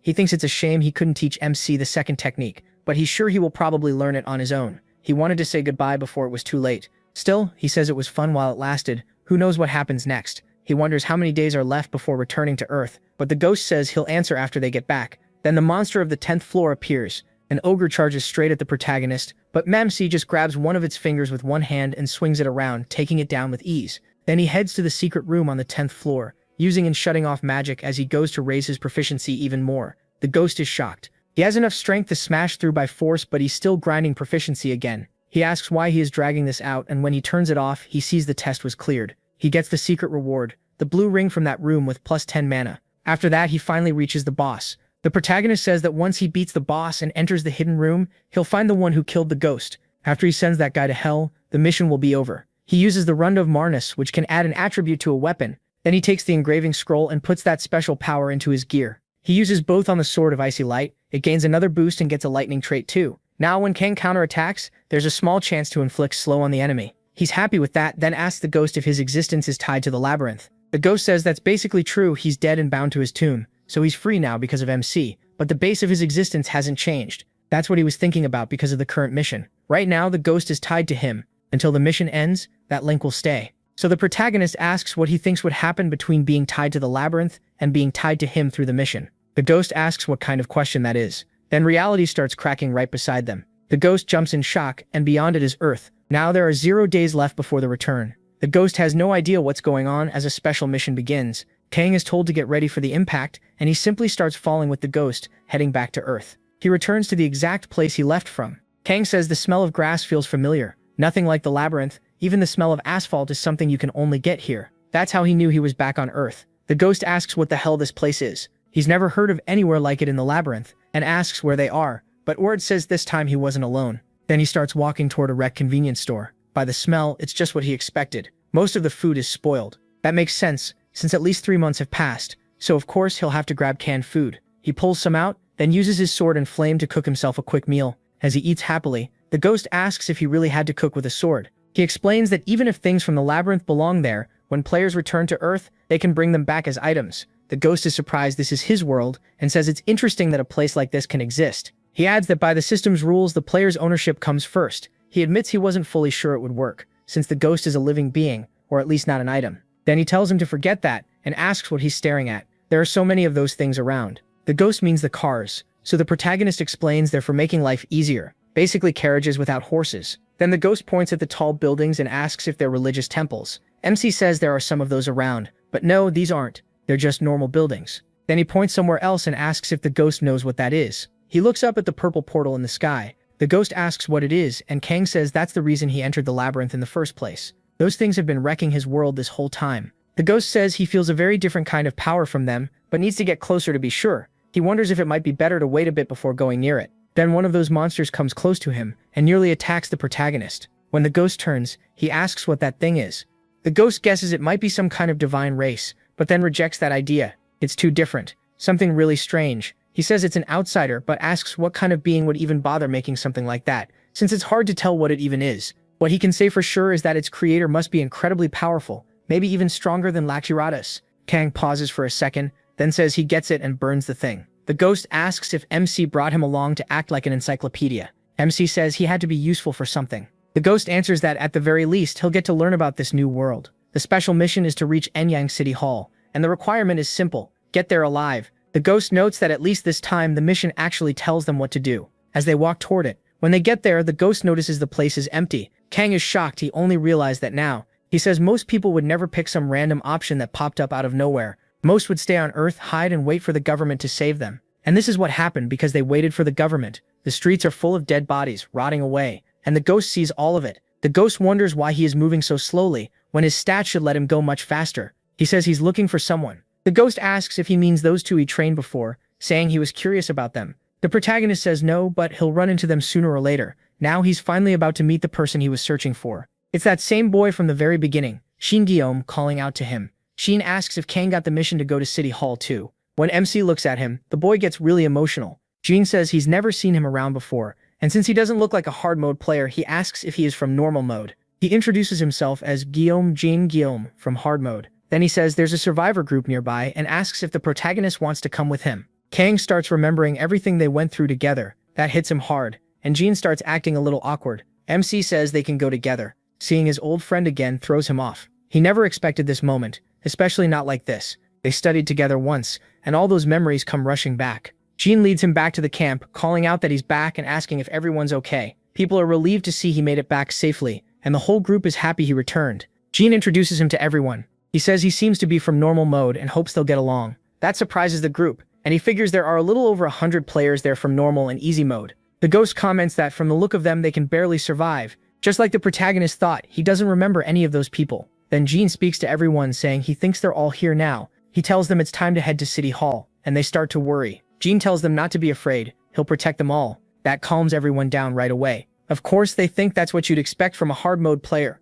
The ghost is completely baffled. He asks if these people are really labyrinth adventurers because they're all pathetically weak. He says John at least seems useful, but that's it. Even John's strength wouldn't amount to much in the deeper floors, As they keep moving, the ghost asks why Kang even bothered meeting him, especially when he's walking around with that whole crowd. Then someone calls out to John. A monster appears ahead of them. John tells everyone to wait there and says he'll be right back. This one is only an F-rank monster. By Labyrinth standards, even easy mode players could handle it. But here in the real world, Kang thinks only hard mode players can deal with it right now. John charges in, and after a pretty rough fight, he manages to kill it. Everyone cheers. MC says the same thing happened again after that. Whenever a monster showed up during the trip, John handled it. The rest of the group stayed hidden until it was safe to come out again. And if another monster appeared before then, they just ran. At one point, they wonder what they're supposed to do if a new monster shows up while John is already fighting one. Kang kills one of them before anyone notices. The others are confused and ask where it went, since it just vanished. John comes back asking if everyone is okay, then asks where the other monster went.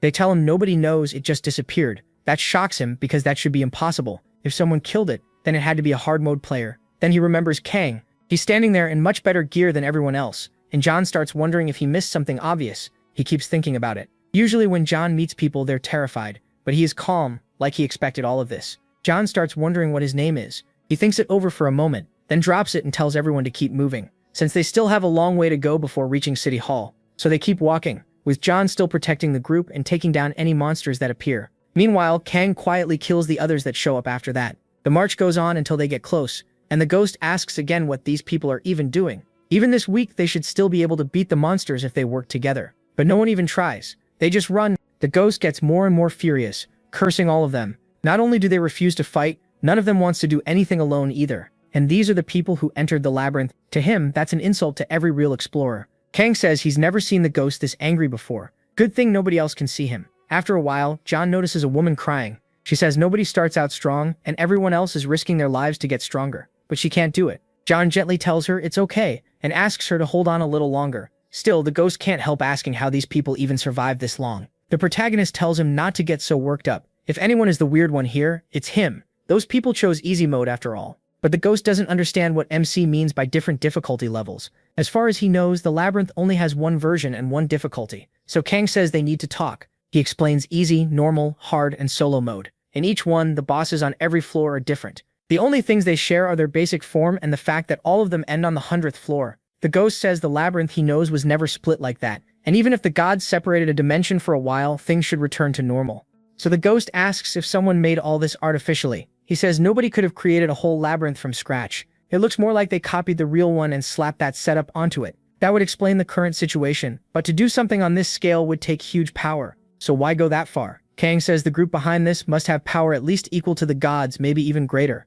Then he realizes every monster they've seen so far has been F rank. If the enemy really wanted them dead, they could have just sent one A-rank monster. Instead, everything feels controlled, like someone is watching them. The protagonist notes that the gods do enjoy watching mortals struggle. The ghost asks why MC doesn't just run straight to City Hall already, because he can't stand looking at these people anymore. MC says there's no point. Even if they got there faster, there'd be nothing to do yet. The ghost asks that if he is going to help these weaklings, why does he do it in secret instead of properly stepping in? He assumes he likes helping people, but he says that's not it at all, which throws the ghost off. The ghost points out that the protagonist keeps helping people he runs into, but the protagonist says he doesn't help just anyone, only people with potential. As for now, Jean is someone who could become a friend, someone who might survive to the end. That's why the protagonist is helping him. He doesn't care if the others die, but if they die now, John might suffer a mental breakdown, and then Kang remembers something. In his previous life, John led a group of people too, but when he finally reached City Hall, he was alone. By sunset, they're still moving, with monsters all around them.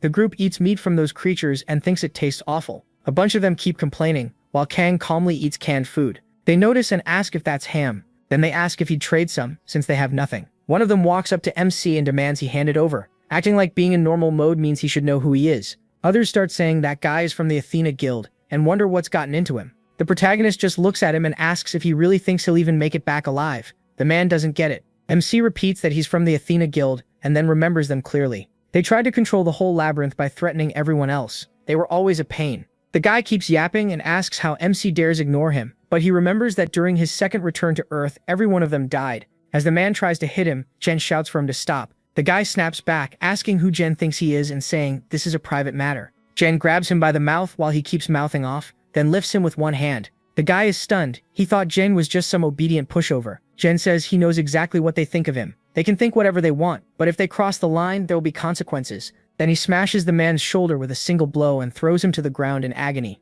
Jane says he remembers every one of them clearly. That shuts everyone up, and they say they've never seen Jane like that before. Kang notices Jane is starting to lose control. Later, while Jin sits by himself, the protagonist says he must be exhausted from fighting alone all day, and then staying up on watch through the night. Jin notices Kang came over and says the others are scared of him now. They're all afraid he'll leave them behind if they push him too far. Jonghyun says he couldn't avoid it. Sooner or later, he had to say it. There are too many people and too many dangerous moments, so if everyone wants to live, they need to follow his orders. He says it was thanks to him that he even got this chance. Still, he asks if Jonghyun really has to go that far, and the boy doesn't quite get what he means. Tae-sun tells him that if he were alone, he could reach City Hall with no problem. Jonghyun realizes he's right, and Tae-mi-sun says he should know that already. As a hard mode player, he knows the ones meant to live will live, and the ones meant to die will die. He thinks to himself that hard mode has a 1% survival rate, and it doesn't take long in that place to understand why. Helping people with no future only delays the end, so Tae-mi-sun asks why he cares so much about people who are going to die anyway.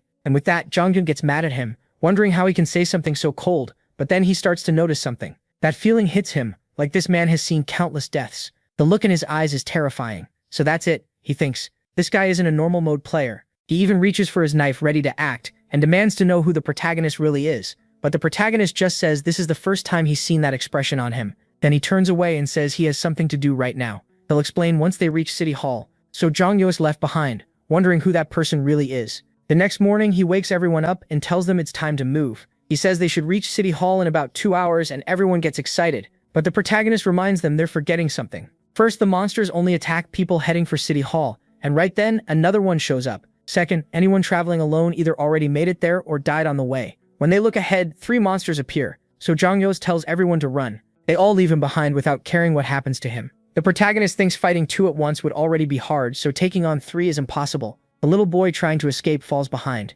He's almost caught, but Jonghyun steps in to protect him. Jonghyun thinks City Hall is right ahead, so he just has to buy time until everyone gets there. He activates Attack Breath and charges at the monsters, but he starts getting cornered. Even so, he keeps using skills and items to kill them, and finally manages to bring the monsters down. He thinks he only has to hold on a little longer, then turns back to call out to everyone, but something feels wrong because when he looks behind him, no one is moving, and 2 more F-rank monsters are blocking the way ahead. That's when he realizes they're surrounded, and they start begging Jonghyun to do something and save them. Jonghyun snaps, asking why they seem so eager to get him killed. He wonders what he's even supposed to do now. He has no useful items left. Even with everything he has, he can't win. If he keeps resisting, they'll all die. He starts asking himself what he should do. Should he just run alone? Then he decides he has to survive. His strength and speed are on the monster's level, so if he goes all out, escaping shouldn't be hard. Meanwhile, everyone stares at him, waiting for an answer, but the boy nearly throws up. He wonders if he really has to abandon all of them. These are the people who trusted him and followed him this far. People who came because of him. If he was going to leave them behind, he never should have brought them here in the first place. So he decides that if he's going to save them, he has to protect everyone to the very end. Still, he has no idea what to do now. And those parasites just keep standing there waiting for him to fix everything. The boy says that if he could die in their place, he would, but what he really needs is more power. The protagonist thinks to himself that Jonghyun isn't a good person, but he's not the kind of guy who'd throw his life away for others, so he asks if the boy is going to run from this. Jonghyun realizes he's the one speaking. He asks if he'd blame him, and the protagonist says no. There's no point in blaming him, the choice is his. He's just curious because he wants to know what happened that day. Jonghyun says he doesn't want to run, and if he were just a little stronger, he knows he could save everyone. Then the protagonist calmly walks past the group and kills those monsters in 1 hit each. He says that kind of power is still beyond the current Jonghyun. After that, he keeps burning down every monster that appears with fire magic, leaving everyone stunned, and tells them they're moving on to City Hall now. At last, they make it there and find a lot of other survivors. Someone asks why there are so many people in this group since it's the first time a group that big has arrived. The others answer that it's because that man protected them, but Jonghyun says that's not true. The protagonist cuts him off and tells him to be quiet. Jonghyun keeps saying he didn't do anything, while the others say that now that they've arrived, it's time to go inside. The protagonist notices that what looks like City Hall is packed. The city had 1 million people, so that means only about 100,000 survived. Sometime later, while he's staying off by himself, Jonghyun walks over and hands him a bottle of water. He says he had to come thank him, calling him Tae-san from solo mode. Then he says he used Attack Breath really well, and the protagonist answers that of course he did. He learned it from the boy. To be honest, even after hearing about that skill, he never fully trusted what people said in the community because it sounded impossible. But now he's seen it himself, and because of that, he had no choice but to act. The protagonist says he only helped because he felt like it. It wasn't a big deal. Jonghyun was the one who chose to lead everyone there. At that, the boy starts crying. He says that's not it. The protagonist has to accept his thanks. He didn't just share a skill, he saved his life too. Jonghyun says he'll do whatever he says, even be his servant if he wants, but the protagonist throws the water bottle at his face and tells him to stop being crazy. Jonghyun says he was aiming perfectly and didn't even hesitate. The protagonist realizes he's picked up a really annoying guy and wonders what happened to him, because he used to be pretty friendly, but that's not the point. When he looks back, he sees someone else. A girl asks if Jonghyun is there and introduces herself as Kim Hui-paeun from Hard Mode. She says she came to talk to him about their situation, then asks who the other guy is. The protagonist recognizes her as the Hard Mode leader and remembers dealing with her in his past life. Jonghyun introduces Taesan from Hard Mode, and she says his name has been coming up a lot in the community. She says he should hear this too. There are around 100,000 people gathered at City Hall, but out of all of them, only a little over 1,000 can actually fight monsters. He's shocked it's that low, and she explains that most of the survivors came from easy and normal mode. On top of that, they're short on food and places to sleep. She says they don't know what kind of mission will start next, so the main thing now is having someone in charge. He asks if the answer isn't obvious, they should be the ones leading. But she says that while she offered to do it, a guy named Choi from Easy Mode also pushed hard to take that spot, and the protagonist immediately sees what's going on. She explains that she told him it made no sense for someone from Easy Mode, who can barely fight a monster, to lead everyone. But he made a huge scene and accused her of looking down on Easy Mode players. He also has hostages, so she says it would be risky to clash with him directly. That's why she put off the decision. Jonghyun asks who he captured, and she says their names are Lee Tae-young and Kang Jong-hyuk, and both of them are being held by him. The protagonist asks how they got caught. The girl says she doesn't know the details, only that they were already prisoners when she arrived. The protagonist is disappointed, because in their current condition, those two should have been able to crush Jonghyun. That means something is definitely wrong. They start talking over a plan, but the protagonist asks what she'll do if he doesn't want to go along with it. She asks what he plans to do, and he says he's going to beat that bastard down. Then he asks where the scumbag is. The girl tries to stop him, asking if he's really going to commit a crime. She says that's unacceptable. The protagonist asks what she's even talking about. The world has already gone to hell. Laws don't mean anything anymore. And when she stands in front of him, she feels the pressure. Even so, she says he still can't do this. They have to keep order, and humans should never kill other humans. The protagonist says people like her never change. He looks at her with pure disappointment and remembers Kim. She was always devoted to following the rules. He thinks it was in his third return that she died trying to protect everyone, while holding on to those rules to the very end. She realizes this man is dangerous and might really kill someone. Still, she thinks he should be around Jonghyun's level, so with some luck, maybe she can do something. But before she can even move, she's already face first on the ground, taking 22 damage. Jonghyun asks what he did to her, and the protagonist tells him to take care of the girl while he gets ready to leave. Then he takes off at full speed, thinking about Choi and saying that this time, he'll deal with him too. Even as an easy mode player, Choi is full of himself.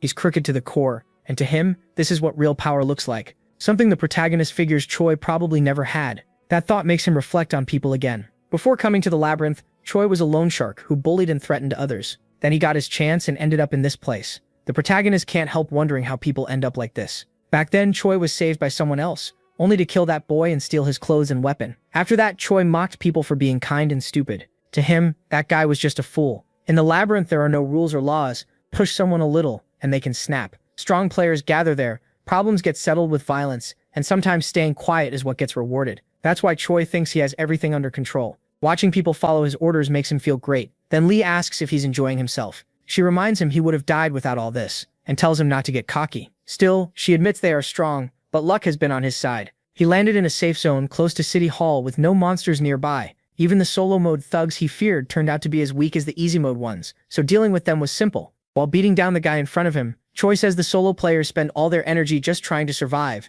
That's why they're not that strong, and thanks to that, he realized something. He was a little surprised when they first showed up, but in the end, humans just need to know how to use their brains. So he ordered everyone not to move. If they wanted to save their solo friend, they had better obey. And just like that, everything fell right into his hands. To Choi, those idiots are unbelievably dumb. He thinks they should have abandoned that guy and killed him. Instead, that bastard used them because they were weak and too nice. As far as Choi's concerned, the solo players are just a bunch of chickens. Then the protagonist walks in and asks if that's really what he believes. He blasts the door open and scares everyone in the room. Choi asks who he is, and then realizes it's Taemi-san. The moment he steps inside, Choi gets nervous because this guy is clearly dangerous. Every instinct in him screams not to let Taemi-san get any closer. But as he watches, the protagonist stays calm. Choi orders him to stop, warning that if he comes any closer, the prisoners die. The protagonist ignores him and keeps walking forward. Then Kim tells him to wait. She says he's already gone too far, and if he orders a killing, she won't just stand by. Jonghyun asks what they should do. Choi says it's simple.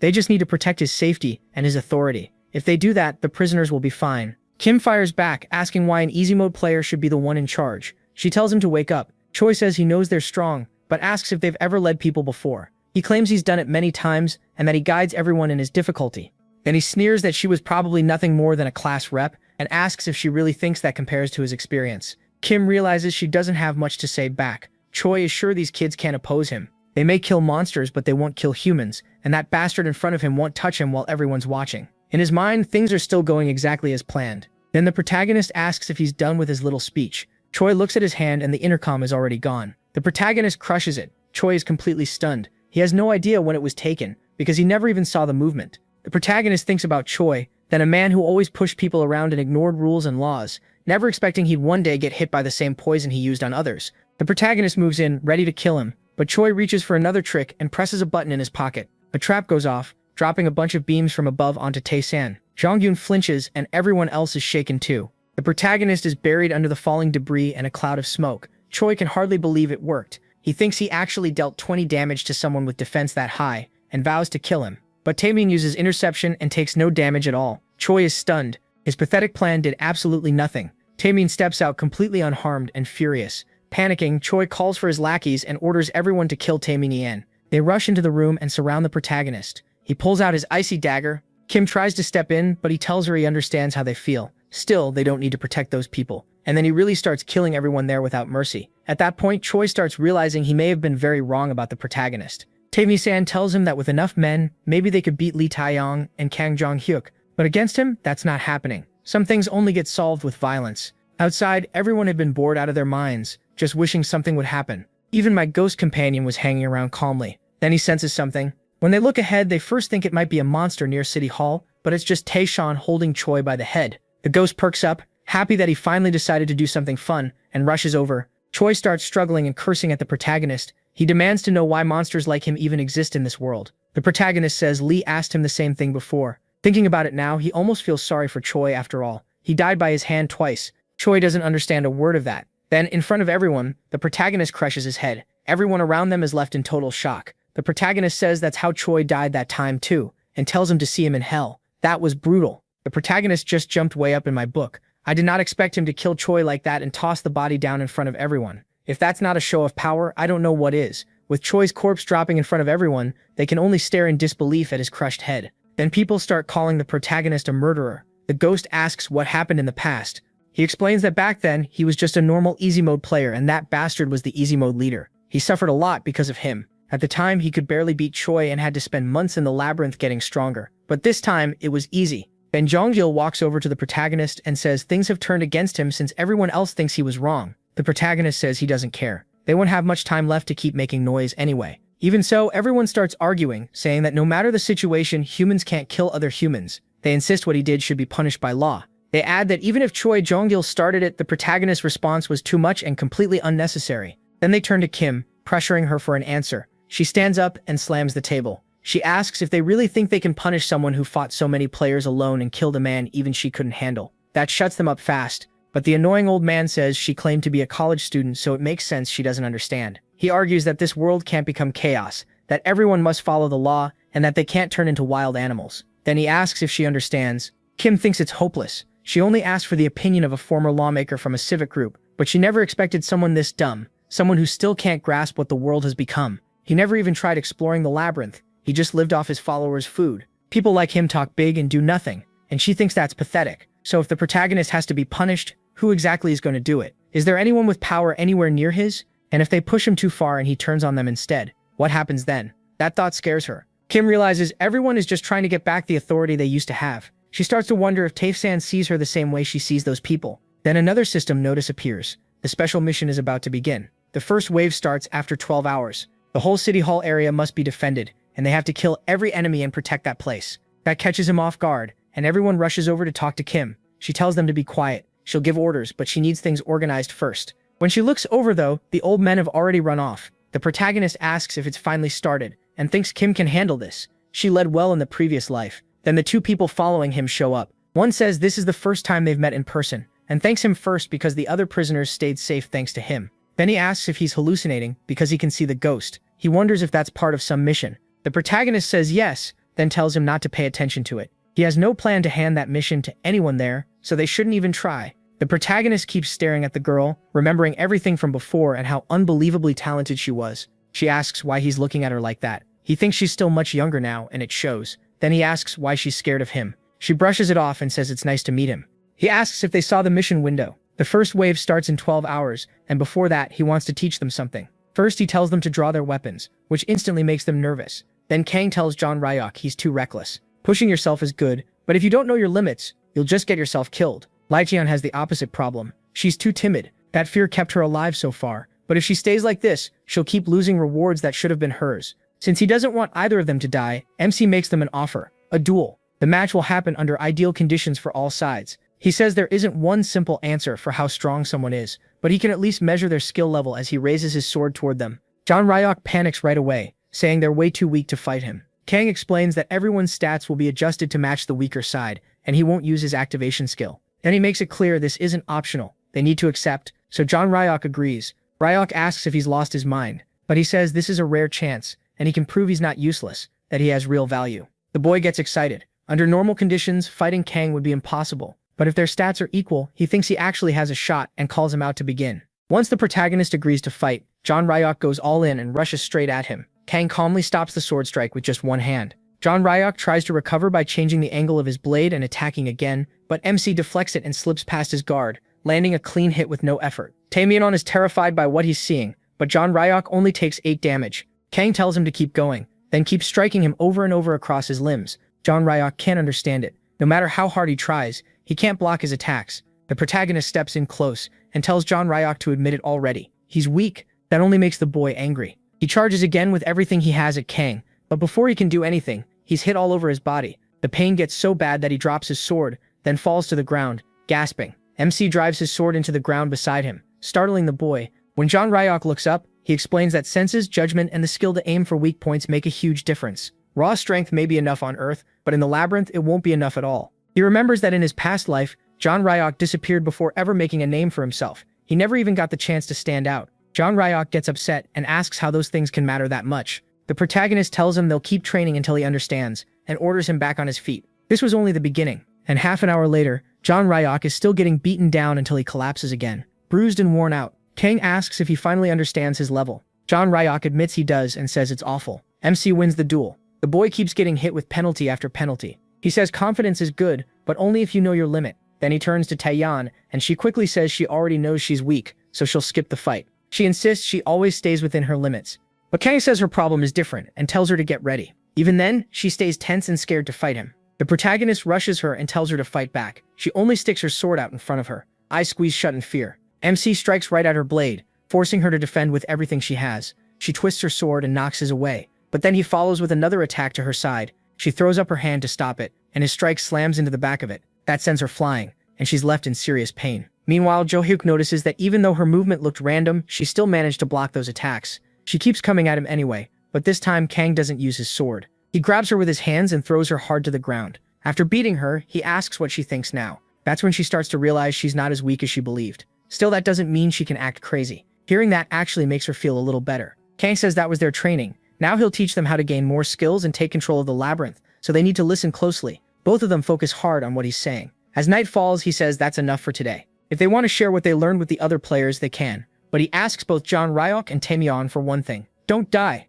That catches them off guard. When he asks what's strange about that, John Ryok says Kang's been surprisingly kind, especially since he seemed cold earlier. He replies that if he were really cold, he wouldn't have handed them all this help so easily. He said enough, and now they should go rest. They split up, while the protagonist heads off on his own. He says the time left before the wave starts is for him to get something done. Only 6 hours and 12 minutes remain. At the same time, the girl leading everyone is buried in stress and feels like she's going crazy. Kang walks over and asks what's wrong. Startled, she asks how long he's been standing behind her. He tells her to close that window. People with high stats can use it to get in. Then he asks about the plan. She says the enemies will come from every side from the start, so she wants to split their forces across all directions. Defending inside City Hall would be hard with so many people to move, so before the mission starts, she's going to send everyone outside. Kang looks over her plan. She adds that some people refused. They said they don't want to fight. She doesn't know what to do since she couldn't convince them. MC tells her to leave one side to him alone. She is shocked, but he repeats it. He'll defend one side by himself, so she can strengthen the others.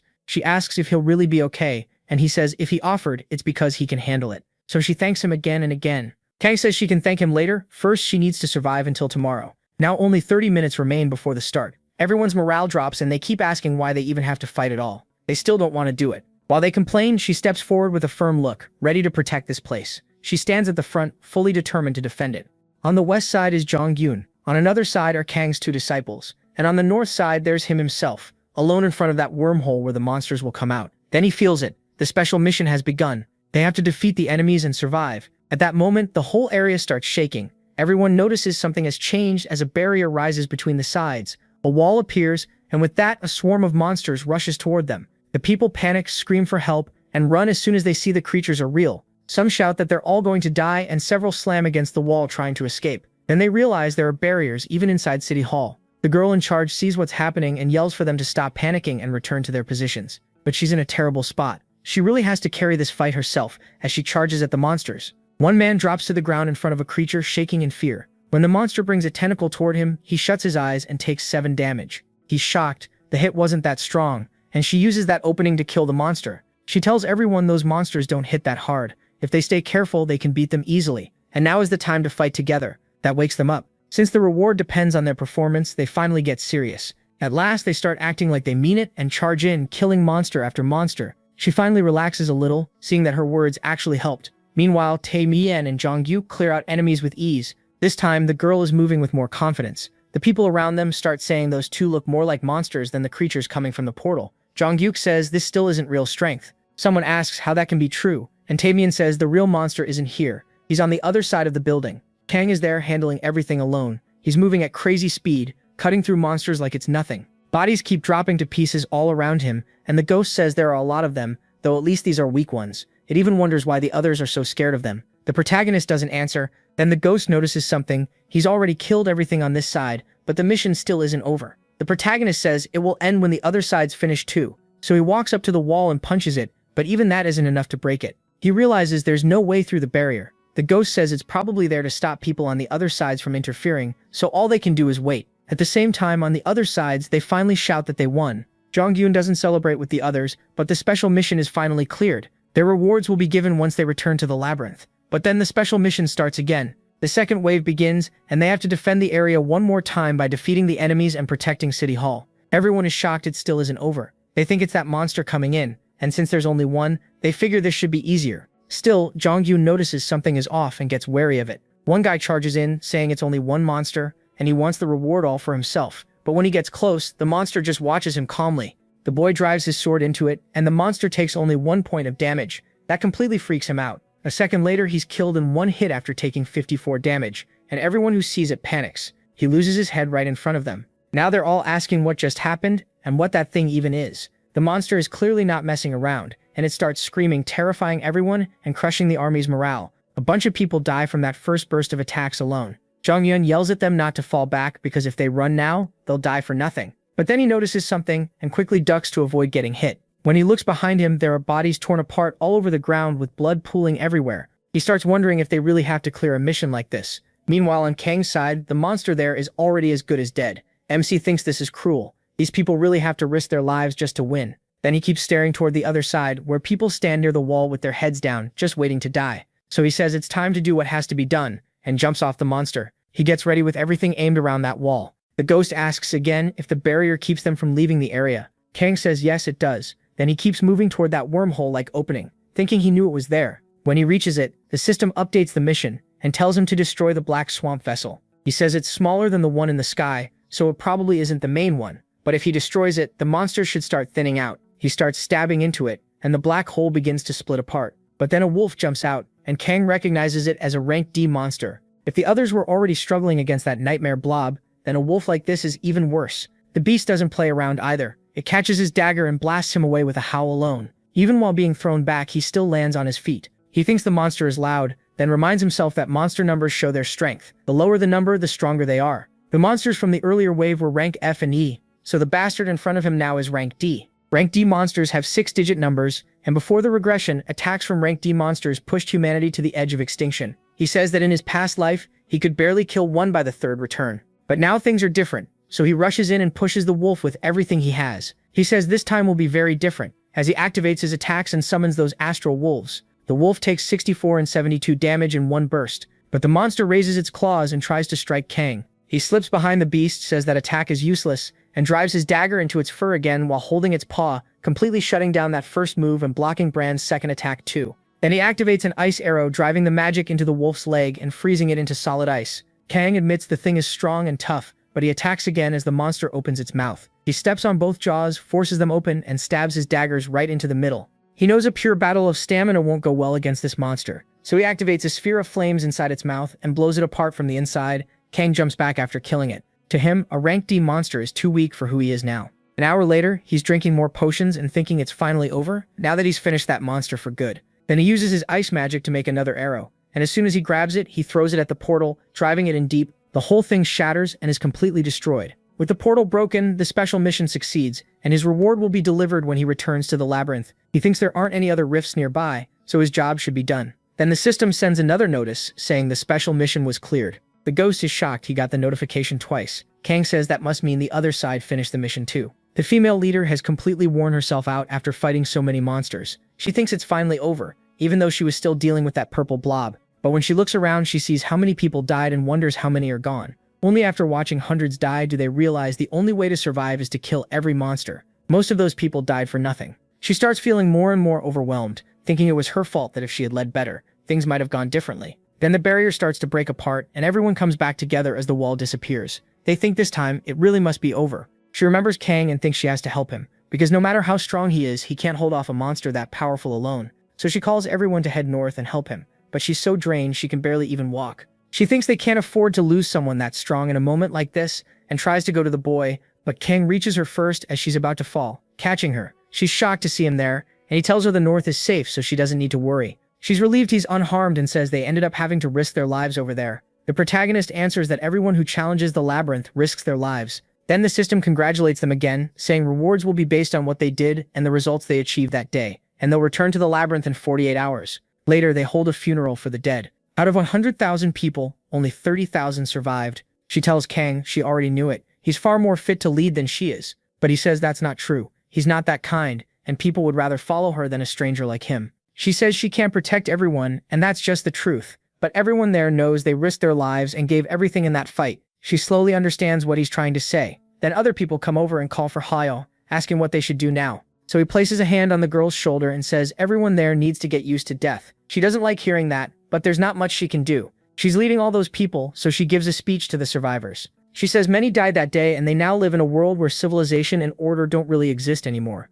It's a world where many people died that day, and the old rules are gone. It's a world where even the people comforting you can die overnight, and worse. This return isn't the end. That's why they have to survive for those who are gone, for the truth. So they'll come back even stronger. Sometime later, Hwayoung goes to Kang and asks him to wait. He asks if they really have to split up. MC says yes. It is time to return to the labyrinth. He tells them he'll see them next time. Taemin asks if they really will meet again, and Hwayoung says they will. He even says next time he'll crush Kang, but Taemin laughs it off, saying they haven't even gone back yet and he's already talking crazy. Then Jonghyun also comes over to thank him, saying he'll work hard to become stronger. Hwayoung agrees and says they'll survive and meet again. In his usual antisocial way, the protagonist says he's the one who should be saying that himself, then tells them to do whatever it takes to survive. He leaves them behind and steps back into the world of the tower. Back in the labyrinth, he hopes they'll do everything they can to stay alive. Once he returns to the tower, he heads straight to the 10th floor, stopping in front of the boss room. At last, he's back there. Then he gets a message from the system giving him several special mission bonuses. He keeps receiving rewards until the final total comes out to 482 points. The system explains that the points can be used on anything and can be exchanged for gold, stats, or skill proficiency. Gold converts at a rate of 1 to 10. Kang thinks that would give him 4,820 coins, but gold is easy enough to get, so it isn't worth it. Stats convert at 5 to 1, which would give him 96 stat points, but with his current stats, that still feels wasteful. So that means skill proficiency is the best choice, and that rate is 1 to 10. He realizes this kind of value only grows with time, practice, and hard work. So he decides to spend the points, and notes that every 20 levels of skill proficiency changes what the skill can do. He checks continuous activation detection. At proficiency 1, it only lets him sense the weak points of living beings. Once it reaches 20 though, it can also warn him from time to time when something important is nearby. In simple terms, it's a skill upgrade. Some changes are small, others are huge.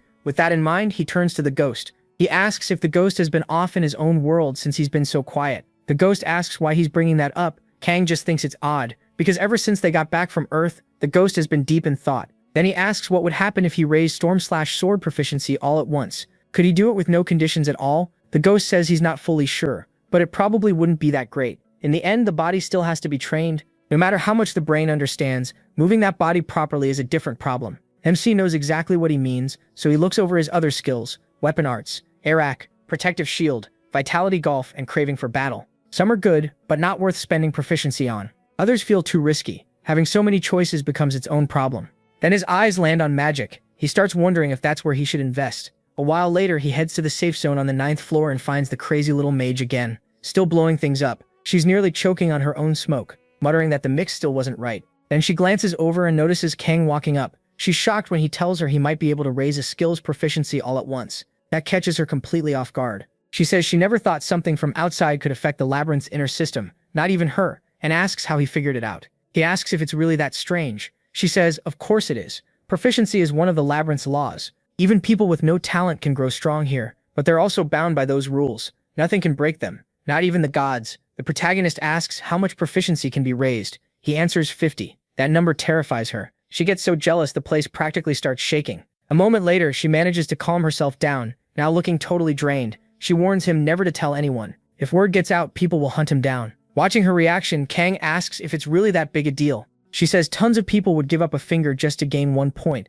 and even she still hasn't properly reached 20. Then she explains why it matters so much. The higher your magic proficiency goes, the more efficient your spells become. She guesses MC is only around 2 or 3 right now, which is why he can't even cast a beginner spell properly. He asks if the difference is really that huge. She says the labyrinth lets him learn any spell: beginner, low, middle, high, even peak rank. The rank itself doesn't stop him. What changes is how much power he can actually bring out. Learning a mid-rank spell this early was an unusual case. Normally at 20 proficiency, you can use the full power of a beginner spell, and about half the power of a low-rank one. At 40, low-rank spells work perfectly. At 60, the same goes for mid-rank spells. She wraps up her explanation and says she hopes that helps him decide. Kang thinks it over. Then he returns to the labyrinth and decides to spend 100 points first. His detection proficiency rises by 10. Now he can pick up information on hidden rooms, estimate an enemy's condition, and occasionally get warnings about important things. He figures detection only gets more useful as it rises. As for the rest, he puts 380 points into magic proficiency, raising it by 38. That unlocks magic acceleration and magic explosion. Now he can finally use magic the right way, controlling fire, ice, and wind much better. When he uses flame explosion, a huge fireball appears in front of him. It's bigger now, and the casting delay is gone. So that's what 40 proficiency looks like. Then he tries magic acceleration. The spell fires off at an incredible speed, and the blast it makes is much stronger too. He quickly sees that magic acceleration boosts both speed and power. Next, he tests his ice arrow, which has grown a lot larger. When he adds magic explosion, the ice arrow splits apart into countless small shards, like bomb fragments flying everywhere, stabbing into everything around him. Kang is honestly impressed. This turned out better than he expected. After that, he heads to the 10th floor boss, a warrior ogre. The moment they face off, he uses flame explosion and stacks magic acceleration on top of it, launching the fireball straight at the monster's head for 112 damage in one hit. Then he uses confusion, making the ogre grab its head and lose control. Magic acceleration even strengthens the mental damage hitting the monster. He follows up by using magic explosion on the same target, and realizes it works on mental magic too. Even as the monster stumbles around in chaos, Kang knows the fight isn't over and keeps piling spells onto it. Fire, then ice arrows. While the ogre drops to all fours and struggles under the barrage, he keeps pressing the attack, dealing heavy damage again and again. 91, 78, 100, then 86. He wins right at the entrance just by casting spells without needing anything else, and clears the boss with ease. As a reward, he gets the ogre ring. Kang figures that at this rate, he could reach the 20th floor using only magic. The ghost says that makes sense. Magic is one of the labyrinth's main powers. Since the ghost is finally talking again, the protagonist figures he must have sorted out his thoughts. The ghost says yes, and after thinking it through, he keeps wondering why someone like that showed up. MC asks who he means. Who was it that wanted to destroy his world? The ghost explains that some mortals push past their limits through trials and suffering, whether in business, faith, or something else. If a mortal reaches a certain level in a field, they become a transcendent. Then, after their life is judged and they receive a domain to rule, that transcendent becomes a god. But those who cast away their mortality through their own power reach a higher existence with the same power they had gathered before, and once that power is used, it isn't easy to recover. Then the ghost asks if a bunch of worlds invaded Kang's city, and says yes, a whole lot of them did. When a transcendent interferes directly with a mortal, the power cost is massive, so almost no one would be crazy enough to do it. Still, some beings can. They can interfere in mortal worlds without using that kind of power. Their ancient existences from the distant past, beings whose names were lost to time, the innate transcendence, the ancient gods. To begin with, they exist outside the idea of age, so interfering with a mortal world doesn't drain them. The ghost says he's never seen one himself. He only knows the stories and rumors spread through the labyrinth. Since they vanished long ago, people came to call them the ancient gods. Kang wonders why they disappeared. The ghost says there are stories about a war among transcendents long ago. That's what he found out after digging into it. He asks why those beings would attack Earth. The ghost says he has no idea. Even so, they still can't send just anyone. They may not spend much power, but there's still a limit. The protagonist thinks that even with that limit, they still sent an apostle that even Lita and Aeon couldn't beat. The idea that something that powerful could appear is insane. In the end, he decides that's enough for now and just accepts it. Then he heads with the ghost to the hidden room there. He thinks they've finally reached the reason for the ghost's deep hatred. Kill the bastard inside, and the ghost's mission should be over. But when they arrive, they find only an orc reading in peace. The creature looks over and asks if Kang has come. It's the wise ogre. The ogre says he knew this day would come, though it turned out more serious than he expected. Because of that, he asks for one last conversation. The ghost is stunned.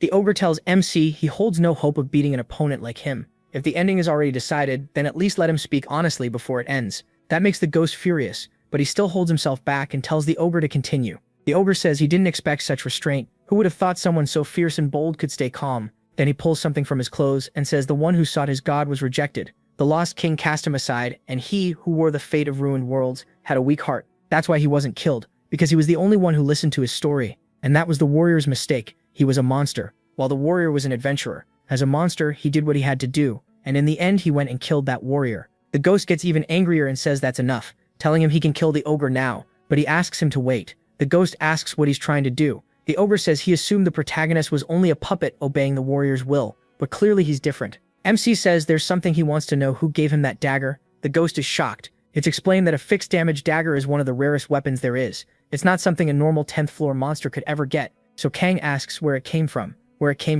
The ogre is glad he asked and realizes he's the one who changed that warrior. He asks if the protagonist really can't guess the answer, then says plenty of people who gave up couldn't stand the warrior's pride. Not just him, but other adventurers too. That's when the ghost finally understands. The crime guide gave the ogre that weapon and told him to kill the warrior. With his own life on the line, he had no choice but to obey. The ghost snaps and starts cursing that so-called crime guide. Kang remembers that he's heard that name before. The ogre says they wanted him dead because he was too strong. They feared him, so they had to rely on a useless monster like him. After that, he says he's told them everything, and now they can do whatever they want. Kang raises his dagger toward the ogre. He says the ogre may have been weak, but he survived there for a long time by taking advantage of how lonely everyone in the labyrinth was. He made friends and shared good talks with many of them. But a day always comes when all of that breaks apart. Then MC drives his dagger into the monster's chest. As the ogre dies, he tells him that strength is the answer. If he wants no one to stand against him, he needs power. And the protagonist says that's exactly what he plans to get. The ogre makes one last request: conquer this place and free them all.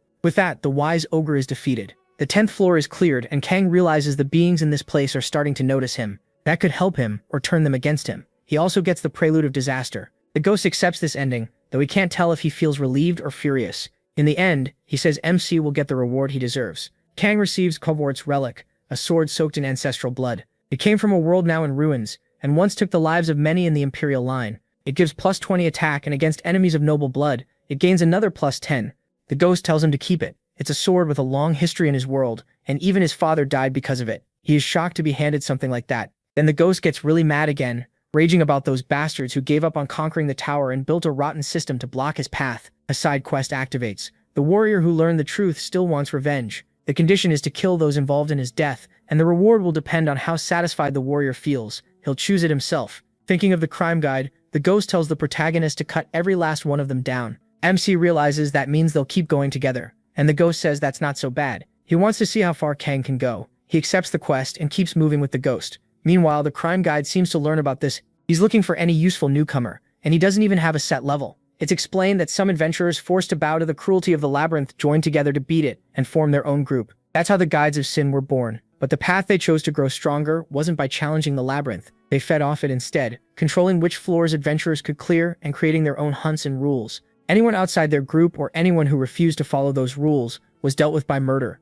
Then, at the 11th floor boss, Kang defeats the Skeleton Knight with ease. He figures that means the sinners are deeper in the labyrinth, and the ghost confirms it. Their leaders and top figures stay on the lower floors, while the weaker members are spread all over the labyrinth. The protagonist realizes he'll probably run into one soon. But for now, things are calm. He gets the counterattack bracelet, which gives +5 defense and a 1% chance to counter an enemy strike, plus the ogre strength ring with +15 strength, which works as a bracelet for a human. He also receives the ring of the dead, which gives +3 damage against undead.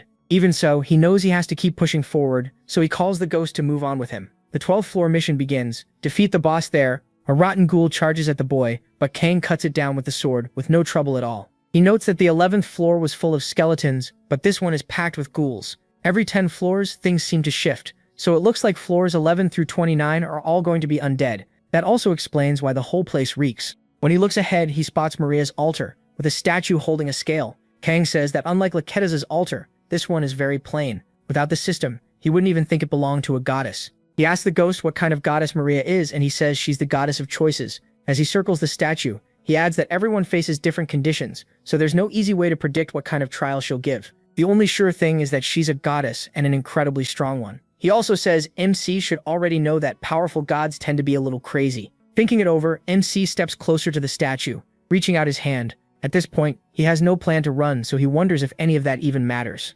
The moment he touches it, a side quest begins. Maria wants to test the one who found her altar. If he clears the trial, he'll get a reward. Then the reach of Maria's influence starts to shrink, and she offers an upgraded trial. He realizes she's throwing an upgraded trial at him right away and thinks she really is crazy. The ghost says his name must have already spread among the gods, which means she has no intention of going easy on him. The protagonist accepts the challenge, and Maria lets out a quiet little laugh. Then he's given a choice: many enemies or fewer enemies. It's the first time he's seen something like this, so he asks what the difference is. The ghost reminds him she's the goddess of choices. He has to decide what seems best on his own. Kang realizes there isn't one right answer, so he picks fewer enemies. He doesn't know the trick, so he decides to answer honestly. There's no reason to annoy a goddess. She gives him another choice: greater variety or smaller variety. He picks smaller variety and keeps choosing through several more options. In the end, Maria seems pleased with the boy's choices, and the statue's smile keeps growing wider. It's a little creepy. Then she shakes the scale in her hand and vanishes. The chamber starts stretching out in front of Kang until he hears something behind him. When he turns around, several monsters are coming out of the wall to attack him. It's the first time he's seen creatures like these,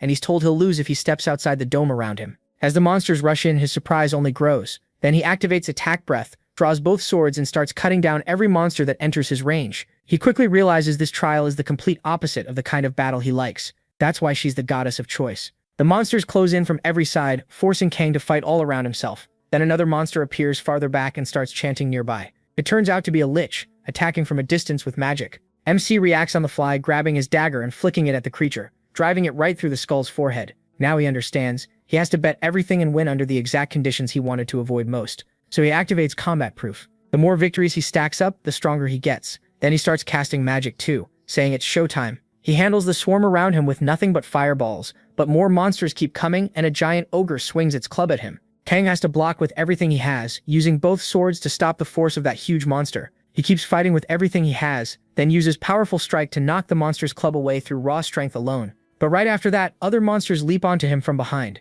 The lich attacks again with magic, and he's surrounded on all sides until he grabs some of the monsters, hurls them aside, cuts them with his sword, and even uses their bodies like shields against the ice spikes raining down from above. They get skewered while Kang avoids the attack. Then he looks back and sees even more monsters coming. To him, it looks like an anthill, and he yells for those pieces of trash to come get beaten. After fighting for a long time, Kang is on the ground, his arm hurting badly, exhausted and worn down. He wonders if he's taken out most of them, but when he looks over, he sees only one left. Unfortunately, it's no ordinary enemy, a red-armored Death Knight, clearly far beyond the others.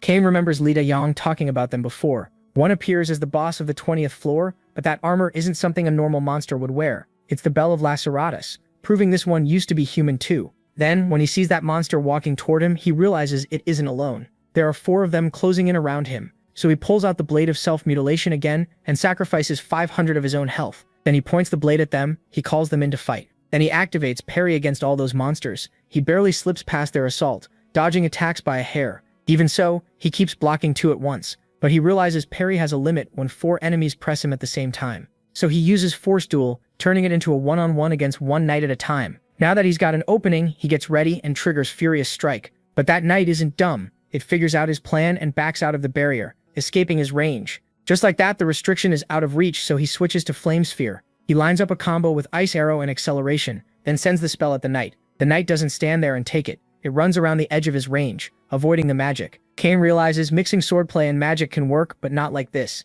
he'll need another plan. Before he can react, another knight rushes in and lands a hit right in the middle of his chest. But the protagonist uses that chance, grabbing the knight's arm and pulling it close. Once he has it, he activates Force Duel while holding the monster in place. That pushes the other three away from him. While keeping his grip, he starts attacking from every angle and activates Attack Breath. He follows up with Powerful Strike 2. Then he drives his dagger straight into the monster's neck. One of the Death Knights goes down and he throws the body aside. Kang realizes he only has about a tenth of his life left. He can't afford to do that again. Even one-on-one, he can't take a single hit now. He's in really bad shape. So he defends against one while attacking another. While blocking, he uses a side slash and kicks one of them back. He keeps chaining attacks together. After constant parries, his body gets weaker and weaker. He's getting close to his limit against that brute and starts wondering if his style is too rough. Fighting while watching Ghost sword art, he thinks the first form of Storm Court Sword Wolf's Fang might help. It's a savage move like a storm tearing into an enemy with a wolf's fury. Then he wonders if he should tone it down a little. And that's when Ghost notices something. Kang realizes his movements until now were like spilled ink across paper,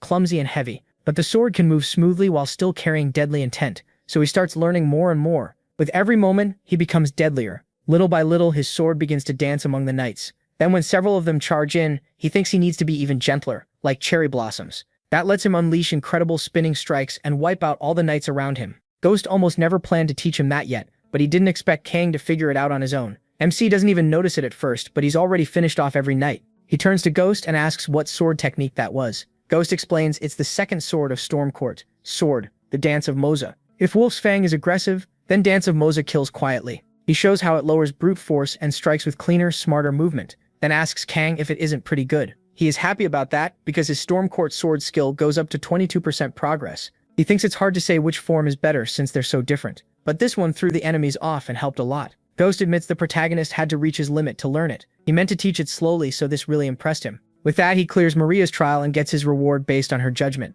Maria was very pleased with his honest, suspicious choices. He gains weapon form change and an extra reward too, the special activation skill Freedom of Choice. Maria also offers to make him her apostle, but MC refuses again. Then Ghost notices the flow of power change. Maria's force choice activates. A notice appears, Maria has sent him an invitation, and a choice is presented. He gets two options, accept the invitation or accept the invitation. That's when he realizes something is very wrong. The room closes in on him, and he's forced to accept. Then he's sent somewhere else. The world flips upside down and the Temple of Divinity welcomes him. Kang gets thrown into a place he probably never wanted to visit. After dropping into that distant place, he opens his eyes and wonders where he is, surrounded by nebulas while standing on something like an asteroid. It's incredibly dark, and he wonders if this is what empty space is really like. Ghost is terrified. How could a god even do this? He was sure bringing someone here was impossible, so now he's panicking and asking how this happened. Kang is shocked too. It's his first time seeing Ghost act like this, and the little spirit still looks terrified. He wonders if this is really the place. Then he heads toward a temple that looks like something from ancient Greece.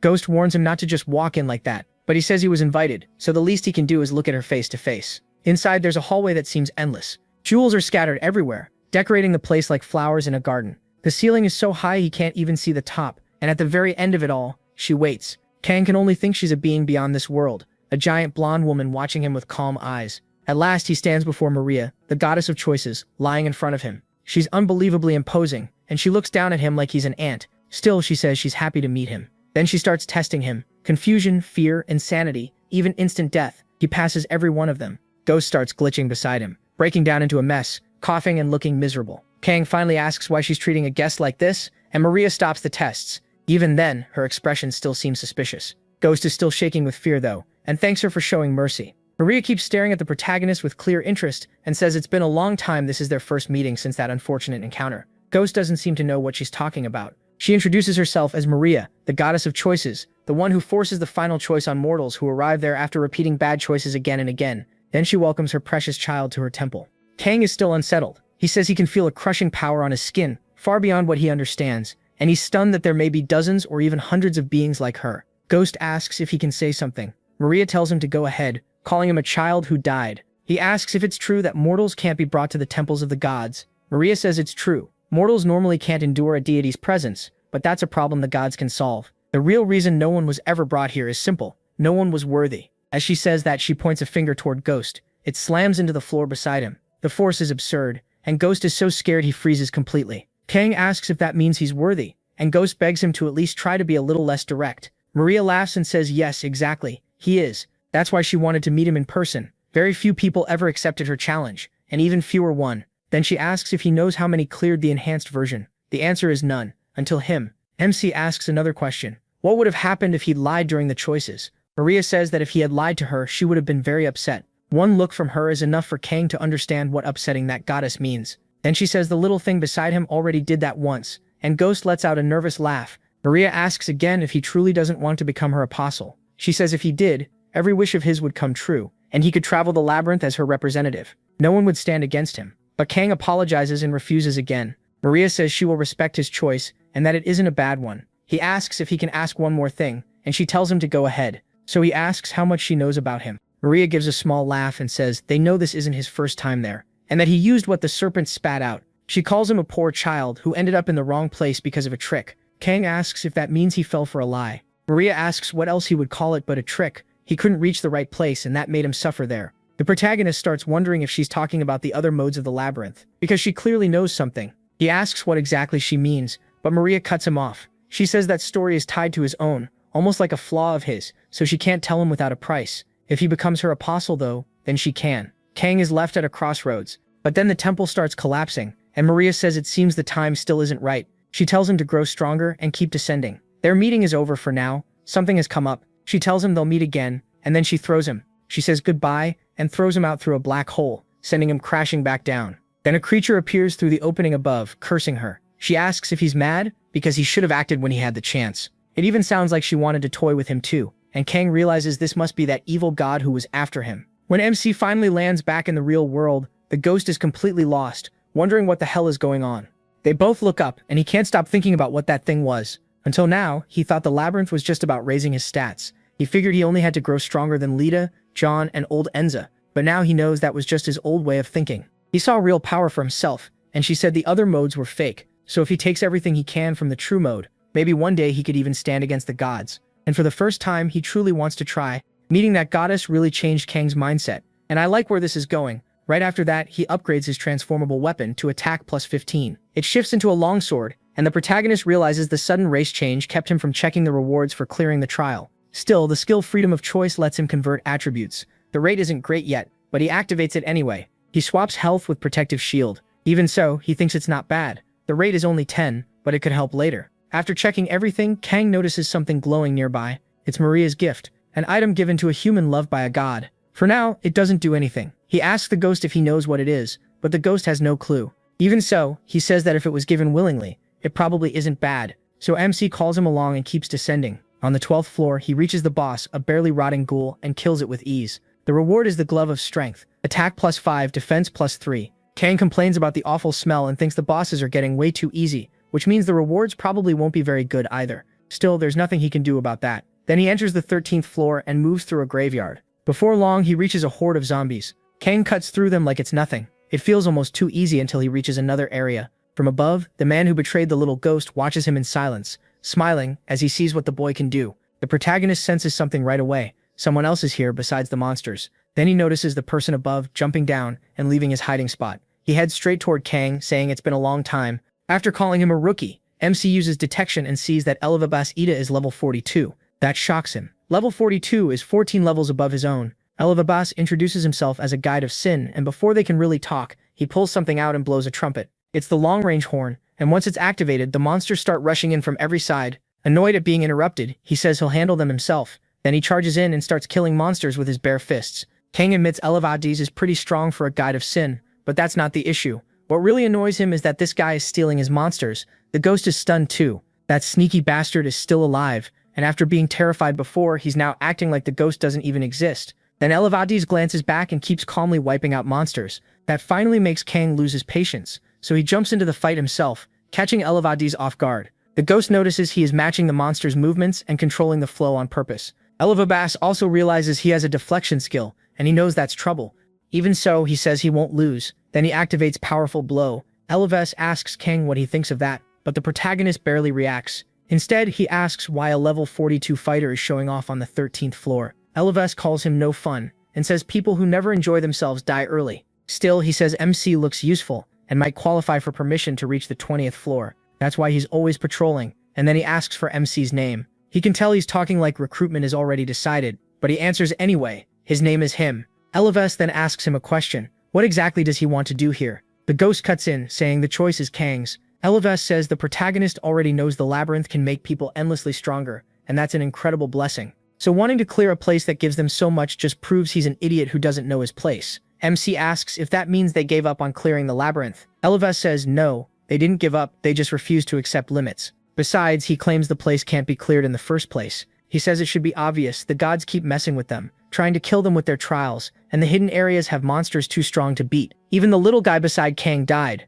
The ghost snaps back that they were the ones who killed him, and Elevest brushes that off like he's just rambling after death. Then he says they formed an organization so nobody would die for nothing, and so they could keep growing stronger. Now they make the rules and run the labyrinth, but if he wants to join them, he has to reject that little guy's request. And since he broke their rules and attacked them, he can't come along anymore. The protagonist thinks over those rules, then says that from what he heard, even the guides need permission if they want to get stronger. He asks if that's true, and Elevest says more or less, but he insists it's not what Kang thinks. Since things get more dangerous the deeper you go, they made that rule for safety. MC points out that the mages and transcendents who made the place gave everyone freedom, but these adventurers made laws just to control the labyrinth. All they do is talk too much and make life harder for everyone else. Elevest says he's not sure he followed all that, but he does understand one thing. Kang is refusing. He says he's not that dumb after all. Then he explains there are two reasons the guides of sin keep chasing rookies. The first is recruitment. Elevest says that's a shame and lunges at him, but he names the second reason too, to kill any opposition before it gets too strong.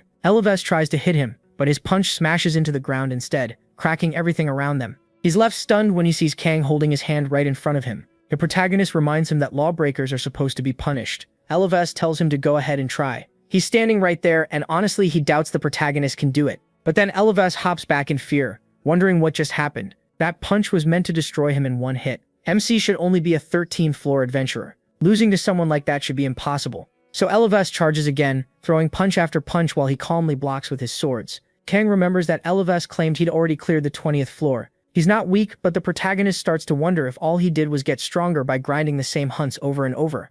As the attacks keep coming, Elevest starts asking himself who MC really is.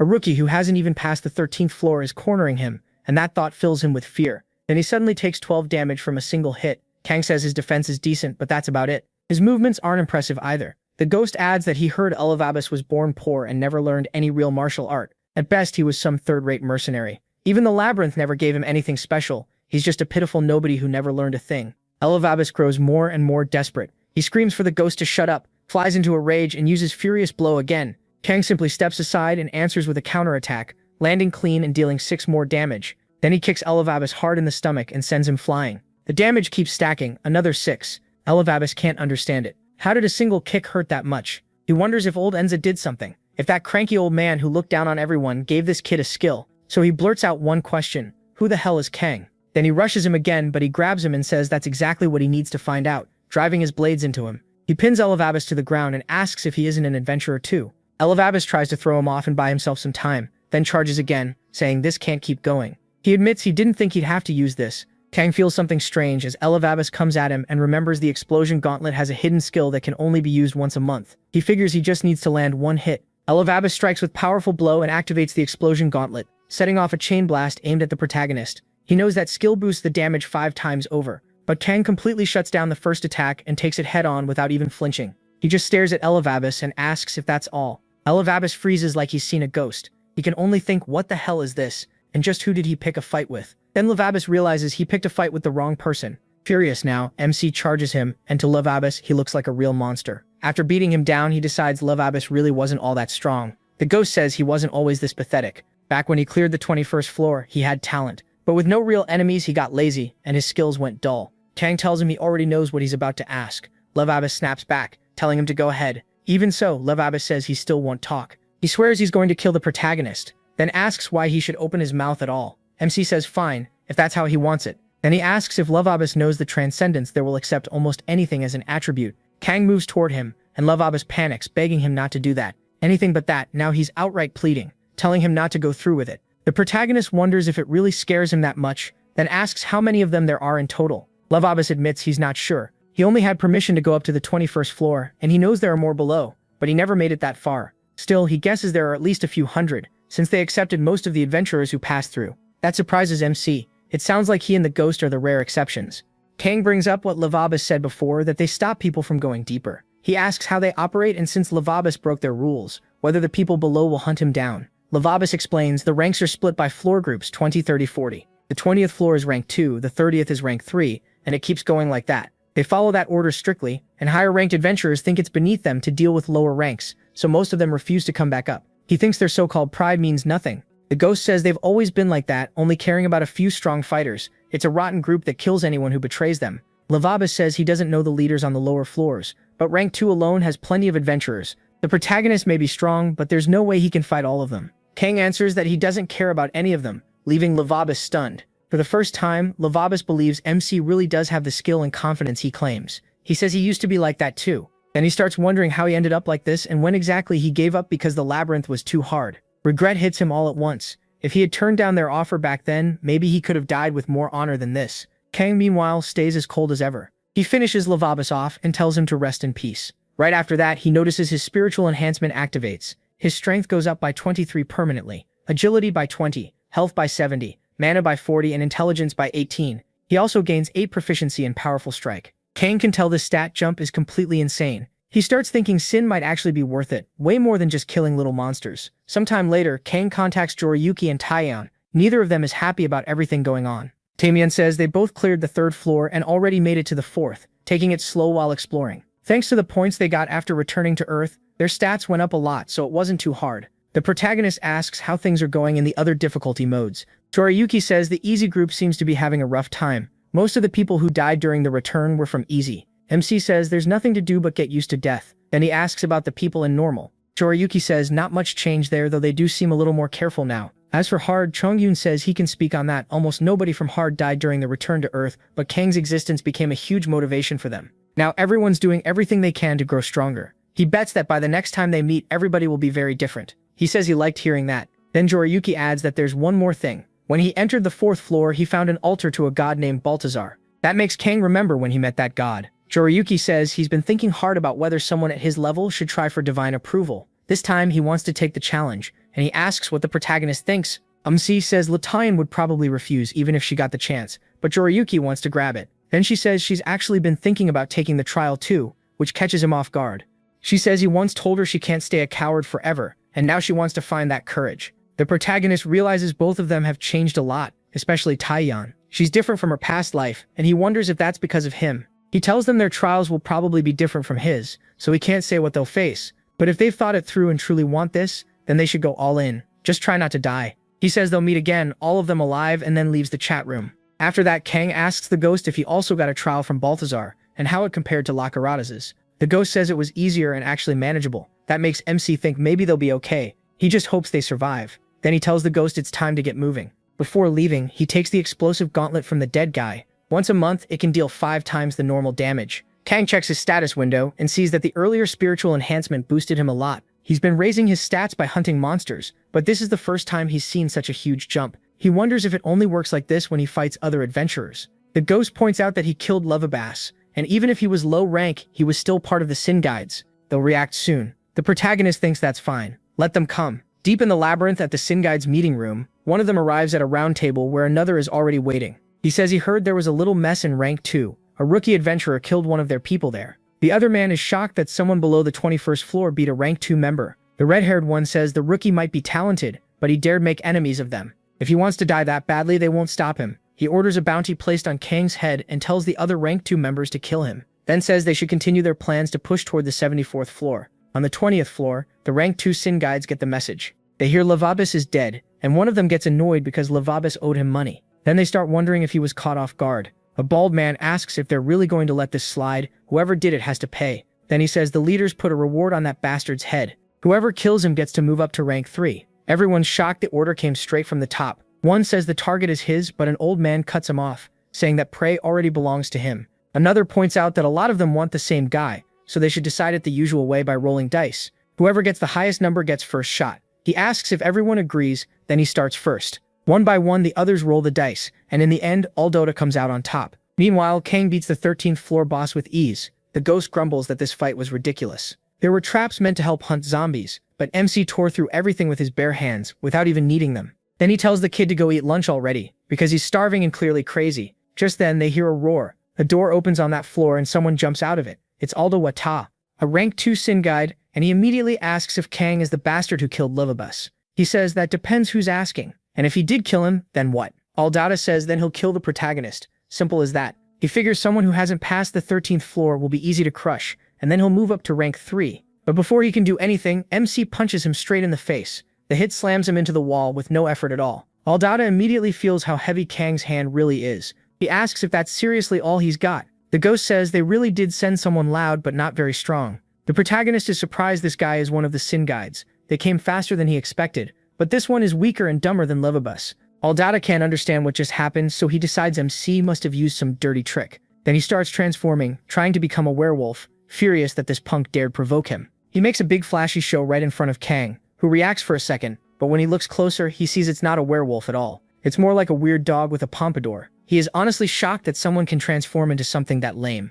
Aldada admits the protagonist is strong, but says he's still going to die, then charges straight at him. Kang shuts him down right away. Being bigger means nothing, if he's that slow. One punch is all it takes to knock the monster over. While Aldada is still spinning in the air dazed, MC says the transformation barely made him faster. He drops right in front of him, gets called a stupid dog, and is finished off on the spot. His spiritual enhancement kicks in too. Then he starts taking that thing's stats for himself. Back with Aldada's group, his life sign disappears. They notice his life flame has gone out, and that means Aldada is dead. Everyone finds that hard to believe. They wonder if he got overconfident and died before he could even transform. After all, outside his werewolf form, nobody thought he was much of a threat. Even so, they move on to the next one. Then another man steps up and introduces himself as Giuseppe, the one who walks the path of magic and never bows. Yeah, not exactly, because Kang is already beating him down. Giuseppe can't believe it. The protagonist attacked without saying a word, but he points out the obvious. If Giuseppe came to kill him, why waste time talking? As MC rushes him again, Giuseppe throws up an arcane shield to block the attack.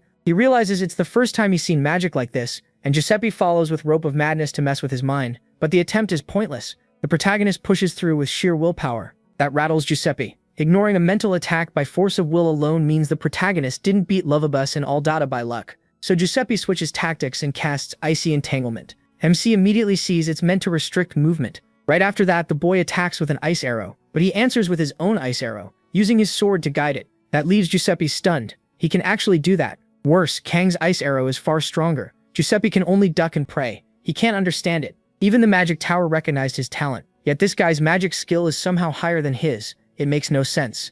In a panic, he casts a lightning spell this time, Shatter. It drops right onto the protagonist. For a second, Giuseppe thinks he ended it in one hit, but Kang uses total nullification on the first attack and takes no damage at all. He casually notes that instant magic can be shut down too. Good to know. Giuseppe goes pale with fear. He has no idea what he's dealing with, and MC simply tells him to keep going. Then he closes in again, and another life is cut short. Another flamestone goes dark. Everyone is shocked that he died too. They start guessing Kang must have caught him before he could cast. Since he travels with a ghost, maybe he got some tip on how to fight mages. Then another random guide says it's his turn, and he dies without doing anything useful. Now they're getting seriously nervous. This can't really be happening. Another one, already scared out of his mind, says he never thought his turn would come and claims he'll be right back. His life stone goes out too. At that point, they start thinking it might be better to send 5 at once instead of going one by one. So 5 of them go after Kang, and all 5 die together. Now they realize all of them were wiped out in just 2 hours. Eventually, it's another man's turn, but he's terrified. He says he's fine and gives up on the reward.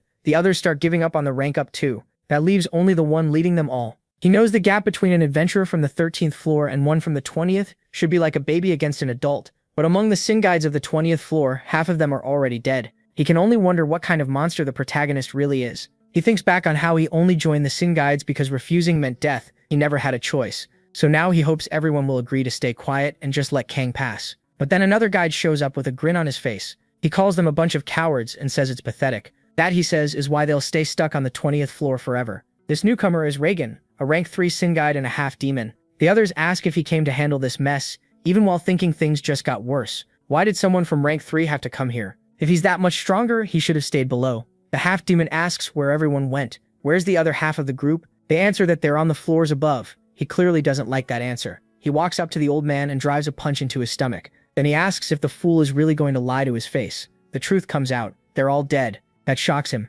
Half of them got killed by an adventurer from the 13th floor. Now his view changes. He says he didn't think much of Kang before, but if he can kill this guy, he'll prove his strength. He says MC is lucky he showed up. He even claims he'll avenge them, then orders the others to take him to him or die. Their choice. Meanwhile, the protagonist is looting all the bodies of the men who came after him. The ghost asks if those guys ever get tired. They threw away their pride and finally sent 5 at once. But honestly, they took way too long to think of that.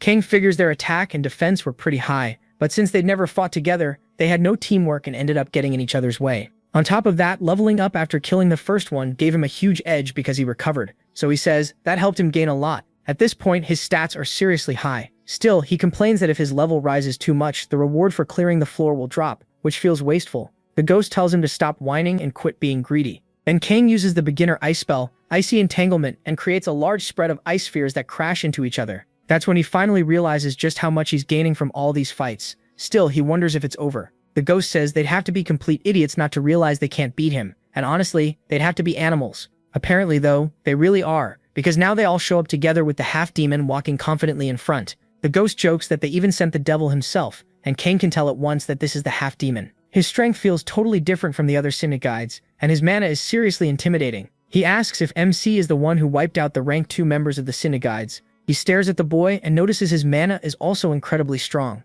He says that power is far above what the 20th floor should have, and he's shocked the protagonist made it this far while still on the 13th. Then he starts wondering, could King possibly be a dragon? Both MC and the little ghost just stare at him, baffled. They ask about dragons, those beings said to come from another dimension. They point out that even a high-ranking demon would need immense power to challenge Eren, and the half-demon assumes someone this strong had to be born powerful. After all, the weakest dragons don't even appear until the 40th floor. He smiles and asks what would happen if he really were a dragon. That single question makes the half-demon freeze up completely. He stammers that if that's the case, he has no intention of interfering. King is free to proceed. Everyone is stunned by that. He came in acting tough, and now he's backing off already. The ghost starts laughing. He says, this is a new low, and the protagonist asks if dragons are really that strong. The half-demon catches that comment, and the ghost explains that ancient dragons are compared to gods, which says enough. King finally understands what just happened, and the half-demon fills with rage. He curses MC for daring to lie to him, and Jagan activates Dakarabia's distorted flora.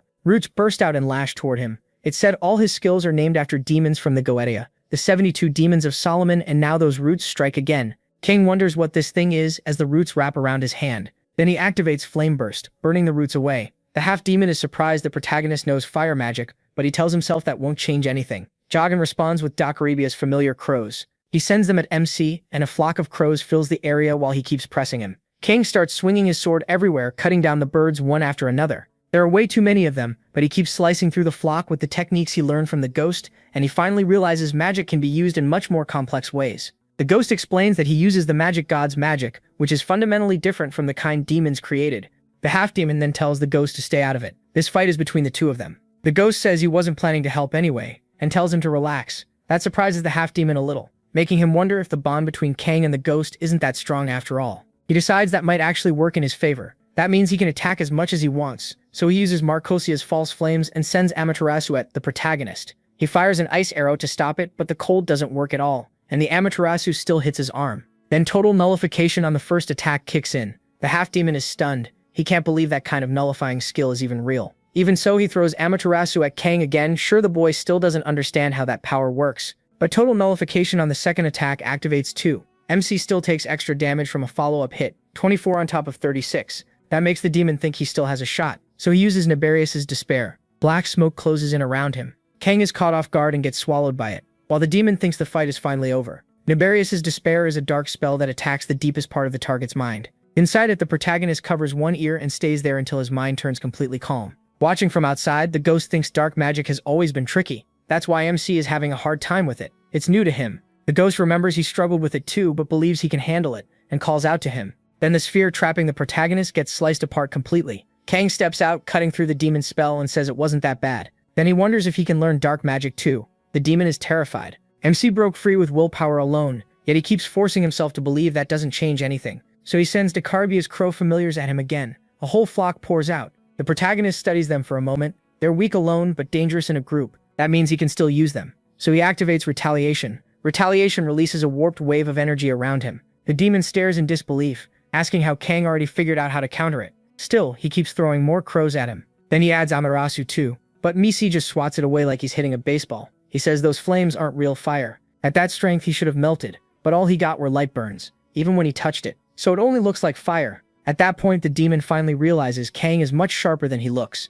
He asks how he figured it out. then uses another skill, Doc Arabia's Distorted Flora. Several portals open around the protagonist, and he notices it follows the same pattern as last time. Roots shoot out from the dark cracks around him, so their path can be predicted. MC figures he needs 3 steps to the left, then 2 forward. The roots rush straight at him, and all his earlier prep pays off. The demon is horrified. Kang avoids every attack without flailing around, and he can't understand how he dodged all of it. He just says it's easy. Then he throws a fireball at Jagan. The ghost thinks this is exactly what makes the protagonist special. He understands the core of a skill, comes up with the smartest way to answer it, and tests it right away.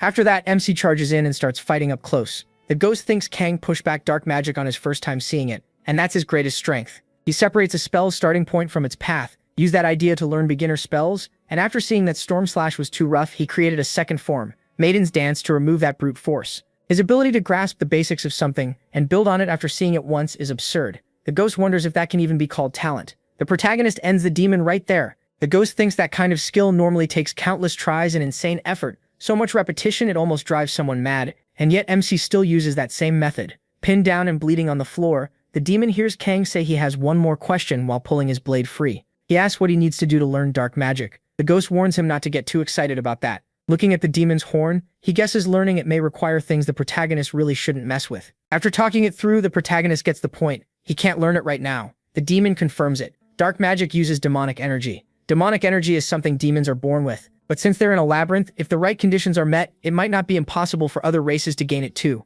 Kang asks if that's where their goddess is. The half-demon hesitates, then says yes. Their goddess settled there, and later drove all of them out. She likes people with talent, and if she takes an interest in MC and he passes her test, then even if the odds are almost impossible, he might receive her gift. He asks the ghost if he knows where that demon goddess is. The ghost says his memory is fuzzy, but it shouldn't be far. Then the demon begs Kang to kill him quickly, a clean death, not as an offering to some god. The protagonist says he earned at least that much, and kills him without dragging it out. He gets spiritual enhancement, levels up several times, and also gains the low-rank spell Marcosia's False Flames. He gets a few other things too, but they all cost demonic energy. MC says he knew it. This uses a different kind of power, so without demonic energy, he can't use any of it. Then he turns to the next problem and tells the rest to stop hiding. Anyone who doesn't come out will die one by one. So they all approach Kang with their heads down. They ask what he wants from them. He gets straight to it. He wanted experience and stats. At first he planned to kill them all, but at his current level, it wouldn't make much difference. Then he asks if they want to live. In exchange for their lives, they all have to follow one order. The Guides of Sin must not find out he's alive. They ask if he wants a fake report, and Kang says exactly. They're to say he died when they joined forces, but it has to be believable. They should say he died fighting the demon on the 30th floor. They all join the Guides of Sin by choice, so anyone who wants to keep breathing had better do exactly what he says. The old man understands and accepts the protagonist's order. Still, MC asks the ghost if that's enough. The ghost says he doesn't really care. Those small fry weren't the ones he wanted dead. But there is one thing he wants to ask. He turns to the rank 2 leader and says he should know who ordered the hit. The old man says it would be better if he didn't know, but the ghost answers that choice is his to make. So the old man tells him it was the woman who inherited the bloodline of the Cursed Kingdom, the Grey Lady, Society Gardentia. She was the one who ordered the warrior's death. That makes him furious. She was the one who wanted him dead. He remembers his time with her, while the old man says that's only what he heard, and he was shocked too, because among the leaders, she was the only one who had been close to the warrior. Meanwhile, John Ryuki says they finally did it. He can barely believe they cleared Balthazar's trial, and he's thrilled they got through that impossible challenge. Kang asks what they faced. John Ryuki explains that the trial made each person face what they feared most. For her, it was a huge gross spider chasing her, which is basically a nightmare. John Ryuki is surprised, because his was an elephant. She asks if he's really scared of elephants since they look pretty cute, and he points out that getting stepped on by something that big would be terrifying. And honestly, he's got a point. An angry elephant is scary. Maybe not the scariest thing in the world, but still scary. He thinks to himself that this trial belongs to the god of victory, so if it had been him, what would have appeared? John Ryuki says he now gets why the protagonist told him to take the trial. The final reward was way better. The protagonist tells them not to get too carried away though. Some gods can be pretty moody. Then he says they'll talk later, and everyone heads out. Kang washes up, and the ghost is clearly ready to talk. So MC asks if there's really something to say. He says of course there is. He's not going to fail a mission. He worked this hard on just because the one who gave it got emotional. The ghost sees how serious he is and realizes there's no escaping this, so he admits it was an unusual story. He came from a ruined world, and all that was left there were monsters he couldn't even speak to.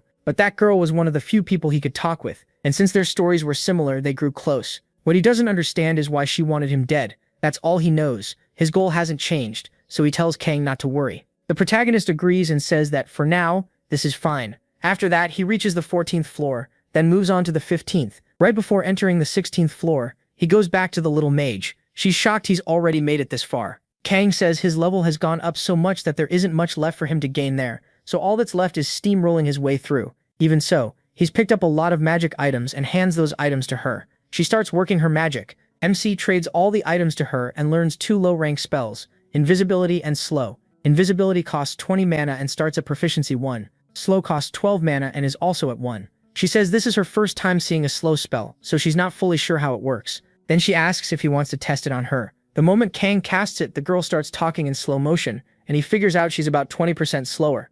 She tells him to undo it, but he admits this is his first time using the spell, so he has no idea how to cancel it. So the girl just keeps moving in slow motion and he can't stop laughing. Outside, the ghost bursts out laughing too. He says it's lucky the spell wore off on its own after about 10 minutes, and now they at least know its duration. After that, they head to the 16th floor. Once he gets there, Kang remembers what the old man told him. On this floor, there should be an empty room, and inside it, he'll find the person he's looking for, the blacksmith. When he arrives, he walks up to the blacksmith. The man is already forging a sword. He asks if the protagonist is a new adventurer, and the system announces that he has met the foolish child who melts dreams. That title sounds weird for this guy, but Kang remembers Leta Ion mentioning the foolish child who melts dreams, the blacksmith Arfan. She said Arfan was always blunt, rarely showed emotion, and treated her like nothing more than a customer. Still, since the NPCs and gods of the labyrinth usually only gave her mockery and contempt, even that made her feel thankful. Arfan introduces himself to MC and says he should already know what he does. He explains that monsters in places like this drop 2 kinds of loot, materials and equipment. Usually the materials are either sold to shops or used to request specific gear. If he brings the materials he needs, Arfan can make whatever equipment he wants. Since it's his first time, he won't charge for the work. Then Arfan notices something else too. The great warrior came with him. The ghost asks if he isn't shocked since the last time they met he was still alive. Arfan says he always knew he'd show up again sooner or later, dead or alive. Then he asks if Kang is the man who accepted that mission. He says the guides were making such a fuss that he assumed they had already killed him, so this was unexpected. Arfan adds that if the protagonist wants to do business with him, he should remember one thing. He doesn't discriminate against customers. It doesn't matter if they're weak or a high-ranked guide of sin, he only cares about materials and gear, so MC shouldn't even think about telling him to work for him alone. Kang understands and says he wants to place an order. He asks for a bracer. Arfan says that's fine, just bring the materials. In response, he dumps a pile of items in front of him. Arfan says he's not sure whether to be happy or worried about the kid, then tells him to come back in half an hour. The protagonist is surprised it'll be that fast, but Arfan says these aren't materials from the deeper floors. They're all common, so there's no reason it should take long. For him, it's easy work.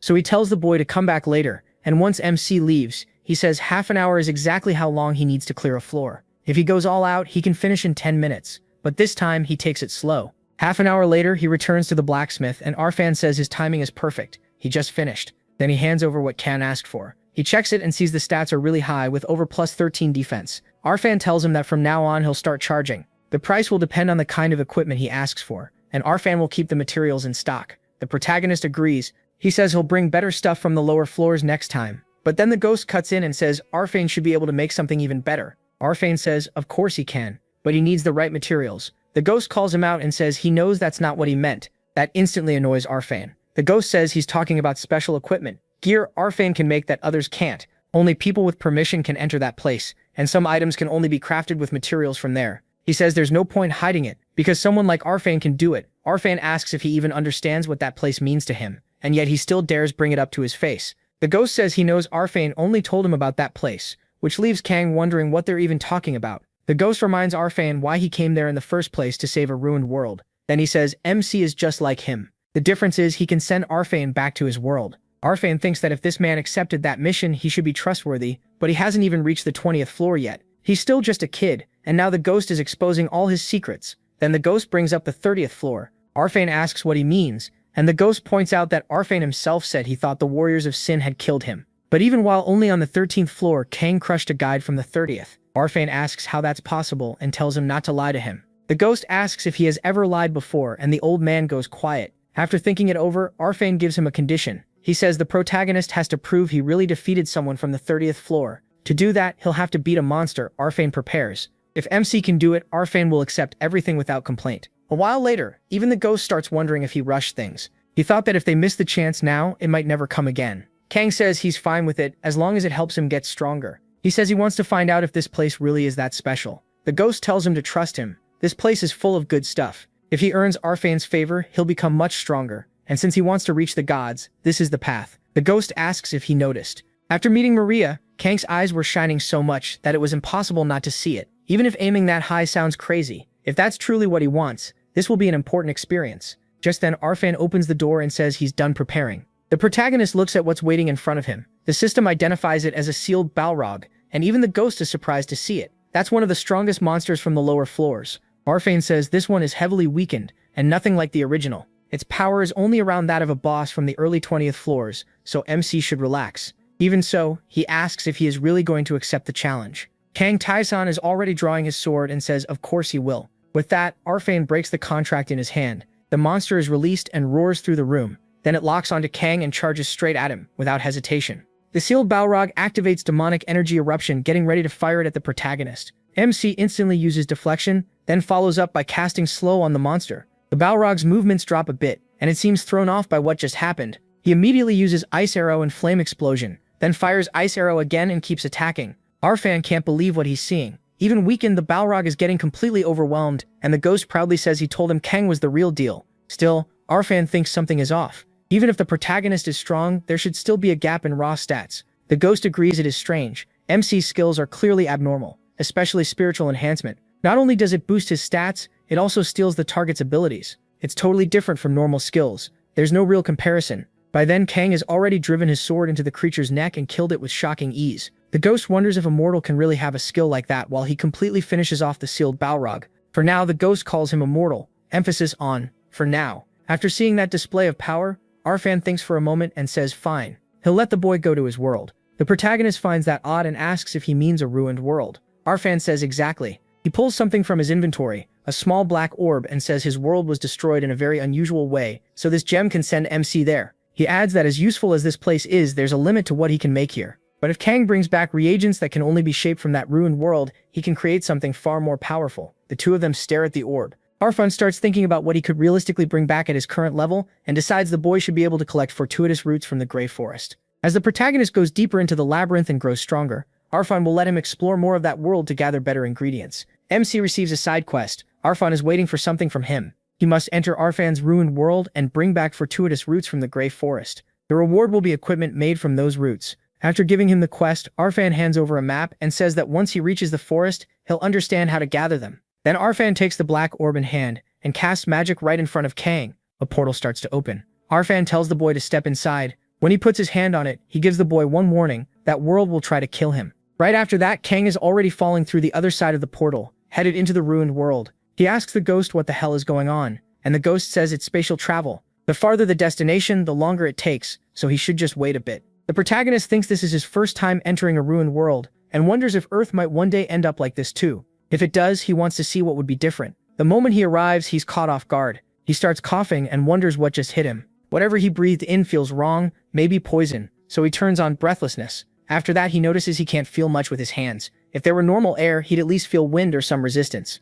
Instead, he's in a place so strange it feels like the ground itself is trying to swallow him. Everything around him feels hostile. He quickly realizes this whole planet is wrong. It's actively trying to kill anything alive. So as he moves through that deadly place, his feet keep sticking in the gray mud. He takes constant damage little by little, covers his face to stay alive, and figures there must be at least a little oxygen left. The ghost warns him not to use flashy attacks. If he makes too much noise, this place will notice him even more. Kang can already tell this world is brutal. He pulls out the map and wonders how far he still has to go to reach the forest. Maybe he's halfway there. Then something shoots him from the side and deals 4 damage. That catches him off guard. Just a second ago, he'd been wondering what the difference was between NPCs and adventurers. The ghost asks if he means the contractors, and Kang realizes that's what the labyrinth's NPCs call themselves. The ghost circles around him and says the answer is simple. Adventurers are free, while contractors are chained to the labyrinth. Adventurers can leave whenever they want, but contractors can't. In exchange for a chance to get what they want most through a deal with the mage, they give up that freedom.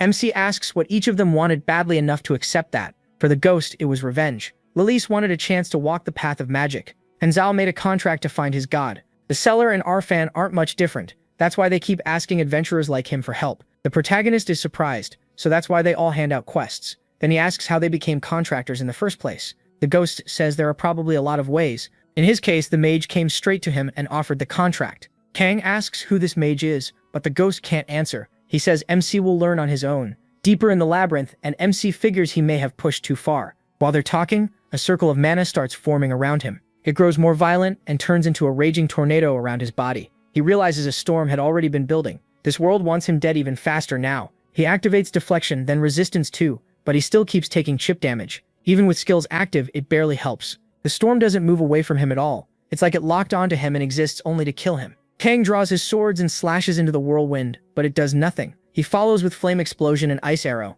throwing both into the tornado, but it doesn't even react. Even magic isn't working, so he realizes he can't destroy it head-on. That leaves one option: slow. The tornado finally starts moving a little slower, so targeted skills still work at least. He activates speed, dashes straight through it, and breaks out the other side. As he runs, he thinks he just needs to get a little farther away, so he looks back and sees the tornado vanish on its own. The ghost figures it disappeared because it could no longer fulfill its purpose. That leaves Kang seriously surprised, because his spiritual enhancement activates after beating it, and he gains a conceptual skill called Nameless. That strange power flows into him, and while he still doesn't understand what's happening, he stares at his hand again. Looking at that conceptual skill, he asks the ghost what it is. The ghost admits he has no idea. He's never seen anything like it. That makes him start wondering about something. Kang asks if he thought of anything, and the ghost says one thing came to mind, but he's still not sure. Once he sorts his thoughts out, he'll explain. He is shocked the ghost actually doesn't know for once, telling him to think it through and speak up later. Then they keep moving. Kang keeps getting attacked from every direction, but he still manages to escape without too much trouble. At this point, he's sure this day is full of weirdness, so he activates mental acceleration. He slips past the attacks, cuts through the rocks flying into his path, uses Wolf's Fang, then Maiden's Dance, tearing through everything around him. He also uses an attack step to stop on top of the walls. Even then, the attacks keep getting through his defense and there's no end to them. But when he looks ahead, he freezes in shock and blurts out, "What the hell is that?" The ghost asks what he's seeing. Kang realizes it's the same thing carved into the wall before. He immediately accelerates and charges straight at it, just like he thought. Now he wonders if that new skill is what let him see it. He strikes the thing while forcing a path through the rocks, keeping his focus on the target deeper inside. He knows he only needs to push a little farther. Even as the attacks speed up, it almost feels like that thing got mad the second he came after it. So he starts preparing one of his skills to go all in and cut through that section of stone. Kang locks onto that same carved thing in the wall. Then he presses forward. His focus stays fixed on that mark hidden in the wall. He keeps chasing that same target without letting up. As he pushes through, his proficiency keeps rising and he gains willpower. The ghost is stunned. That's the power of a will strong enough to face this place. He realizes that in Arfan's world, the star itself is trying to kill all life. Then he remembers the whirlwind and the flying stones. There's a much greater force behind all of it. The star's will, the will that rejects life, can be treated as the will of the world itself. And Kang just defeated that will. That leaves one question. What kind of skill is this? The ghost can tell the protagonist didn't just beat it. He absorbed its power, and not something physical, but something conceptual. He thinks a low-rank stealing skill would never be able to take something like that. Spiritual enhancement must rank even higher than the star itself. This isn't a power meant for normal mortals. It's the kind of thing only transcendent beings should have. Meanwhile, MC keeps moving forward. Eventually, he reaches the place Arfan told him about, and he finds one of the roots there. Kang says if he takes that root back, he should be able to get better equipment, but the tree itself attacks, trying to kill him. He rushes in with his swords and shreds root after root. After a hard push, he manages to climb onto it and realizes this thing is huge. The monster tree keeps trying to catch him from every angle, lashing roots upward and even trapping one of his legs below. Kang uses Retaliate, stopping everything aimed at him. The roots can't reach him, and he tells the thing to get out of his way. Still, the roots eventually break his shield. One nearly smashes into his face, but he barely dodges to the side and activates mental acceleration. Then he starts searching for the main core. He hacks through everything to find it, carving up the tree while asking himself where it's hidden. There's no glowing weak point, no clear energy source, but when he looks back, he sees all the roots gathering into one spot. That's when he finds the tree's core. So that's it. The ghost yells for Kang to be careful, but then realizes the protagonist probably can't even hear him. He's too locked in, focused on only one thing, getting stronger no matter what. After taking a hit, he uses complete notification from the first strike and keeps pushing forward. Then he throws himself into the opening and cuts the tree apart completely, destroying another will. The system activates spiritual enhancement, and Nameless proficiency rises by 1. Kang says he knew it would be hidden deep inside, and he takes the fortuitous route without much trouble. MC says that was easy. The little ghost reminds him that at his level, not much will be hard anymore, but getting back fast matters more. He realizes it really is what it looks like. The world is seriously trying to get rid of him, and this really looks like it wants them dead. So he takes the portal and gets out, saying he'll deal with that world another day. The side quest is cleared, and the blacksmith is shocked they're already back. Kang says yes and shows him the root, asking if this is enough. The blacksmith replies that it seems ordinary to him since he's not from that world, but he asks if the protagonist really brought the right item. He finished way too fast. MC shows it to him, and it really is the fortuitous root. The moment he takes it, he asks if it's really okay to combine it with the cave sword. The little ghost says it's fine. Kang can use it however he wants. The blacksmith is surprised to hear that, and the ghost explains that sword belongs to him now. So the protagonist tells him to use the root on that weapon, handing over the cave sword infused with ancestral blood. The blacksmith agrees, especially now that the warrior has approved it. Still, he says he'll need Kang's weapon too. After reforging the root, he'll fuse both together. MC is told to come back in 2 days, so he heads to the 17th floor of the labyrinth and faces a Dullahan, beating it without much trouble. He gets blood and mist earrings. He thinks the monster was weak, but the ghost says he is just too strong. He also picks up leather armor infused with magma dew, then moves on right away. He wants to grow stronger during those 2 days. The boss of the 18th floor is a skeleton mage and a skeleton knight, and the protagonist clears them easily too. On the 19th floor, the boss is a lich. Kang takes it down just as easily and levels up again. The warrior acts happy to see him leveling up, or maybe just pretends to because MC is getting a little too strong. After that, he heads for the 20th floor, but something stops him. It looks like a skull with dark energy in front of it. He notices right away. The ghost says it's an altar to the goddess of the demon race. She rules over everything demonic, and she's his leader. So this is Lucifer's altar, built by those who serve Lucifer. It connects to the gods, letting Lucifer spread influence through it. As the first to find it, Kang gets a permanent bonus +3 intelligence and +10 mana. The protagonist asks if he knows what the trial is like. The ghost honestly says he has no idea. Then the protagonist asks if he's never gone through one. The ghost tells MC to remember this. Gods give trials tied to their domains. Then he asks what kind of trial the goddess of the demon race would give. He asks if she's really a goddess, and if she gives trials to demons. The ghost says no, but for humans, it'll definitely be worse. Kang says he'll think about that later, and the ghost asks if he plans to come back with his new weapon. The protagonist says since he doesn't know what kind of trial this is, it's better to be careful. Now on the 20th floor, he pushes forward until the boss room and finally faces the Death Knight head-on. Kang asks if this is really its full strength. Not even close, he decides, then cuts the monster in half and wins. The little ghost acts excited and says that boss was supposed to be a real nightmare. Kang says he knew it. Nothing special happened. The ghost asks if he's searching for a hidden area. MC says yes, something is still concealed here. Then he gets a strong premonition. He spots the one brick sticking out from the wall and finds the secret room. He says he knew it and walks over. The ghost takes the chance to ask, hearing that sound, if this might be a Lord's stage room. Kang just keeps going. Soon he notices a different Death Knight approaching. This one is Valoran, Lord of the Death Knights. He says Kang must be the warrior's ghost, and that he's heard many stories from the wise ogre. He calls the ghost a pitiful, weak being. Then he asks whether the protagonist met that arrogant one. But the ghost says that's a secret between them. At least that much freedom should be allowed to those who are bound. Valoran then asks if MC is his opponent too, though he says he is so strong that he likely has no chance. He says they've crossed swords in the chamber given to him.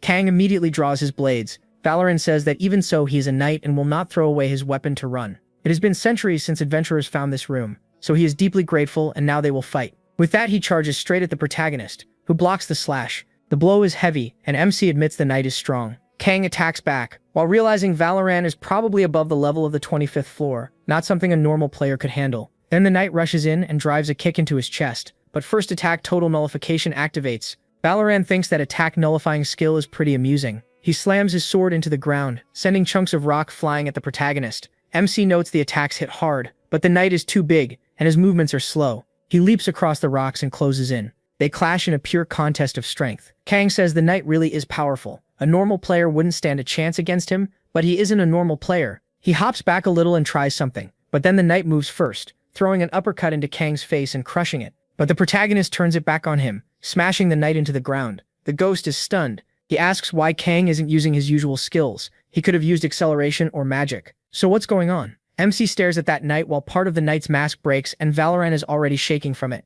Still, he attacks again and thanks him, saying he has long wished for an honest, direct battle, and this is truly impressive. That strike forces the protagonist to get out of the way. Valoran says he waited hundreds of years for this day, and Kang lands right on top of his sword while the knight starts swinging it. MC stays on it, using it as a launch point to dive straight for his head. The knight speaks to him again, thanking Kang deeply. By the end of the battle, the knight is on the ground, sitting in front of him. He starts thanking him because he never expected the protagonist would purposely avoid using his skills. The protagonist says Valoran did the same. Then the knight removes his helmet and says that, as a knight, he never wanted to rely on skills. He only wanted to fight with his sword. That selfish wish was his alone, so he had no right to force it on MC. But thanks to MC's choice, he can now die satisfied. He says he'd like to claim he's finally free, but he should know how people like him, beings with their own minds, end up trapped in the labyrinth and treated like monsters. The protagonist pauses at that, surprised Valoran was imprisoned here. Kang says he doesn't understand how that happened. Valoran says it's simple. For some, this place is a land of opportunity, but for others that is not the case.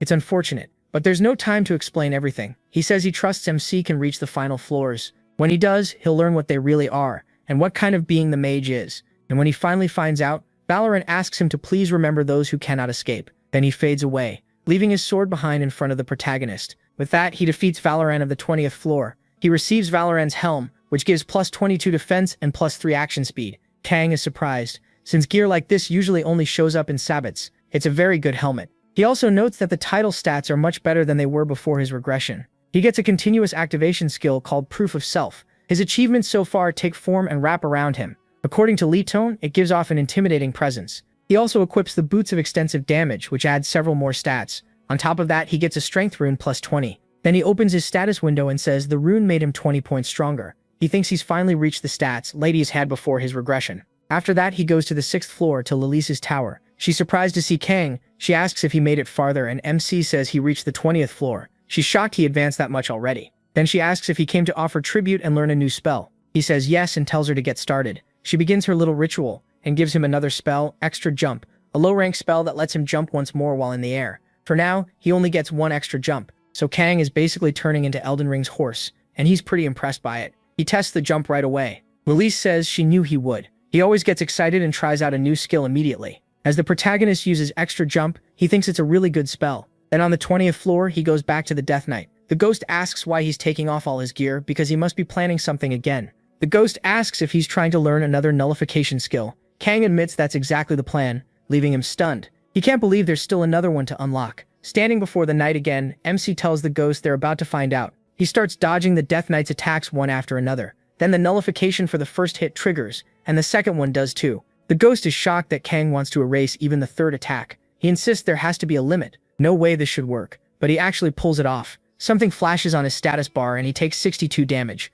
After repeating this a few times, his protective shield stacks up to 4. Then, when the third strike no longer lowers his HP, he gains a continuous skill, complete nullification of the third attack. That leaves the ghost even more amazed. Kang says he knew there had to be one more. The ghost figures this must be a skill nobody normally gets. Even he never imagined a nullification for a third hit existed. He guesses the only way to earn it is by using the protective shield, and the protagonist says that makes sense. Nobody cleared Lacaripus's enhanced trial, so of course no one knew about it. After that, he sits down for a bit. The ghost asks if he's finally going to rest, saying it's good to relax once in a while, since MC never stops for even a minute. Kang just looks at him like he's talking nonsense. That makes the ghost snap, telling him to stop thinking about getting stronger for 1 second and just breathe. In other words, take a break already. Instead, the protagonist heads back to the 16th floor and goes to the forge. On the way, he checks Torment Slash and sees its proficiency is at 29. The ghost says it grew this fast because he was there to guide and correct him, but from here on leveling it up will be much harder. MC says gaining 5 levels in 2 days is already great, and that's enough for now.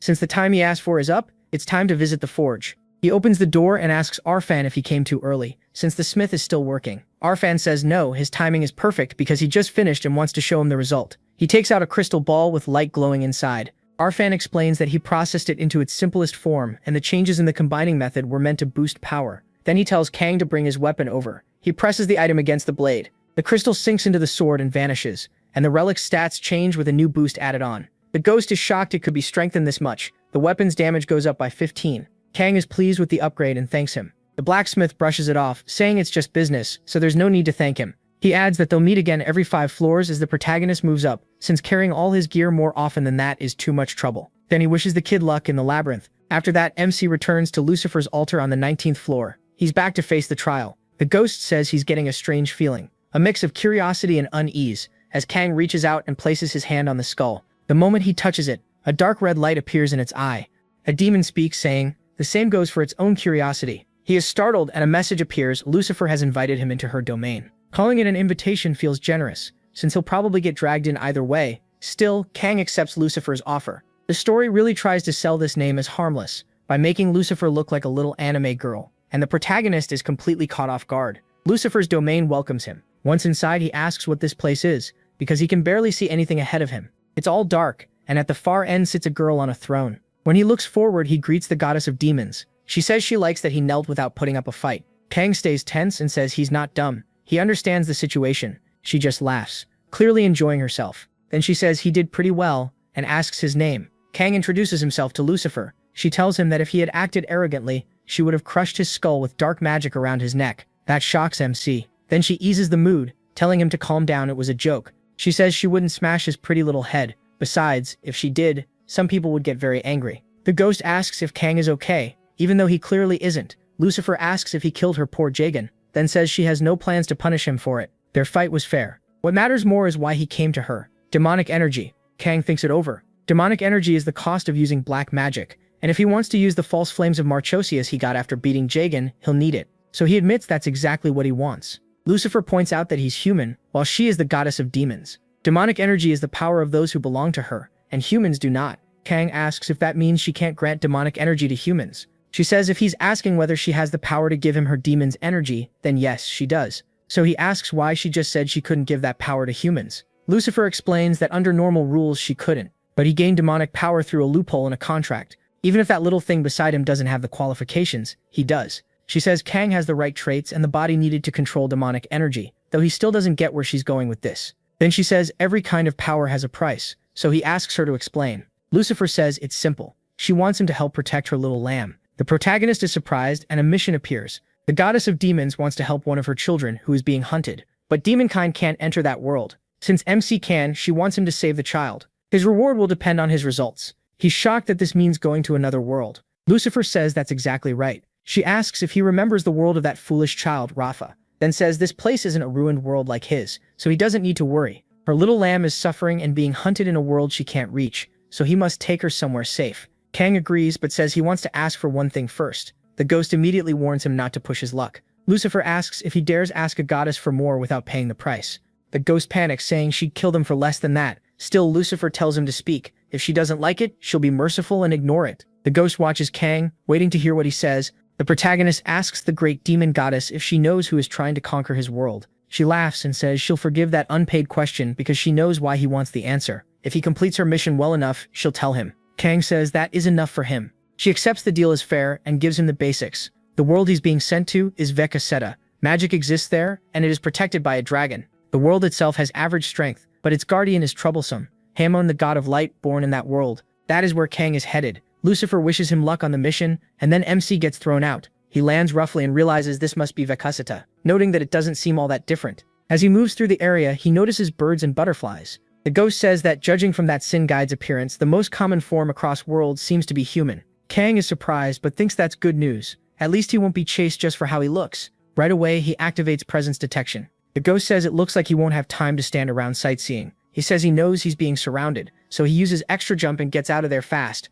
Then he activates presence detection again, looks to the side and senses several people chasing one other person. He figures that's probably the little lamb Lucifer was talking about. The ghost says the horns and black hair make it pretty clear she's from demonkind. Meanwhile, the girl keeps getting chased and attacked, nearly dying. At the last second, they catch her leg, slam her to the ground, and tie her up. She even tries to cut the rope, but the men say she had to be the princess. Just look at how she avoided capture for 10 years. They admit she's a real expert at running away. Then they close in on the frightened girl, and one of them says she'll have to forgive this, but she's going to take a little nap. He knocks her out with a blow to the head. After that, he thinks that if they split the reward evenly, each of them gets 100 gold coins. One of them complains that the pay is too low, but the leader snaps back. How is 100 gold each not enough? Then he reminds them he covered the tracking costs, the request fees, and even the bribes to keep people quiet. So he changes the split. They get 90 gold each, and he takes 190. One guy clearly hates that deal, and the redhead warns that if anyone wants to argue, they can take it up with his sword. Right then, Kang steps up behind the gray-haired man and asks how much his share is.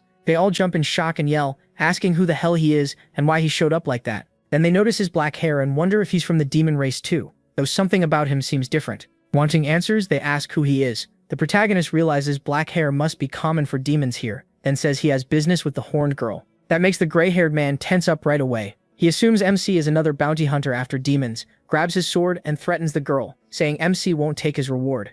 But he rushes in first and sends the guy flying before he can do anything. The others panic and start shouting, wondering who this guy is and why he's so strong. The girl on the ground moves closer to the protagonist, and he repeats that he already told them he's here because he has business with that girl. After a little sharp persuasion, everyone starts talking fast and spills everything. They beg for their lives and say they'll answer anything, as long as he doesn't kill them. Kang turns to the bald man with a murderous look. The bald guy breaks immediately and tells him everything. The protagonist learns it all started 10 years ago, when an oracle appeared. The man confirms it. Kang sums it up. This world used to be normal. Humans and demons each lived in half the world and got along well enough. Then one day, Haman, the god of light, sent down an oracle. That oracle gave one order: kill the demons, and humanity followed it without question. They carried out everything Haman said, attacking the demons and slaughtering countless people. 2 years later, the Demon King was dead, the war was over, and bounties were placed on every demon still alive. After years of hunting, the demon race is almost gone. And that girl, she's the last demon princess. Kang realizes Lucy's failed mission was to protect this girl at all costs.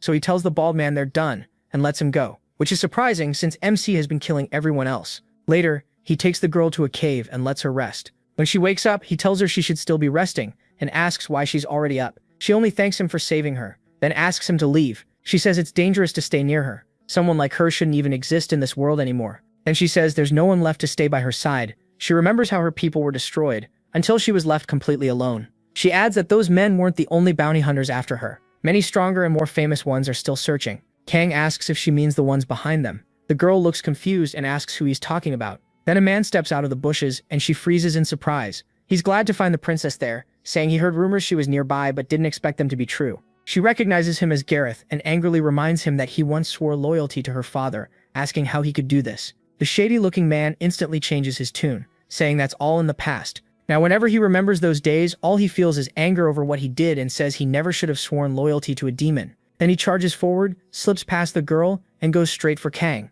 She tries to stop him, saying that boy has nothing to do with any of this. But he stops the older man with nothing but the hilt of his sword, leaving Gareth stunned over how he did it. With his eyes closed, Kang completely embarrasses him, giving off a ridiculous amount of pressure. Then he drops the old man with a single punch, crushing his face and sending him flying. The girl is shocked, and the ghost is shocked too that Gareth is still alive, even jokingly praising the old man. Kang coldly says some random brute really dared to attack him. Gareth gets furious, and starts pouring out mana to use his special move.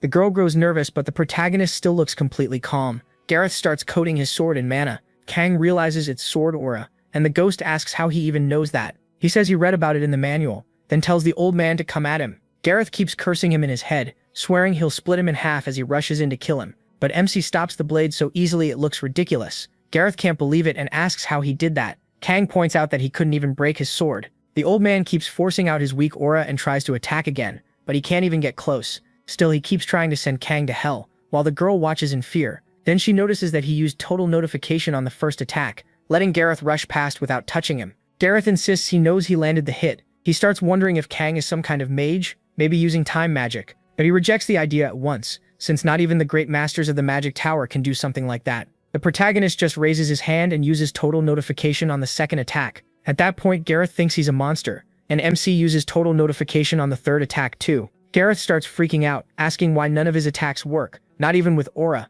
It doesn't make sense to him. Kang holds out a hand and says that's enough. He's tested the aura's damage. It dealt 63 damage, which he decides isn't bad. Then he activates evasion, and the next strike misses completely. He tells Gareth to use whatever he's got. Gareth starts shaking in panic. In desperation, he throws himself and his sword at him. This time, the blade pierces the protagonist's abdomen, and Gareth, terrified, asks who he really is. Kang tastes and answers that he's simply someone way stronger than him. And after humiliating the old man enough, it's time to try his new trick. He starts firing a barrage of ice arrows. While talking about the aura, he keeps launching them at Gareth and wearing him down hit by hit. Gareth tries everything he can to defend himself, demanding to know how some mere savage can cast spells like this. Kang says the aura didn't change his form or boost his body or mind. It only raises cutting power a little, so it's nothing amazing. Gareth asks what he's muttering about, and wonders if it's some evil magic. MC replies that since it makes cutting easier, it still has its uses. Then he asks the ghost if he knows how to use aura too, but the ghost says no. In his world there was no such thing as aura,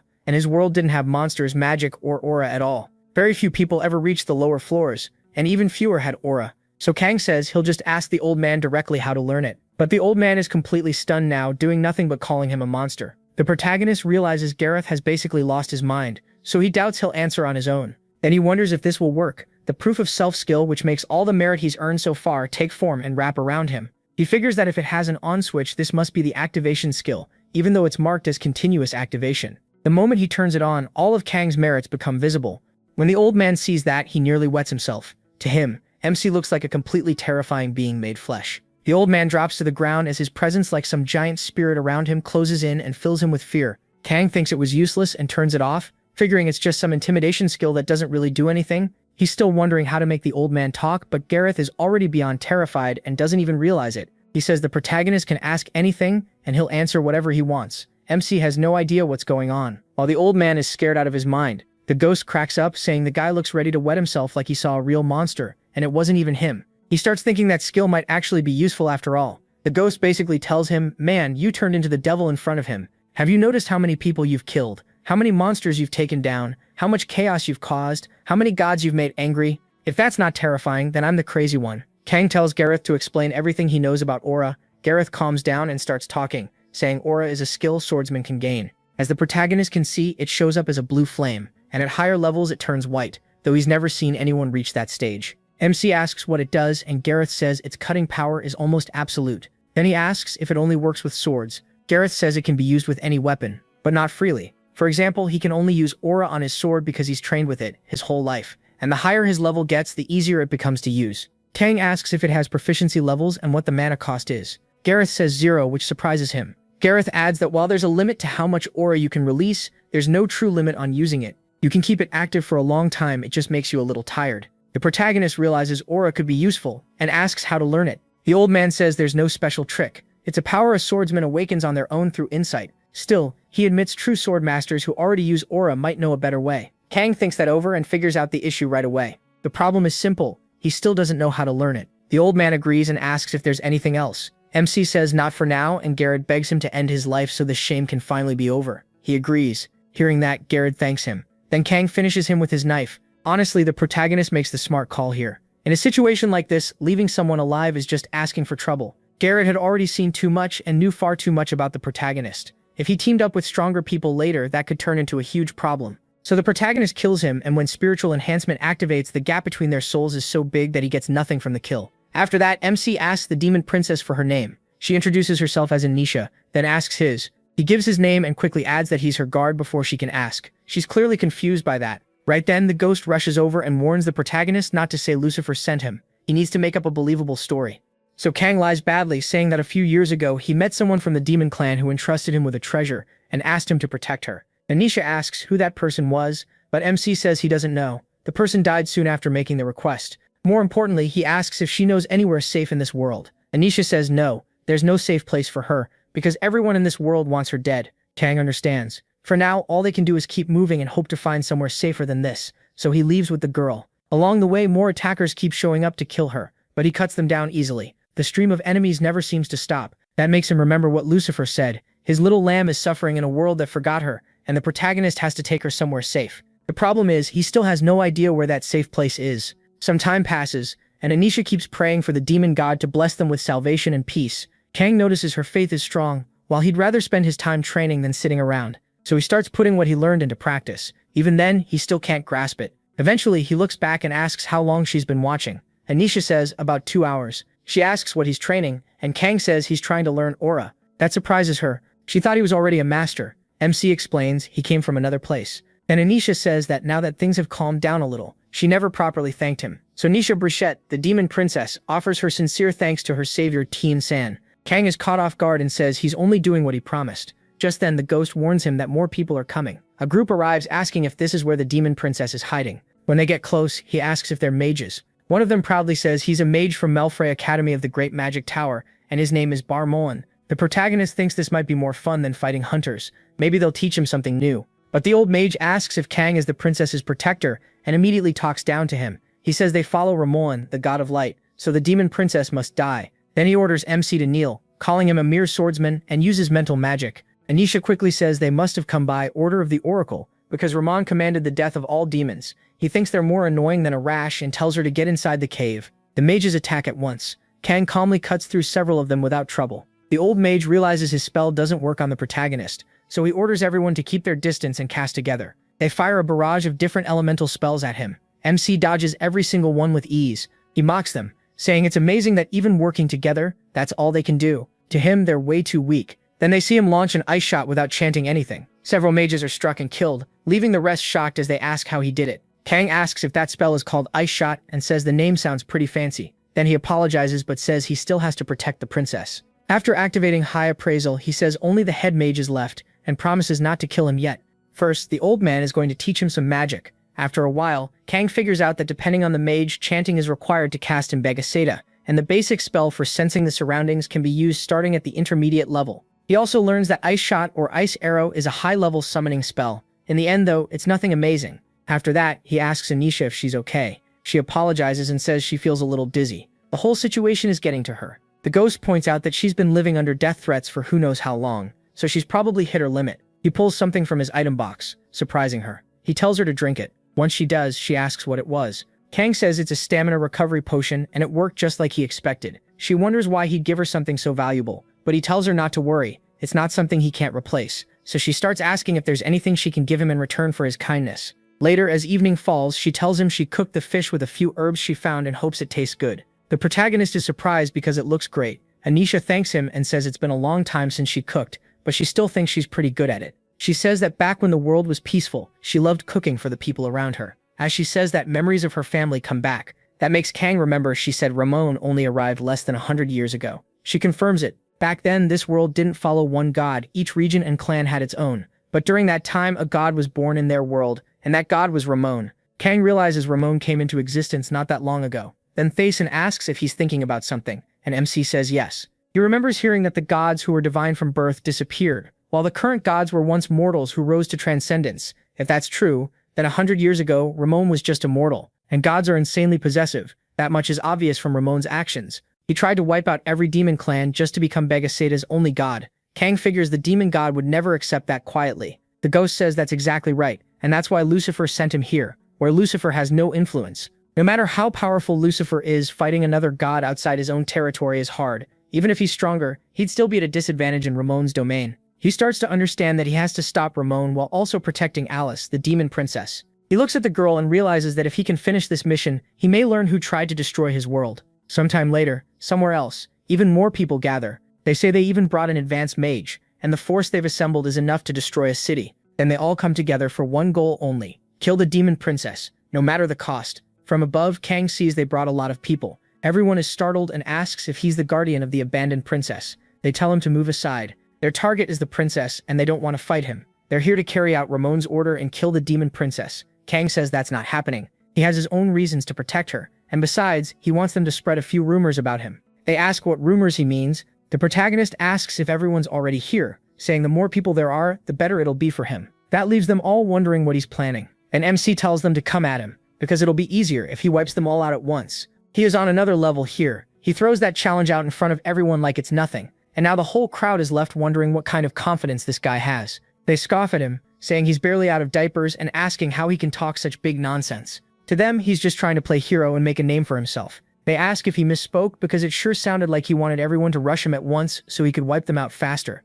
And on top of that, he says this is perfect, since he wanted to test something anyway. Then he activates an ice arrow skill. Everyone is stunned, calling it frost shot. They realize the bastard is casting magic, so they decide to strike right now, calling him a filthy heretic. They swear he'll pay for ignoring Ramon. One knight charges straight at Kang and drives his spear into him. But the first attack nullification kicks in, and the knight can't understand why it did nothing, while the protagonist calmly forms huge ice spears above them. The others are baffled, and one insists he definitely landed the hit. Then they shout at him to stop staring like an idiot and keep attacking. Kang keeps creating icy shots while the whole group keeps hitting him. None of it works, but they think their attacks are finally starting to get through and that they'll finish him off. Then the second full attack nullification activates too. He keeps making more ice and gathers it all above his head. The third nullification triggers as well, and Kang mutters that he knew it without aura they were never going to do much. Even after that, more of them keep dropping near him. Everyone asks what that giant ball of ice above him is. Then they notice dozens of frost shots packed together overhead. MC says that's exactly why he likes having lots of room to fight.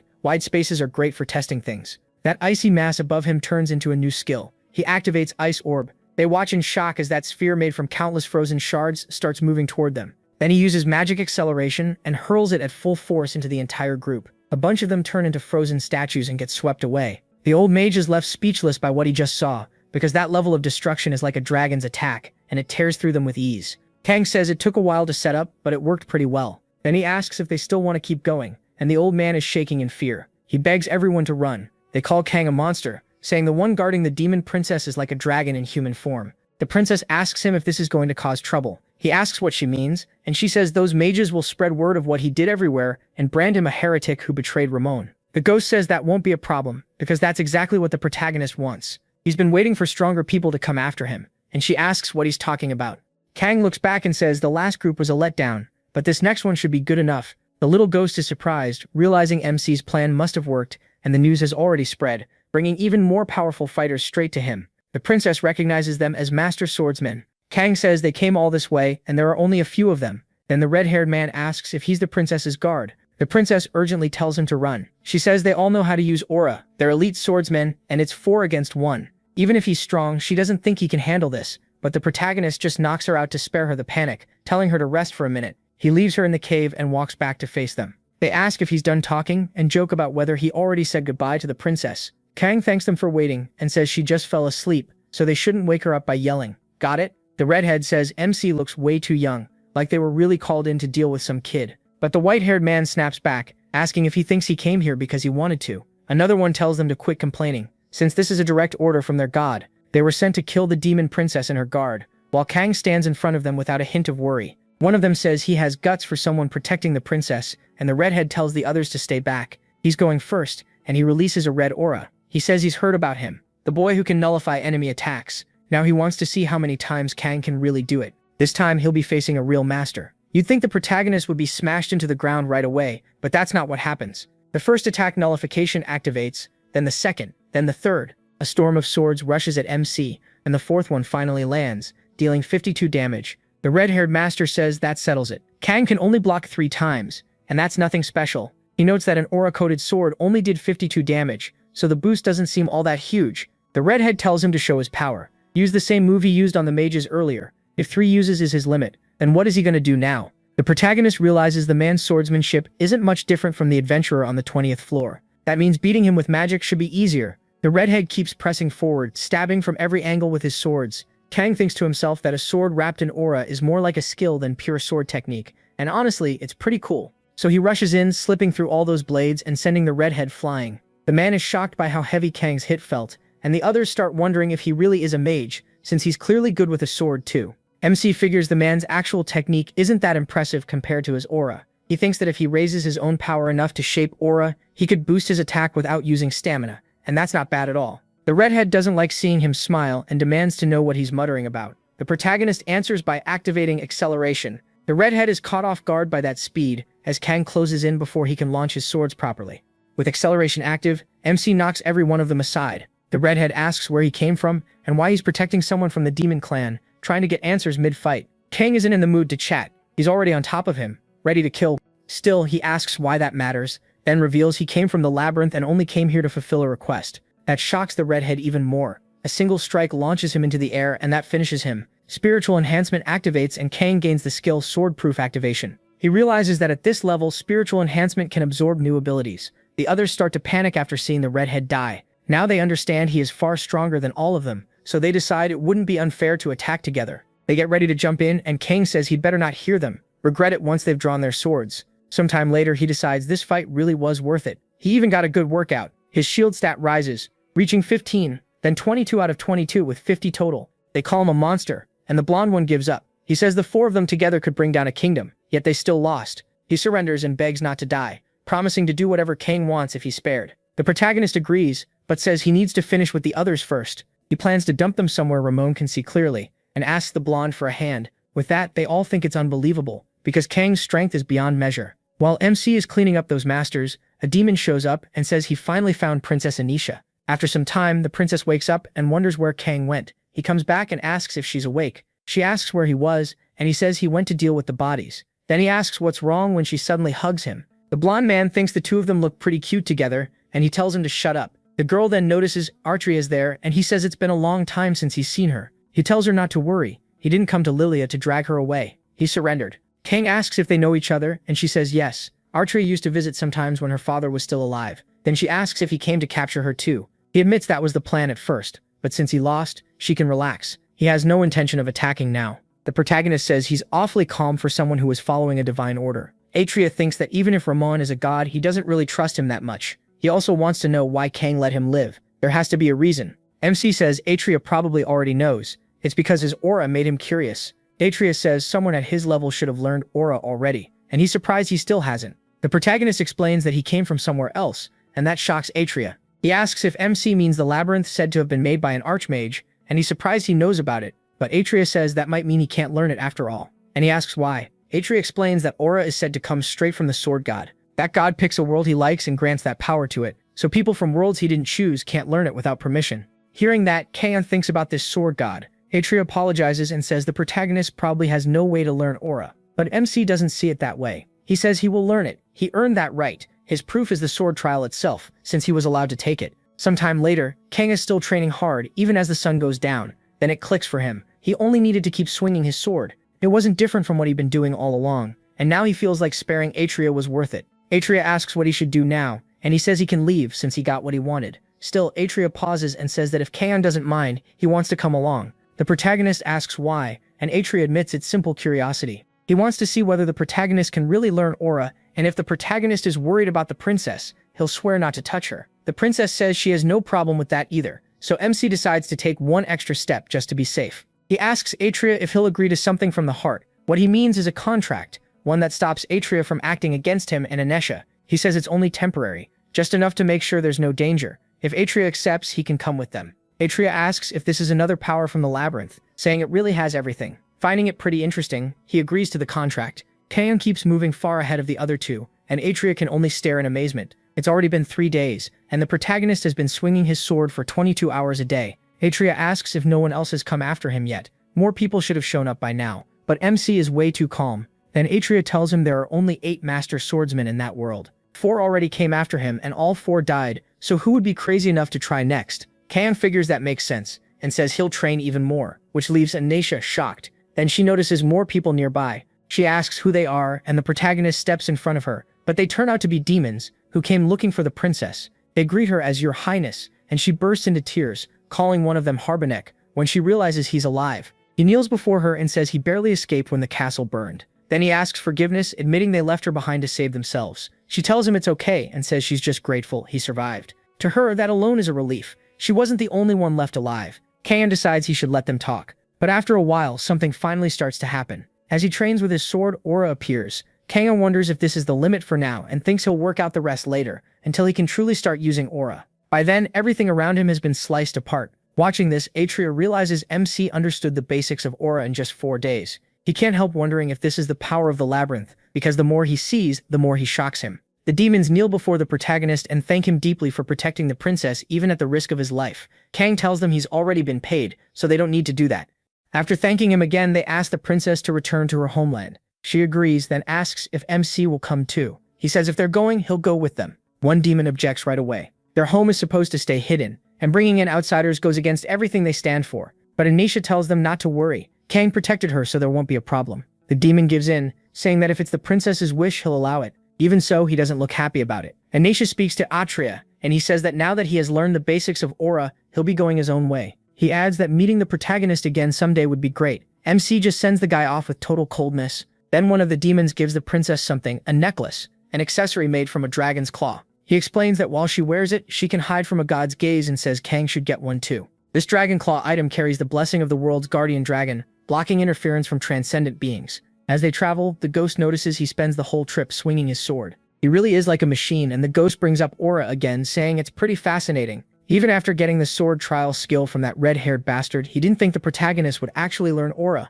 The protagonist, meanwhile, notices it costs nothing to use, but it has a clear limit. Even so, he's now using aura at level 1 proficiency. The sword trial gives rewards to those who pass it, but since he's still inexperienced with aura, he can't use it well yet. Then a demon speaks up and tells Kang they've arrived. He says he planned to explain after they got there, because the shock would be too much, but right there, on that mountain covered in autumn leaves, lives a dragon. MC is surprised to hear there's one here, and then the dragon greets them. Only Kang hears it, which makes him wonder if the others heard nothing at all. The dragon speaks to him again, calling him an adventurer who entered these lands by the will of the demon goddess. Once they're inside, the demon leads them to a worn-down village, and says that's where they've been living. He notices many other demons around the area, and Harbanek explains that because so many people died or left, only about 50 residents remain. It may not be much, he says, but they'll still give Kang the best lodging they can. Everyone notices the princess has returned, and she's happy to see that the people are still alive. They tell her they're just glad she made it back safely, and that they were overjoyed when they heard she was coming. That leaves her deeply moved. But Kang says now isn't the time for that, so the princess thinks about introducing him to everyone later. When she turns around though, the protagonist is gone. He's already somewhere else, and the ghost asks if it's really a good idea to head off alone. Kang says the monster he's sensing is insanely strong. He also makes it clear he doesn't trust the demon people, and he wouldn't be surprised if something here attacked him. So he moves closer to the source of that power, following it straight ahead. When he enters the cave, the ghost realizes that presence isn't far below a god's level. Kang understands at once that this is the place. The energy here is overwhelming, and even if he were at his best, he still couldn't win. The dragon welcomes him, saying he came here by the demon goddess's will. And there, MC meets the golden dragon Valbenaris. Kang asks if the dragon plans to kill him because of a god's command, but the dragon says never. He explains this has nothing to do with the god's actions. None of them would raise a hand against the children of the demon goddess, who made their home in this land. As for why he called him here, the protagonist is surprised by all this, and the dragon says he is the guardian of the land, an existence tied to that world itself. That's why he's curious. This place was made by an archmage,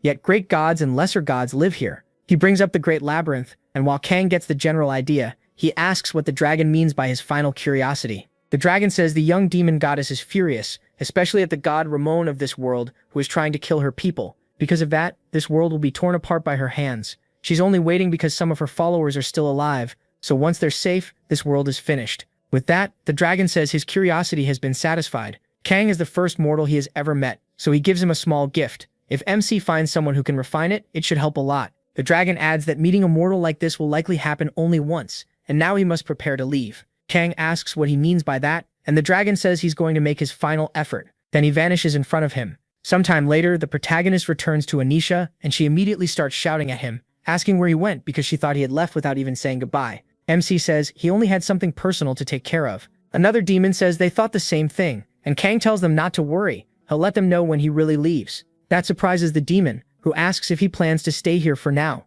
The protagonist says yes, for a while. He figures if this place were truly safe for Anisha, the mission would already be over. The demon clearly doesn't like hearing that, while MC keeps thinking he still can't leave yet. Even so, the demon says he'll prepare a room for him. Since Kang protected the princess, he'll be treated very well. Honestly, this guy feels suspicious from the start. Later, after things settle down, he is in his room. Then Anisha comes to him and asks to come in, and the protagonist asks what's going on. She says that if he's not busy, she wants to have a drink with him. MC agrees and lets her in. He asks what kind of wine she brought, and Anisha says she asked Rabenik for a bottle, and this is what he gave her. They say this wine was made right here in the village after a lot of trial and error, and it's the best they can offer. She wants him to try it. So when Kang takes a sip, the system runs a poison check. He fails, gets poisoned, and starts losing 5 GP every second. He glances over and sees the girl drinking it just fine, so he wonders if this is normal wine for demons and only poison to humans. She thanks him. Because of him, she was able to see her people again, and even if he says the debt is paid, she still feels like she owes him.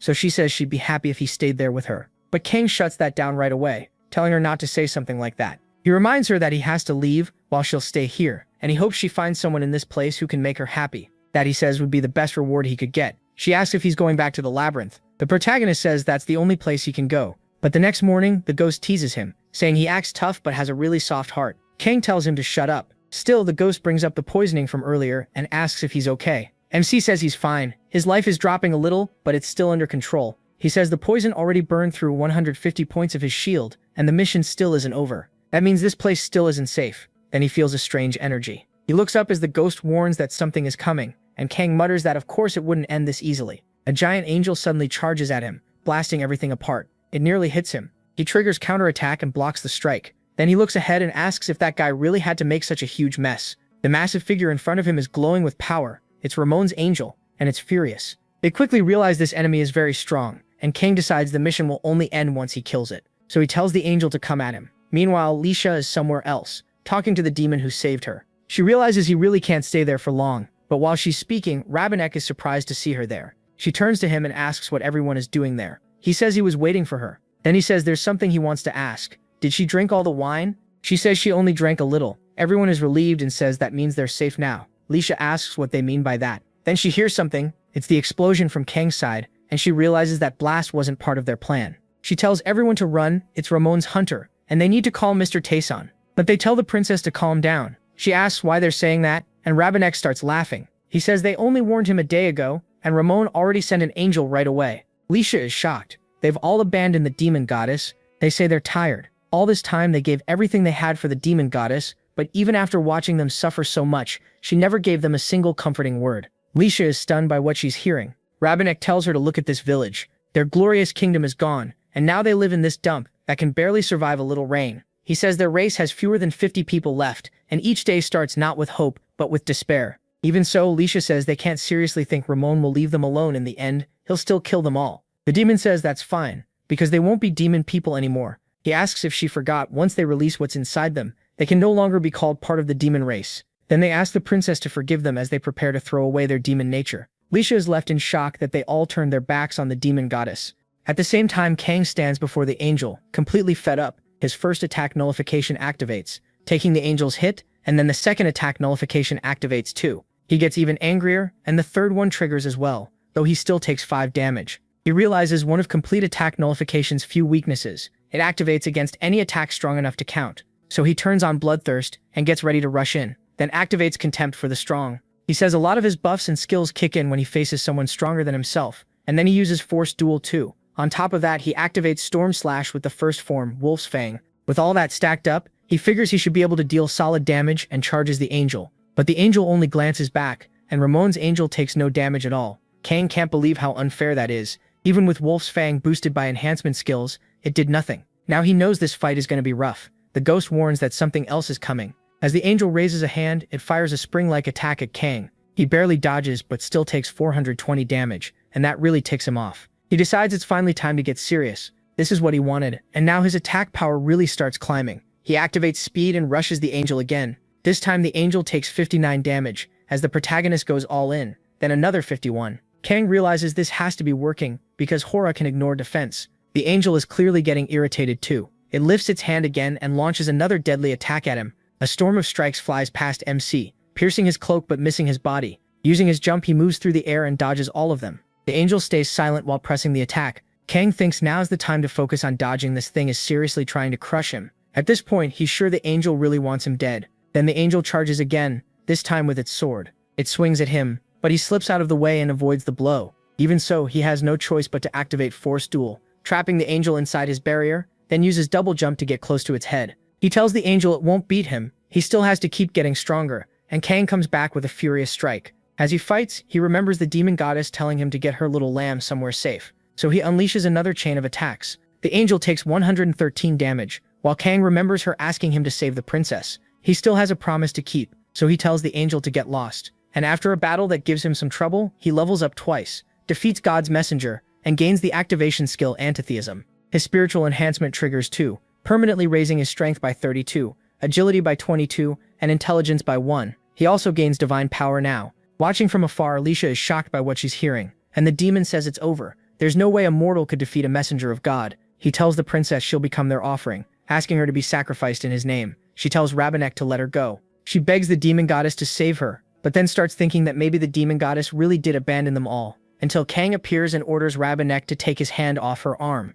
Then he pulls the girl away, stunning everyone there. Rabanek asks how he's there. It can't be possible that God's messenger was defeated. Kang says that's exactly what happened. He killed Ramon's angel. Then he asks what they plan to do now, or if they'll keep living like nothing happened, because betraying a goddess won't come cheap. Rabanek starts to smile. He says if someone like the protagonist had shown up a little sooner, maybe they all could have been saved. But then Lisha notices something is wrong. She tells them to wait, just as all the villagers pull out daggers and ask the princess to forgive them. Then they take their own lives. Lisha breaks down in front of them, staring at the scene in total despair. It can't be real. She keeps asking why. Why did her people do this? And why did Rabanek abandon her and kill himself too? Then she realizes she's the last demon left. Kang speaks to Lisha and asks if she still believes in her goddess. She thinks for a moment, but even then she says she still believes, because she knows her goddess is watching and listening right now. Then she asks him if that makes her an idiot. Kang tells her not at all, but while he comforts her, he notices black energy gathering around them. It feels demonic, and the ghost wonders if the demon goddess is really coming here in person.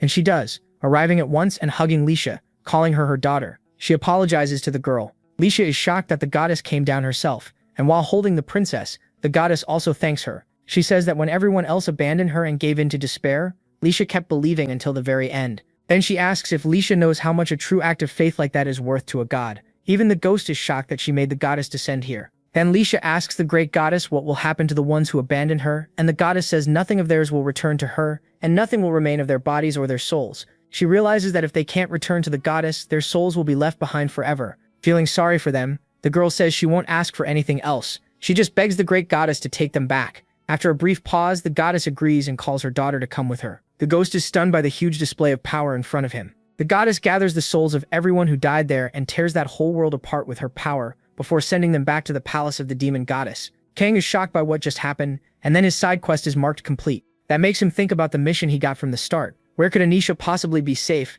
In a place like Vergezeta? Obviously nowhere. The answer was simple all along. The safest place for someone from the demon race is right beside the demon goddess herself. She tells him MC has finished his mission. He asks if that was her goal from the beginning, and if she could go there herself. Why didn't she handle everything on her own? The goddess says she was waiting for the right moment. If even one person in that world still believed in her, then she no longer had to worry about the consequences. And when Ramon sent an angel to fight her, he also gave her the opening she needed to step in. Thanks to that, everything went right. Kang asks if that means it's finally over. She says, of course not. He did very well. Better than that, actually. So now she wants to show him something interesting, and in the next instant, he's thrown out into open space. The ghost freaks out, but she simply tells him to look. That place is Vergezeta, a world where none of her people are left anymore. She says she can do whatever she wants with that planet, then asks Ramon if that isn't true. The ghost notices demonic energy wrapping around the planet. He starts shouting that it's his world, while Ramon panics at what the demon goddess is about to do. She calmly says he's right, because now it belongs to her, so he can die with it. Ramon screams at her not to do it, but she closes her hand, killing both the planet and that god at the same time. Only then does she say it's truly over. The ghost can only stare in shock. The whole planet was wiped out in an instant. Kang thinks she really is a monster. The gap between them isn't just big, it's overwhelming. She could have handled everything alone, so he asks if she really needed his help for this. She explains that if she had destroyed that world herself, there would have been no way to bring back what belonged to her. The souls, the lives, their wills, everything would have been lost, and that was something she wouldn't accept. The protagonist asks if by what belongs to her she means Alicia. She says exactly. Thanks to him, she was able to bring her back safe and sound. The goddess calls the girl a poor child, but also one she deeply appreciates. Even after everyone else gave up and she was suffering, she never lost faith, and Kang saved a child like that. So in her words, he's not bad. She says she'll show her gratitude. Since he completed the mission so well, she's going to reward him. MC gains demonic energy and learns black magic. The ghost is stunned that a human learned black magic. He thought that was impossible. The goddess tells him to check his status window, and when Kang opens it, he sees the new stats. She explains that the basic way to grow demonic energy is similar to other powers, and every time he levels up, she'll raise it. But if that were all, he'd be disappointed. She knows how he thinks, so she decides to give him a little extra. Then she gives him something else, the active skill Devour Darkness. She explains that every time he kills an enemy, his demonic energy will grow, and says he probably already has something similar. He also gains the title, One Who Received the Demon Goddess's Grace. That title is incredibly strong.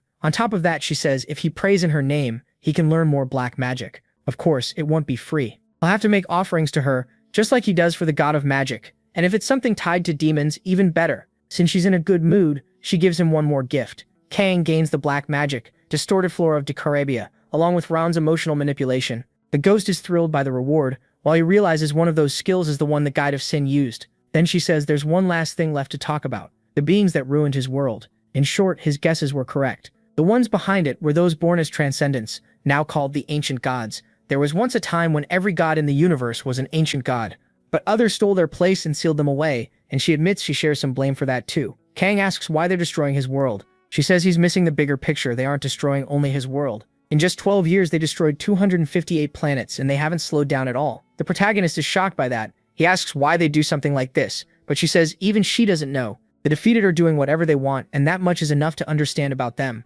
Still, she has her suspicions. They hate the ones who took a place inside the labyrinth. Adventurers from every world enter the labyrinth, so the ancient gods are destroying worlds that still have people capable of entering it. She admits it's only a theory, and the only way to know for sure would be to ask one of them. Kang says that does sound possible, and adds that there's one more thing he's curious about. But she cuts him off. That's enough. She can't tell him any more because he doesn't yet have the right to know. She says telling him this much was already a huge bonus, and he can ask more after going deeper into the labyrinth. MC accepts that and thanks her. He also realizes there's a limit to what she can reveal on each floor, which makes sense since he's still near the beginning. She studies him for a moment, then says he's strong but only for the early floors. The deeper he goes, the stronger his enemies will become. The same goes for the gods' trials. Some gods won't care if he dies and may give him brutal tests, but Kang says he'll still give it everything he has, since she's clearly been watching him. Then she asks what he'd do if she told him there was an easier way to get there, a guaranteed method to become much stronger. He asks if she means an apostle contract and says he appreciates the offer, but she immediately gets flustered and snaps back, asking who said anything about an apostle contract. Then she demands to know what he's even talking about.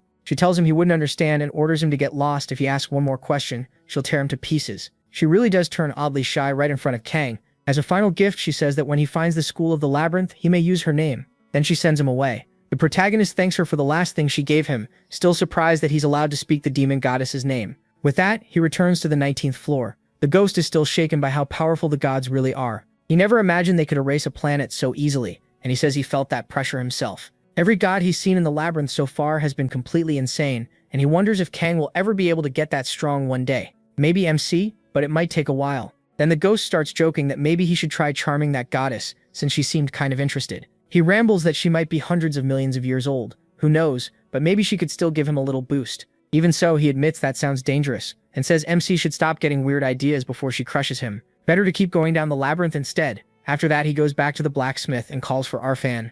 Arfan is surprised Kang met the demon goddess at all, saying it's very rare for her to do that with someone who isn't from the demon race. The protagonist asks how he knows, and Arfan says he can feel her power. Even he didn't expect she'd go that far for someone like the protagonist. Then Arfan notices a mark on the back of MC's hand and says she marked him as hers. At least he adds that isn't a bad thing for him. He says he came to show him something and hands over the golden dragon's claw. Arfan asks where he got that, and the protagonist says it came from outside the labyrinth. In Verge Zeta, he managed to get a claw from Valbenary, along with some other unexpected rewards. He thinks about the skills he earned after defeating Ramon's angel. One is Antitheism, a power that helps him resist a god and boosts all his stats when facing a being directly tied to one, while also strengthening his will. The other is Divine Power, power granted by a god through faith and devotion, and for now it seems useless. He asks what exactly it is, but the ghost doesn't know. So MC figures Divine Power is something a god gives, which means it's a power that has to come from someone else. The ghost wonders what will happen if MC keeps it. He says he's not sure, and on top of that, he also has the demon goddess's skills she gave him. That's the dark magic that lets him use the demon goddess's power. It spends demonic energy, and the more he uses, the stronger and wider it gets. Right now, he can only use the weakest version. It works differently from normal magic since he can control how much demonic energy goes into it. He also gets low-rank dark magic, False Flames of Marcatia, which summons a flame-like substance under the demon Marcatia's control. On top of that, he has Devoured Darkness. The darkness marked into him grows whenever he kills an enemy and absorbs their dark energy. He also got the title of one who received the goddess's favor. Only people she truly likes get that mark, and it lets him use and learn dark magic. It also gives him 5 more demonic energy. He says that mark can be seen as a kind of proof. He's shocked because that was the same kind of dark magic the Guide of Sin used, and he wonders if this was some extra bonus. He also has Decarabia's Twisted Flora, which summons plants controlled by the demon Decarabia. For now, he can only call up a tiny part of the roots that once swallowed a planet. There's also Emotion Control, a power from the demon Han.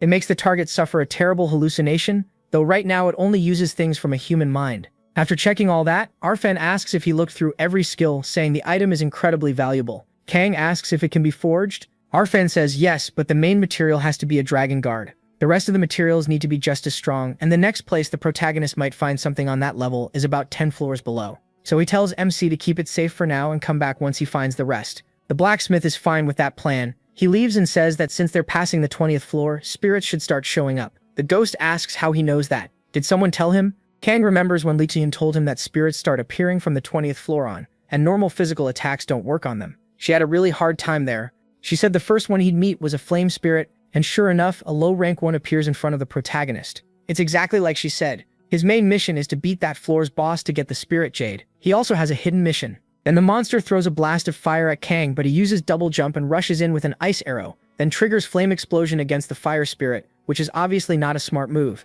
Even with the ghost telling him to take it easy, the spirit takes 0 damage. The ghost points out that he didn't even scratch it, and asks what he'll do now. Kang says he'll try something else. Since he still doesn't know how to use divine power, his only choice is dark magic, so he casts False Flame of Marcatia, dealing 106 damage, then another 302 right after. That's enough to bring the spirit down, and MC gets the spirit's core. He notices dark magic was able to hurt it, and the ghost says the reason is simple. Spirits are beings of nature. Natural attacks don't work on them. Aura is also power given by a god, so it falls into a similar category. But dark magic comes from demons, and since it isn't natural, it can damage spirits. That's the basic idea. After that, his demonic energy drops to 0 out of 10. Kang realizes he can't keep fighting like that for long, so for now he decides to follow Li Tan's advice. He takes off at once. The strategy on this floor is simple. If he can't fight the spirits well, he just ignores them and heads straight for the mission room. When he gets there, a spirit starts to laugh. It's weirdly happy to finally have a guest and circles around Kang. This is the mad spirit. It cheerfully says it's nice to meet him,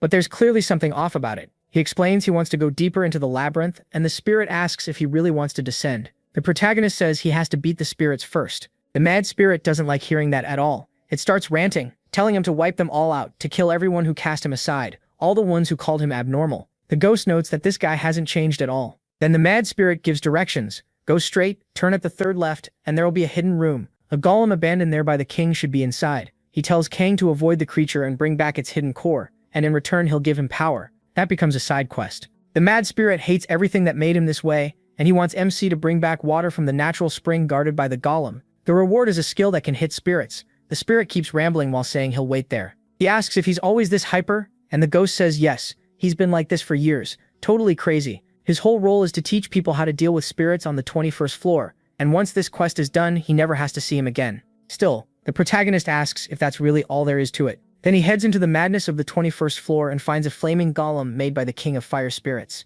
The ghost explains that once a day, the golem stops moving for exactly 1 minute, and that's the time to grab the water. Kang asks what happens if he just beats it down instead, and the ghost says it's not impossible, but it would be really dangerous.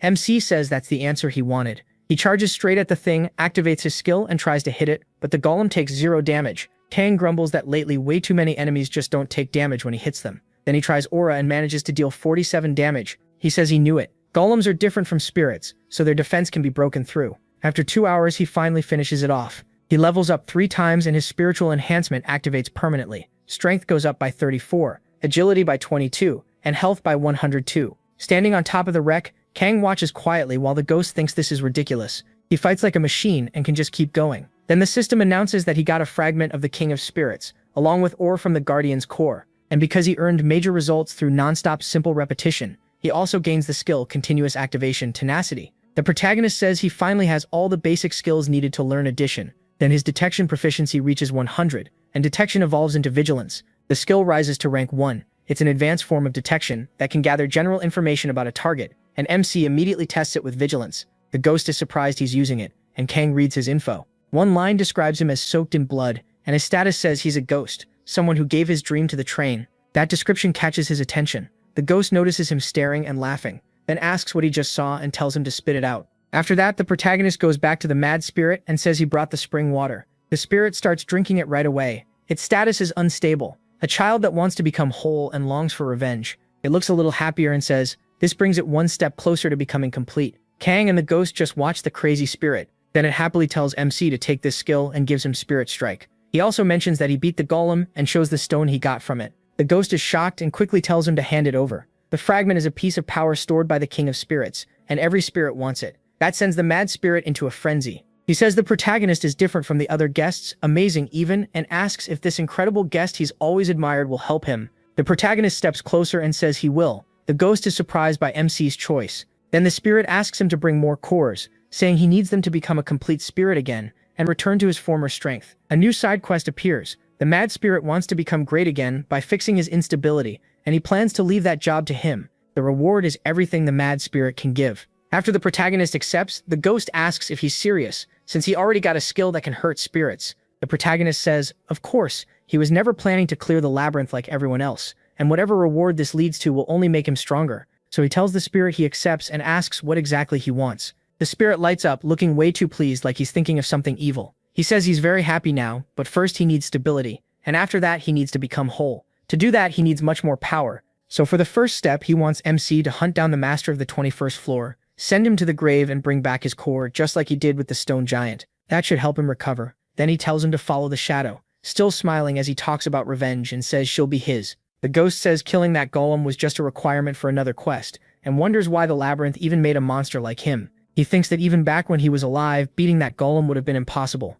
Looking at it normally, no one should have been able to clear that mission. But Kang Taizun skipped the easy path and pulled off the impossible, doing whatever it took to bring that thing down. That makes him think the labyrinth's gods may have been waiting for someone on this level. And honestly, that thought is pretty scary. The protagonist Taizun stays calm while the ghost keeps insisting this was never supposed to happen. After all, no normal adventurer should be able to get this strong. Still, Kang Taizun keeps moving and reaches an open area on the 21st floor. There, he activates his ice arrow. Then he goes straight at the 21st floor boss, an intermediate rank flame spirit, and takes it down without much trouble. He levels up, and his growth gives him 15 strength, 11 agility, 5 intelligence, and 55 health. He also gets a flame spark. The ghost notices that all the rewards seem to be crafting materials, along with the spirit core and spiritual jade. MC figures it might be because he met Arfan, and decides it would be good to check in with him. He opens his status window and reviews what he learned earlier. His demonic energy was supposed to rise when he killed enemies and when he leveled up. Now that energy has reached 27, so it definitely increased, going up by 17 from 10.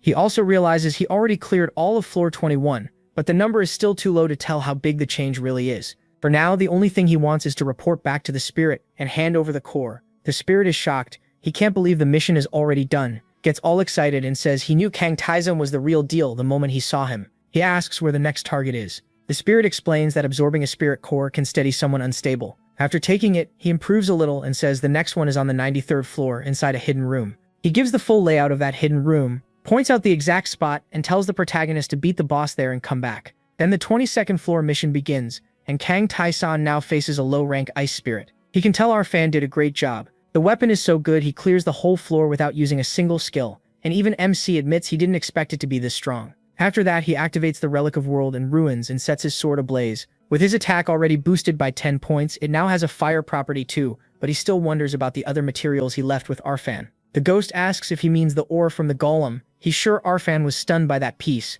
and he's eager to see what it becomes. Once he handed over both the guardian ore and the spiritual jade, Arfan could barely believe what the boy had already gotten his hands on. Then he arrives somewhere else. There he finds Pavisha's altar. Kang Taizong pauses when he sees it. The ghost wonders why it's on the 22nd floor. Since the last time he saw it, it was much deeper in the labyrinth. He tells the protagonist Taizong that Pavisha is the god of validation. MC asks what kind of trial that god gives, and the ghost says it's pretty much exactly what the name sounds like. He has to prove his worth by showing everything he's built up until now. That's the basic idea. Kang Taizong remembers all the battles he's fought. The ghost talks about how many people earned Pavisha's approval, and says it sounds easy, but he's not sure that's really true. Most adventurers he knew passed it, even the ones who weren't that impressive. Even people around average got through. That's what makes it strange. The labyrinth is never kind to ordinary adventurers, so a test like this doesn't make much sense. And after passing it, some of them changed a little. The way they acted, even the way they spoke. He wonders if they were doppelgangers, but the ghost says no. Even so, people still called those changed adventurers copies, so Kang asks what the people who passed said about it. The ghost says they only ever claimed they had to prove themselves, nothing more. There's too much weirdness around that trial, so he can't say what it really is, and since he never wanted to be reckless, he refused it. Still, he knows the protagonist Taizong will take the test. The protagonist says of course he will. He's not stopping now. A side quest begins. Pavisha wants to test the one who reached the altar. If MC accepts and passes the trial, the god will decide his reward based on the result. Kang immediately freezes for a moment, surprised by the message. It feels like the gods here have been waiting for someone at his level, like this trial was made just for him. Then he realizes he's been moved somewhere else, and sure enough, a copy of him appears in front of him. But it's changed enough to stand out, and the ghost notes that it really does look just like him. He asks if it's a perfect reflection, but he isn't fully convinced. Usually a true copy is identical in every way. Face, height, build, and even equipment. Then the double charges right at him. It even uses Sword of Torment, which catches Kang off guard. That only gets him excited, because it has his abilities too, so he dives in as well, meeting the clone head-on. The copy clearly means to kill him, claiming his soul will be its prize. Even so, Kang quickly realizes the thing is still lacking compared to him. He attacks at full force, and the monster is driven back. Then the god's authority shows up, shrinking the protagonist's area of influence. At the same time, the monster gets buffed, and Pavisha offers an upgraded trial. Kang accepts, the god is pleased, and the copy keeps getting stronger. Another soul enters the clone's body, and it starts to smile. The newcomer sounds calm, saying it's been a long time since he was last in the labyrinth. Then he says it's a pleasure to meet this adventurer. He introduces himself as the apostle of the great Pavisha, the one who once walked the lower floors Malestem. The ghost hates hearing that name. He says he'd been wondering where Malestem disappeared to, and now it makes sense, he really did become an apostle. Malestem seems happy to see the great warrior there and asks what he's doing. Kang asks who this man is, and the ghost explains that he entered the labyrinth around the same time he did, but never joined the Guides of Sin. He was an adventurer who made it past the 60th floor. Like MC, he used twin swords, but with a reverse grip. Instead of relying on skills, he mainly fought with sword arts. Then that doppelganger moves toward him. He asks what floor they're on. Kang answers that this is the 22nd floor. Malestem is shocked. He can't believe someone on such an early floor has stats like this. So many skills, that much magic, and even black magic. Then Malestem activates Ice Arrow and Speed just like the protagonist can. He attacks all out, saying this is going to be a lot of fun. In the middle of that fierce fight against his doppelganger, MC uses Jump and takes the initiative. From above, he fires Ice Arrow at the clone and adds Speed to make the attack hit even harder. But below, the doppelganger uses Complete Nullification on the first strike. That makes Malestem think the skill is even more interesting. Now he's sure this is going to be fun, and he rushes Kang Taizong again. As the two trade blows, he questions what Malestem is doing, why he's mixing someone else's sword art with his own. The dead warrior answers that the protagonist's sword style had always looked interesting to him. Then he keeps up the heavy pressure against MC. Kang studies the fight and admits the guy is really strong. He's already worked Sword of Torment into his own swordsmanship, but that's all he's done. So he activates freedom of choice. Trading agility for strength, he puts even more power into his attacks and starts overwhelming the clone. Then he notices Melistame has that same move and uses freedom of choice too, swapping agility for strength, but the protagonist says he's already too late. As Melistame gets pushed back and starts to lose his cool, Kang triggers Marcosia's false flames right beside his face. The clone starts laughing, then gets blown away. The ghost says of course that was going to happen. Melistame then activates Endure, canceling the killing blow. For 1 second, all damage drops to 0. Feeling the hit he barely survived, he admits this is the first time he's been beaten this badly since fighting that warrior. He asks Lord Pavisha for forgiveness while staring into that black void. Then he thinks once more about Pavisha, saying her words are very kind and thanking her again. He says he had fun for the first time in a long while. With that, Kang completes Pavisha's trial and levels up again. Then his spiritual enhancement activates, raising the proficiency of every skill except spiritual enhancement itself. The ghost asks if he's serious, and MC says every proficiency went up by 2 or 3. Even his black magic improved and he's barely used that one. He points out that he has over 80 skills, so the total gain in proficiency goes past 200. Calm Mind reaches 100 proficiency and evolves into the continuous activation skill, Mind Calm as Water. It starts at proficiency 1 and gives him an emotionless heart and an unbreakable will. His continuous activation skill, Sense of Death, lets him detect when death is near, triggering in all dangerous situations. Then Pavisha offers him an apostle contract, but Kang turns her down again and the ghost says he really never changes. Pavisha's power starts fading, his trial ends and she leaves him a reward, the Dagger of the Validated.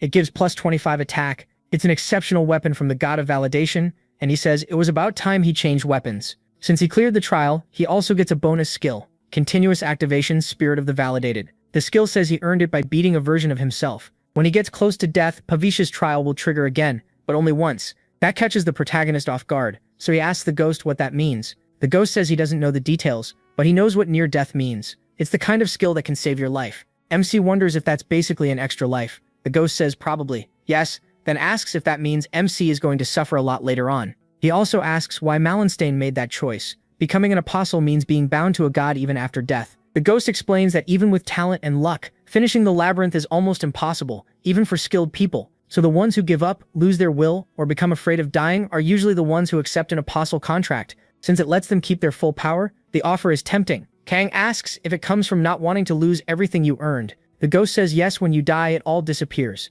But if you accept an apostle contract and tie your soul to a god, you keep your ego. There's no clear answer on which fate is worse, but Mallenstein decided death was worse. The ghost says it's not always a bad ending, so the protagonist should think carefully about it, though he already seems to know the protagonist's answer. MC says he's already decided. The ghost tells him to get moving since they've talked enough about that. In the secret room on the 22nd floor, Kang finds the Black Luna necklace. Plus 5 defense, plus 3 magic, and plus 10 strength. With stats like that, swapping gear is an easy choice. Then he moves on, defeats an intermediate ice spirit, levels up, and triggers spiritual enhancement again. He also gets the Secret Tome of Darkness, a black magic book that can sell for a high price. On top of that, he picks up draconian leather bracers with plus 30 defense and plus 10 attack. Fully geared up and carrying his special weapons, he heads to the 23rd floor. The moment he arrives, he activates Vigilance. It lets him find the secret room right away, and he goes inside the place the mad spirit told him to reach. His goal is simple, kill the secret room boss on the 23rd floor, and that will finish the mad spirit's quest.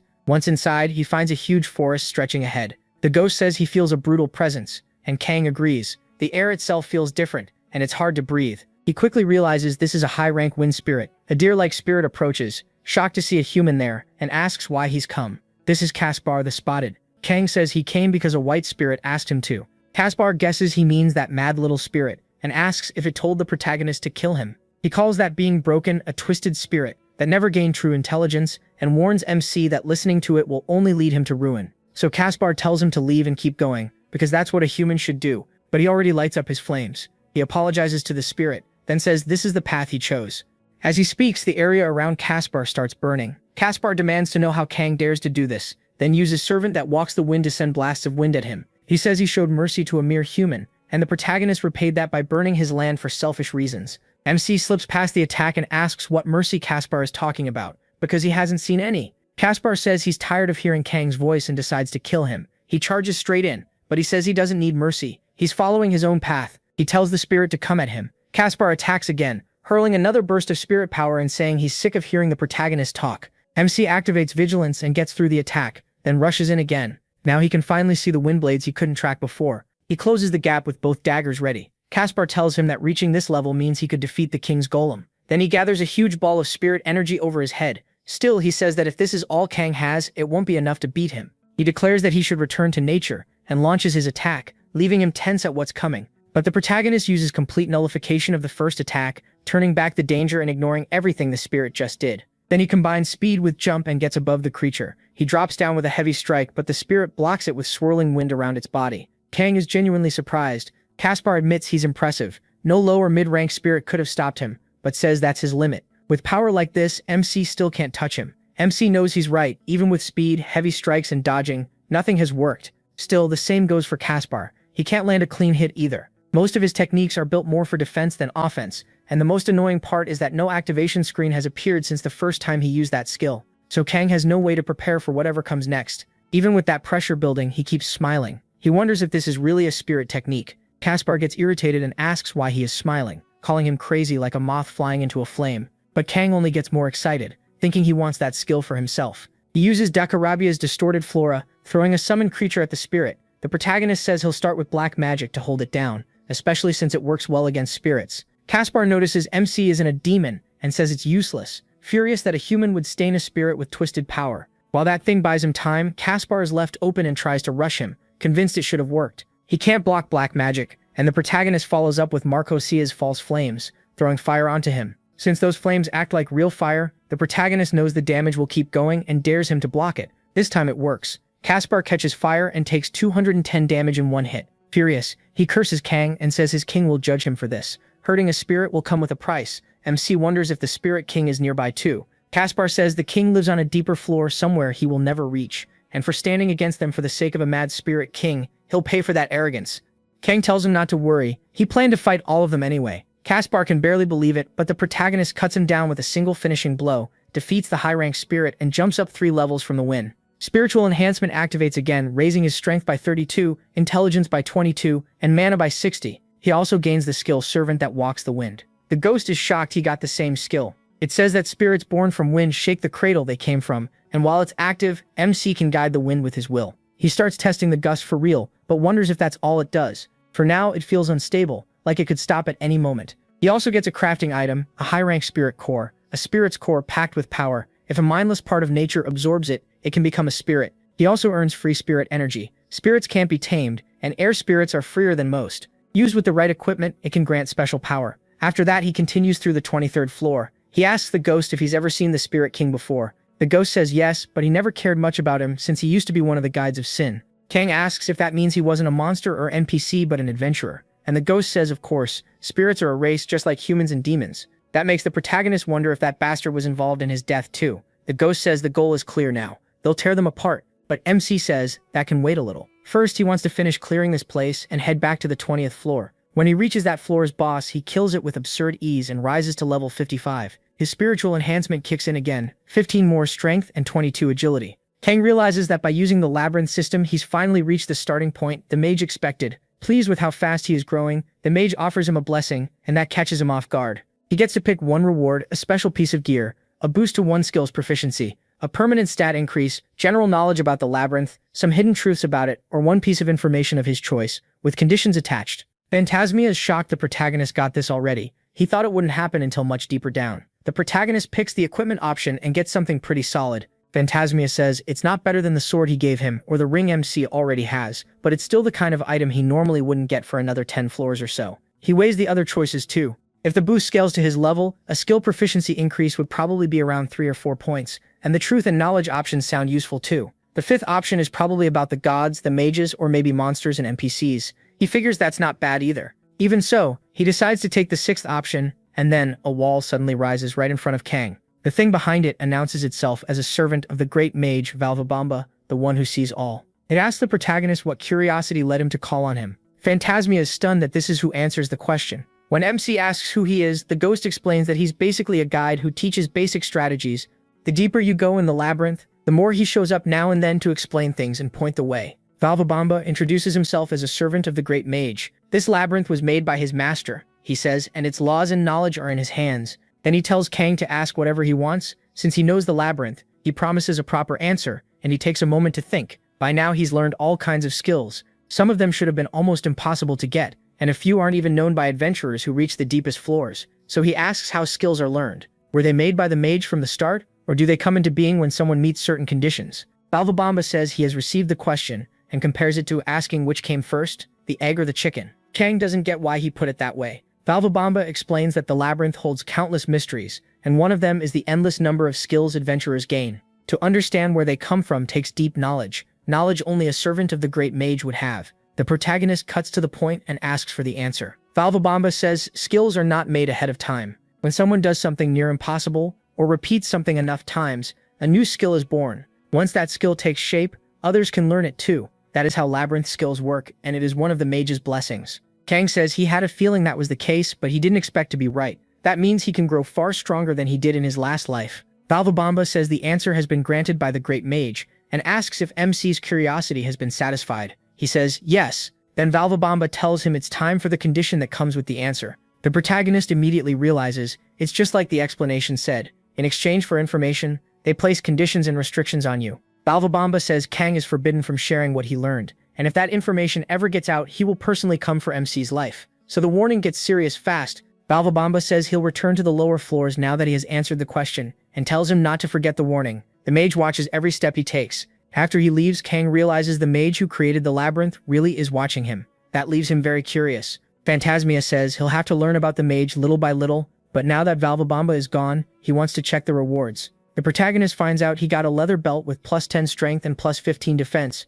along with the gauntlet used by the god of battle, which gives +30 attack. He jokes that it'd be nice if magical items started dropping too. Sometime later, he returns to the mad spirit, and it completely loses it. At last it got what it wanted, and says it filled itself up with it. Kang uses vigilance and notices the unstable energy around the spirit has almost vanished. The spirit says it's almost ready now. The next one will be the last, on the 29th floor. Inside is a hidden world, and if MC uses that item in the boss room, he'll know what to do. He learns natural alignment with the spirit. He notices how different the spirit feels now. Before, it was wildly unstable, but now it's calm, almost like a different person. Its requests must be nearing the end.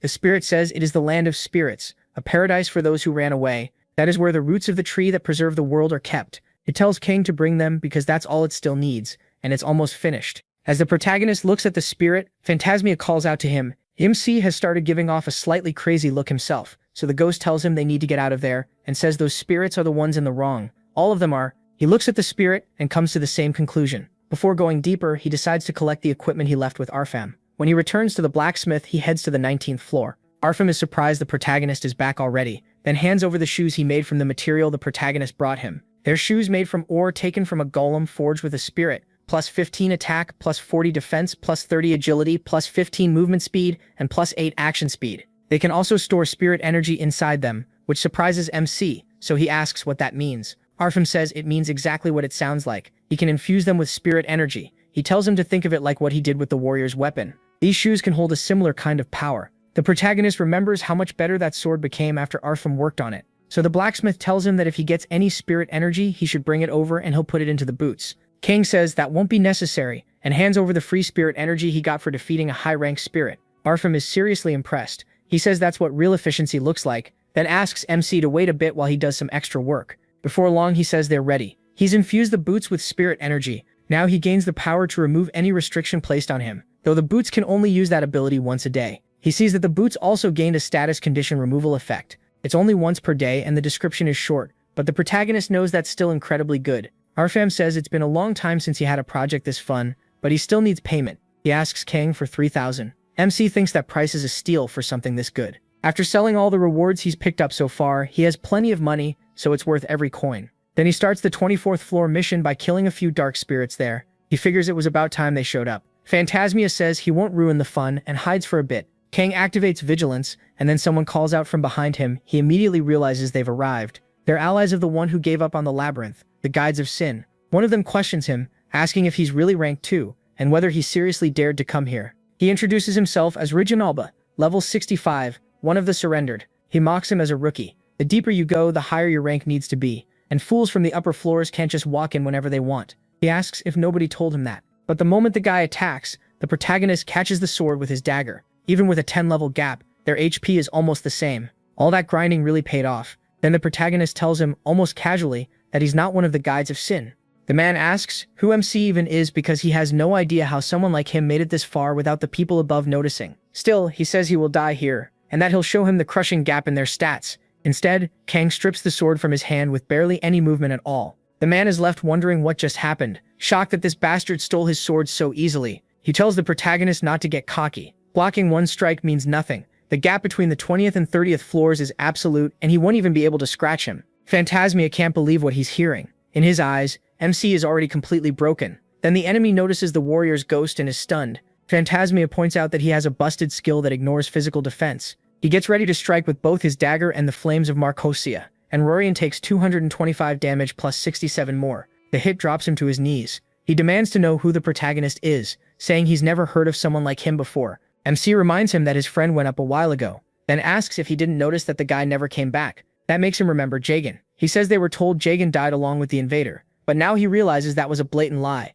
Kang asks what the leaders are doing right now, and the man says they can't come here at the moment because they've been trapped on a certain floor for a long time. He says the leaders have been stuck trying to clear that floor for a long time, so they won't be showing up anytime soon. The ghost is shocked. Those guys still haven't cleared it? Then he asks if he knows them. The ghost explains that the deeper you go, the floors get more and more absurd, like wiping out an entire planet in an hour, or fighting 3 enemies as strong as you at the same time. Some are even worse, like killing a dragon with only starter gear. Floors like that do exist. But Kang cuts back to what matters and asks one thing. Is the Guardian Associate still alive? Robin says he hasn't heard anything about her death, so she should still be alive. That answer is enough for the ghost. A small fry like him probably doesn't know anything more anyway. Robin tells the protagonist he hopes his death is quick, and the protagonist grants that wish. He levels up and steals a big chunk of Rorion's stats. Strength goes up by 26, agility by 24, intelligence by 22, health by 120, and mana by 22. After that, MC opens his status window. His numbers are crazy, and even the ghost is stunned.